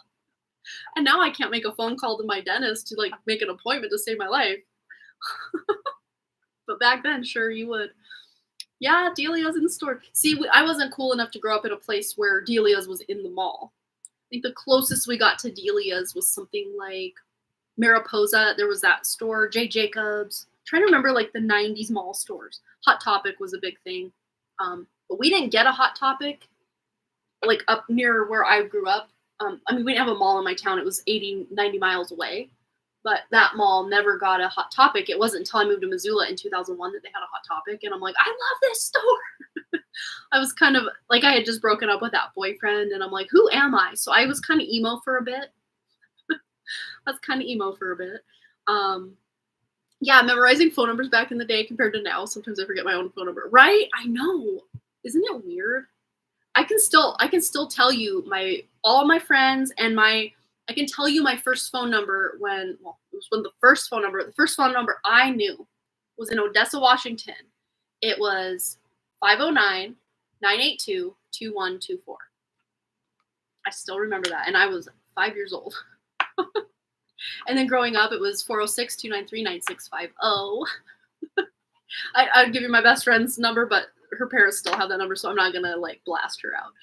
But I know that one still. I know the Magic Cleaners, which is now defunct, 406-293-8413. I can remember my dad's 208-772-8250. But I don't even know Boston's phone number. I was just talking about that earlier today. I'm like, I don't know Boston's phone number. I know my husband's phone number, but I don't know Boston's phone number. I don't know, like, my father-in-law's phone number. I do know my mother-in-law's phone number. I know Brian's phone number. I know my mom's phone number, my brother, my sister's phone number, because they've had those numbers for a long time. Before I even had a cell phone, they've had those numbers. That's the only reason I know. It's because I had to know it to call it because I didn't have a cell phone that stored that information for me. Don't let our smartphones make us dumb. Remember my first phone number as well? Isn't that funny? Yet I can't remember what I personally can remember what I had for dinner 3 days ago because it was rice. Remember, we talked about that. But like, yeah, it's like, I don't remember like what day I went to the library or like that short-term memory is getting kind of weird. But when you don't have something to rely on that keeps all your dates and your appointments and your phone numbers all tracked in one spot. Back then we were forced to know things. I kind of want to get back to that though. I want to be my own kind of record keeper within myself. I always felt confident knowing all that stuff. And now it's just seems like, well, who cares if you know that number? It's also in your phone. Every time you call them, you don't have to dial it out. You just click their contact in your recent calls and there you are. Or say, hey, call so-and-so. Well, I don't have Siri set up on mine, but my husband does. He's like, call Rhett. That's his brother. He's like, call Rhett. I don't even have that set up. But yeah, it's if I want to call Boston or text him, I just click on his name in my text log and text him. I don't have to insert his number every time. Anyway, we're just rambling at this point, but it's fun, right? Blast from the past, 90s fashion, and remembering phone numbers. So fun. All right, you guys. Well, you had a small diary for phone numbers. I had that too. It's like a little address book, and I'd keep my friends. And I had a couple pen pals growing up. Anyone remember pen pals? There was this girl that lived in my town in first grade, and then she moved away, and I was pen pals with her through high school. Palm Pilots. I never had a Palm Pilot, but I had a friend that had one, and I'm like, that is the coolest thing. But then at the same time, in the early 2000s, we're talking 2002, 2003, we had a few friends that were getting cell phones. Me and these two. Hung out with these two a lot back then. Me and these two. See, I was a little goth, kind of emo, but still had a pop of color. Used to straighten my hair. You can see the straightening. Had these little tiny butterfly clips in my bangs. Do you see that? Just hanging solidly in the middle of my forehead. What was I getting at? Oh, we would call it an electronic leash, and I'm like, I'm not gonna get an electronic leash. I'm gonna hold off as long as I can. I'm glad I did. I didn't get a cell phone until 2006. And I was 24 years old. I felt cool. Not getting a cell phone, but that I held out that long. And it was necessity that I got it because my husband, I was still finishing my degree at the university, and my husband was working across town. And there were days that he, being a salaried employee, would have to stay late or work late or, go out with drinks with friends after work. And I, of course, had my work or my school schedule. I used to sell clothes on eBay. That's how I worked. That was my work back then, so I could work from home. But my school schedule was very, I'm out at this time in my class from this and that. So, but there'd be times that he'd have to work late, and he'd have to let me know that somehow. He couldn't just leave work, come to the university, meet me there, and be like, hey, by the way, I got to work another 2 hours. So it was him that's like, you're getting a cell phone. I'm like, but I don't want it. But I know, I get it. I would like to be able to have you tell me, hey, I can't come pick you up, because we lived out in Florence where his parents live and commuted in. So yeah, 2004. No, I got mine. It was 2006. Yeah. It feels like so long ago, but yet not. It's weird. It was one of those, it was a pink Sanyo flip phone. I remember that. And then I was on a BlackBerry. I had 3 different models of BlackBerry before I got into the iPhone. I think my very first iPhone was an iPhone 3, and I got that in 2012, early 2012. And I've had iPhone ever since, just because if it ain't broke, don't fix it. I mean, no. Oh, yes, the drawing. Thank you. Thank you, John. I was going to leave and just book on out of here. But that's because Marlene's name blew off my thing. I think I watched it blow away, too, and I'm just like, oh, there that goes. Without registering, oh, there that goes. Thank you, John. I appreciate that so much. All right, you're saving me here. All right, 357.29. 357.29. Wow, we've been live almost 4 hours, you guys. We haven't done that in a while. All right. Marlene, you won the drawing. You were here earlier, but we've been live almost 4 hours, as you can tell now. So we pulled your name out of that hat. It blew away. I was just talking about that right before I did timestamp. So I watched it blow away, but didn't register. Is this it? It doesn't matter. We know Marlene won. So let's do it. Marlene. I know I forgot about the drawing too. Not because I forgot about you, Marlene, but we got to talking about 90s fashion and remembering phone numbers and all sorts of blasts from the past that we were on a tangent, and I was about ready to check on out of here. So I'm glad John reminded me. It's time for Marlene's drawing win message. What does Marlene need to know? in rice. We talked a lot about rice. We were on all sorts of fun tangents. All right. Be gentle with yourself, Marlene, and the number 33. And this might even be like getting back out in nature. I don't know how connected or not you are to nature, but it's always a good idea. Let's see. Anything else for Marlene? What does Marlene need to know? 3 of Wands. It might even be getting hot wherever it is that you're living. I just got this like rush of heat, and I think it's because my AC vent that's down here has just kind of stopped for the night, and that lets me know I can open the window, let a little bit of the cooler evening air in. And look, it's still going strong out there with the lighting. We still have light, people. I can still play fetch with my dogs, and it is 9:59 p.m. So we probably have about another 15 minutes or so before I'm like, which dog is that? You guys just blend in now because it's so dark. But yeah. All right, here we go. Marlene. Yeah, 3 of Wands. So there might be some heat issues, like it's just really hot in your area, and just, keeping cool or keeping, comfortable in the heat. And maybe, I don't know, there's some sort of travel, even if it's just in your area, doing something different, making a plan, and then taking action on that plan is going to be very important coming up for you. And especially if that does involve some sort of trip or family gathering, get together, something that you are, just doing as a family in your town. You don't have to even travel for that. But that might be something fun to just connect everybody and kind of get out of the house. Yeah, I watched that. I want to say about a year ago that came out. Maybe more than a year ago at this point. Yeah, I watched it.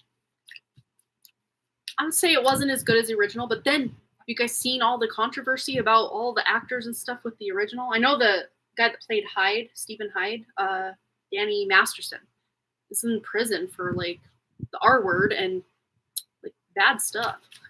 But yeah, there's a lot of controversy. Not that I like purposely, again, it found me somehow. And I used to enjoy that show as a kid. Well, I was an older kid. I was 18. Well, it came out in 98. I was about 16 when it came out. And yeah, I watched it till it went off the air. But yeah. All right. Marlene. What's Marlene? Sorry, we went off track. So it might be, because I'm getting all sorts of distracted during your reading, Marlene. It might be that you are having trouble focusing. That could be part of this. And that's why a game plan is kind of necessary to be able to stick to some actions. Get that plan so that you can follow through on something. Yeah, I don't really follow new TV stuff myself, especially like TV shows that aren't like just on Netflix or whatever. And even more recently, completely stepped back from all streaming services because I'm trying not to watch anything. I'm just trying to content detox. So maybe that's something that Marlene is also thinking about or doing, or at least pulling back on a little bit so you can regain some of your focus. All right, closing statement from Marlene. Anything else? Ooh, 3 of Cups. Yeah, there's some sort of celebration, gathering, get together. Even if you're the one creating this, festival or night in at home with family, but it's like family game night, like it's something a little extra special. It's not just another night, but something fun. You're making it fun, kind of romanticizing life in a way. And I think we get this message for you quite often. I don't know why that always comes out for you, Marlene, but it's just about, making the normal, ritualistic, or just kind of more mundane areas of life a little more fun, a little more vibrant, maybe spicing it up a little bit with, if you do some sort of family game night or, watch movies together, maybe you're just playing a totally new game none of you have played, or you're watching a movie that's kind of in a genre that, nobody really watches, or if you do a lot of activities, like maybe you haven't gone bowling in a long time, maybe go bowling or ice skating or, whatever it is, just stepping kind of out of that comfort zone. But at the same time, especially if heat is a problem in your area, like it's really hot or you're feeling overheated, just make sure you're being very safe out in nature if it is really hot in your area.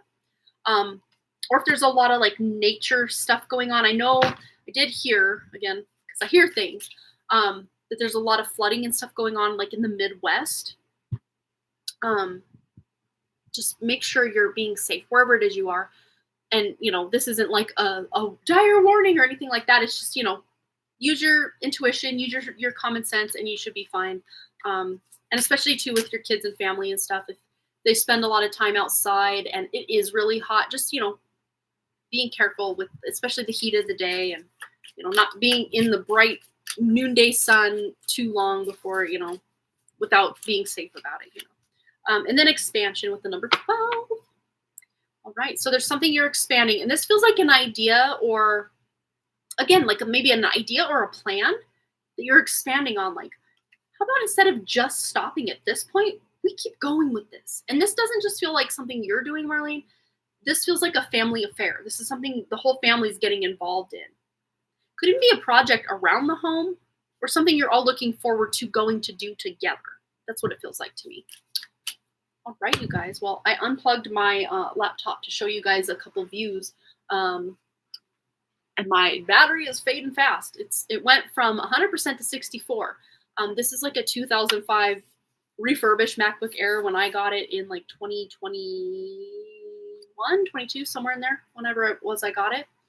Whenever. You can find it out on my AuthorTube channel, where I spilled tea all over my old one, which was like 3 years older than this one. And it wouldn't turn on, it wouldn't work. The keys were spilling my coffee on it, the keys were so stuck that it just wouldn't, I couldn't get it back. But because the whole thing is backed up, I didn't lose anything except the computer itself. But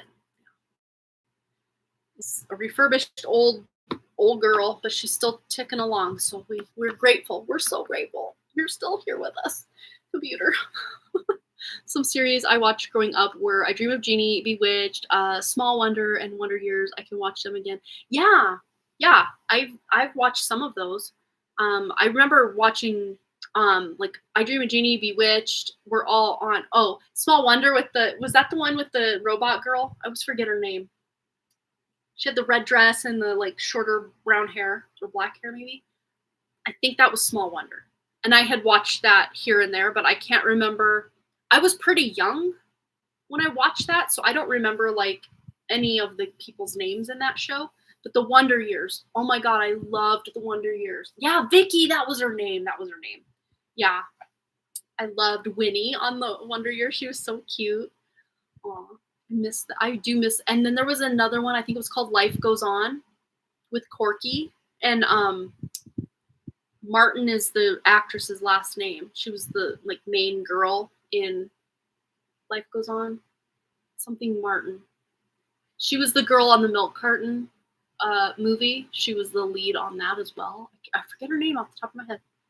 But yeah, some of those old shows, you almost feel like they were part of your childhood or they were part of your family. It's so weird how a TV show can do that, isn't it? Maybe it's all by design, I don't know, but I feel like there was some good that came out of some of those, You felt connected somehow, like, not in a bad way, but like in a good way, I don't know. Like The Office is a show like that for me. From like my adult years, The Office, I don't know, I feel like a connection to some of those characters, or just maybe the archetypes of those characters, Buffy the Vampire Slayer, I've seen an episode here or there of that, but I've never watched like from start to finish of that. Yeah, there's a lot of those, like what was the one with like Rose McGowan and Alyssa Milano? They were like three witches. I've seen Charmed, I think it was. That seemed like a really good show, but I never have watched all of those. And I watched Gilmore Girls like way after it was already way off the air because it was on Netflix. I'm like, let's give this a go. It was such a great slice of 90s nostalgia, even though I didn't watch it when it came out, like early 2000s and stuff. But it still felt relevant to me. I don't know. I liked Gilmore Girls. And I'd only watched all of that through one time, so I forgot a lot of what went on already. But and I watched that back in like 2015, maybe, a long time ago. But yeah. Yeah, the last thing I watched was Outlander. I don't know if you guys have seen that. It's pretty good. It's very violent and a lot of like rated R content, nudity, and that fun stuff. After hours programming, but like it's such a rich story. Like I'm actually really enjoying the books a lot because I watched it first, and normally I'm like the reverse. Like I want to read the book first, then watch it. I don't know, but with this, I'm like, I'll just watch what's available, and then I'll just start reading and see where I get. If I peter out on it, that's okay. I'm not gonna like hold myself to it. Maybe I can revisit it another time, or maybe I just don't ever pick it up again. But I'm trucking through the first book of 9 or 10 books. I don't know how many in the series, but one of the audiobooks, I want to say it's book 3 or 4, is 56 hours long. And most of the audiobooks I read that are about, 300 to 400 page books are about 11-hour to 12-hour audiobooks. So a 56-hour audiobook is like over 1,000-page book. It's gotta be. But I know the book I have now that I'm reading is like 800 pages. Yeah, War and Peace, like 54, right? I'm like, how do you have time to write that many words, let alone read them all? Oh my gosh. Especially if you're someone like me who has like multiple drafts of the book I'm writing. Like, I could, oh wow, that's a lot of words, man. That's a lot of words. A lot of words. Yeah, because my books are, well, my book 1 is hovering around 92,000 words, I think. Or no, I got it down to 87. It was 92 and I got it down to 87 because I wanted to keep it around 80,000. So it's not like a slog to get through. But your average, like, adult contemporary novel is probably around 100,000, 105,000 words. And young adult trend a little shorter. Unless it's like a fantasy, then of course they can go upwards of 130,000 words or more for young adult. I don't know word counts on, So I do it through my library, and it's called the Libby app. So if you have a library card, Amber, you can download the Libby app. And it looks like this. That's the icon for the Libby app. And you just download that onto your device, your phone or whatever. And then if you have a library card, you will go to search, or I can't remember how you set it up. Oh, right here in the middle. Right here in the middle. Oops, right here.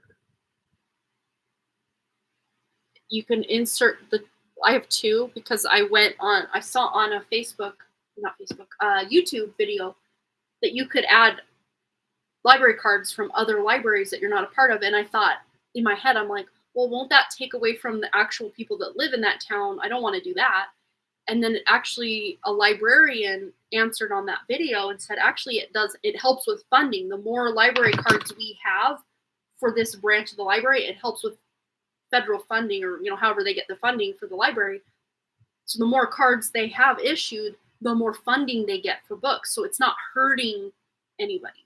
It's actually helping, I guess. So that's what a librarian who had nothing to do with the video, when someone's like, doesn't this take away from, because that was my thought, like, doesn't this take away from the people in that public library system?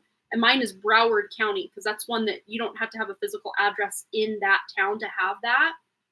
Broward County Library, and then of course my local library I also have on here. But as long as you have a library card, you can, and your library or whatever library cards, and you can add multiple library cards. I just stopped at this because it had what I needed and I'm good. I'm content. But I'm okay to wait. Like, I have holds on books that I'm going to be waiting and have been waiting a long time on. Like, I'm 86th in line for this book, and there's only 13 copies of it. So 149 people are waiting right now, and 11 people are waiting per copy. So you can be waiting sometimes months for some of these. But if you have multiple libraries and some of them, maybe there's only a 2-week wait at this library, but there's a 40-week wait at this library, it'll default you to the one that has it available first. So that's how you can do it. Yeah, it's been great because I don't always have time to read because I have, daily chores and kids and stuff that I can put the audiobook on and do my chores and still do what I need to do. I mean, it's not on all the time, but I can still read while listening to it, and it's not like a hyper focus or like a like a dopamine blast of just watching something, but I still feel like my mind is engaged with something. Because that's something with me is I have a hard time just sitting still and being. I need to either be thinking about something or focused on something. It's hard for me a lot. Not so much as a kid, but as an adult, to just sit in nature and just watch what nature's doing. It's like it's not enough dopamine hit. It's not fast enough cuts for me. Like, again, I'm trying to reclaim these dopamine searching things that I do for myself, where I'm scrolling my phone and I'm watching a TV show and having a conversation with my husband all at once. Like, that's like my norm that I've created for myself, that I'm trying to reel it in, back it away, to just allow myself times to be bored and not have to fill every moment with noise or information. Because that's what I just try to default to, is I need to be learning or doing or creating. I can't just rest on my laurels. But no, yes, I can. I can and I should. Yeah. Oh, you got the app. Cool. Rather than watching something on TV, I would prefer listening to books while painting it. Yes, same. Because like I can't, especially like when I'm trying to focus on something. If it's a TV show, it's like I can hear it obviously, but there's so much on a TV show that's like unspoken. Like, you know, someone hurries up and slips a note into their pocket. That's not something you speak out. So you might miss that cue, especially if it's something you've never watched before. You might miss that if you're, you know, focused on an art painting or something and you're trying to watch a show or listen to a show. You miss things because you can't, you know, you have to be just focused on that, right? Unless you're me and you're doing like 4 things at once and you're missing, things are definitely slipping through the cracks that way. Brain doesn't get stimulated right. I'm trying to bring my stimulation way down. I mean, there will be moments in life where, you know, it's very stimulating to having a one-on-one conversation with someone who gets it in life. Like, that's very hyper stimulating. But yet at the same time, to have where you don't feel like you have to fill every moment of your day with hyper stimulation. And in fact, since I've really cut back on my screen time to an hour a day, and I'm going to even try to cut it further back, even still, I'm realizing I'm now not craving it so much to where I just have to pick up my phone and just, you know, open it and start scrolling. Like, it was so bad for me that I would just pick up my phone without even knowing why I picked up my phone. And I'd see, oh, I have a notification. So I'd click on that notification, even if I didn't have time to like follow through with whatever that notification, like if it was an email. Well, I don't get email notifications, but like, you know, whatever, eBay, oh, whatever. I just have this, and I set this like probably 6 years ago for an apatite crystal sphere. So I forgot to like say, I don't care anymore. Good night, Kalite. I hope you have a great night. Yeah, I need to get off here too. It's now 10:15. Yeah, it's now dark. I mean, if you're out there though, you can still see.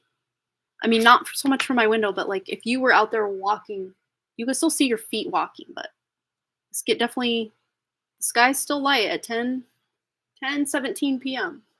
Enough that it's not really showing on screen, but you can see out there that life is happening still, even though it's darker. But over the next probably 20 to half hour, it'll get dark out there. But all right, my light fell. It's time to go. You guys have a wonderful evening. It was fun. I love this so much, always. Yeah, I have noticed this urge. Yeah, same. Why did I do that? I turned my light off. All right, you guys. Thanks again so much for all those likes, comments, shares, subscribes, donations, and all the things. I will be back here Friday at 11 a.m. Mountain Time. So our normal Friday schedule will be held this week, but it may be jumping to 6 p.m. next week. So next time I'll be here, 11 a.m. Mountain Time, Friday. And we're going to do a free 1-card pull for what this Saturn retrograde means for you personally. And we'll get into that. And if there's not that many people here, maybe we'll do a 2-card pull just to make it worth everybody's while, you know? All right, you guys, much love. Thanks again for hanging out. This was great. I did all the things already, so I'm just going to say bye. So bye. Have a good one, and I'll see you on Friday, hopefully. And if not, you can watch a replay or not. That's okay. It's cool. I don't feel like you have to watch everything I do. I'm not that guy. So I'll see you when I see you, and I love you guys. Have a great night. Bye.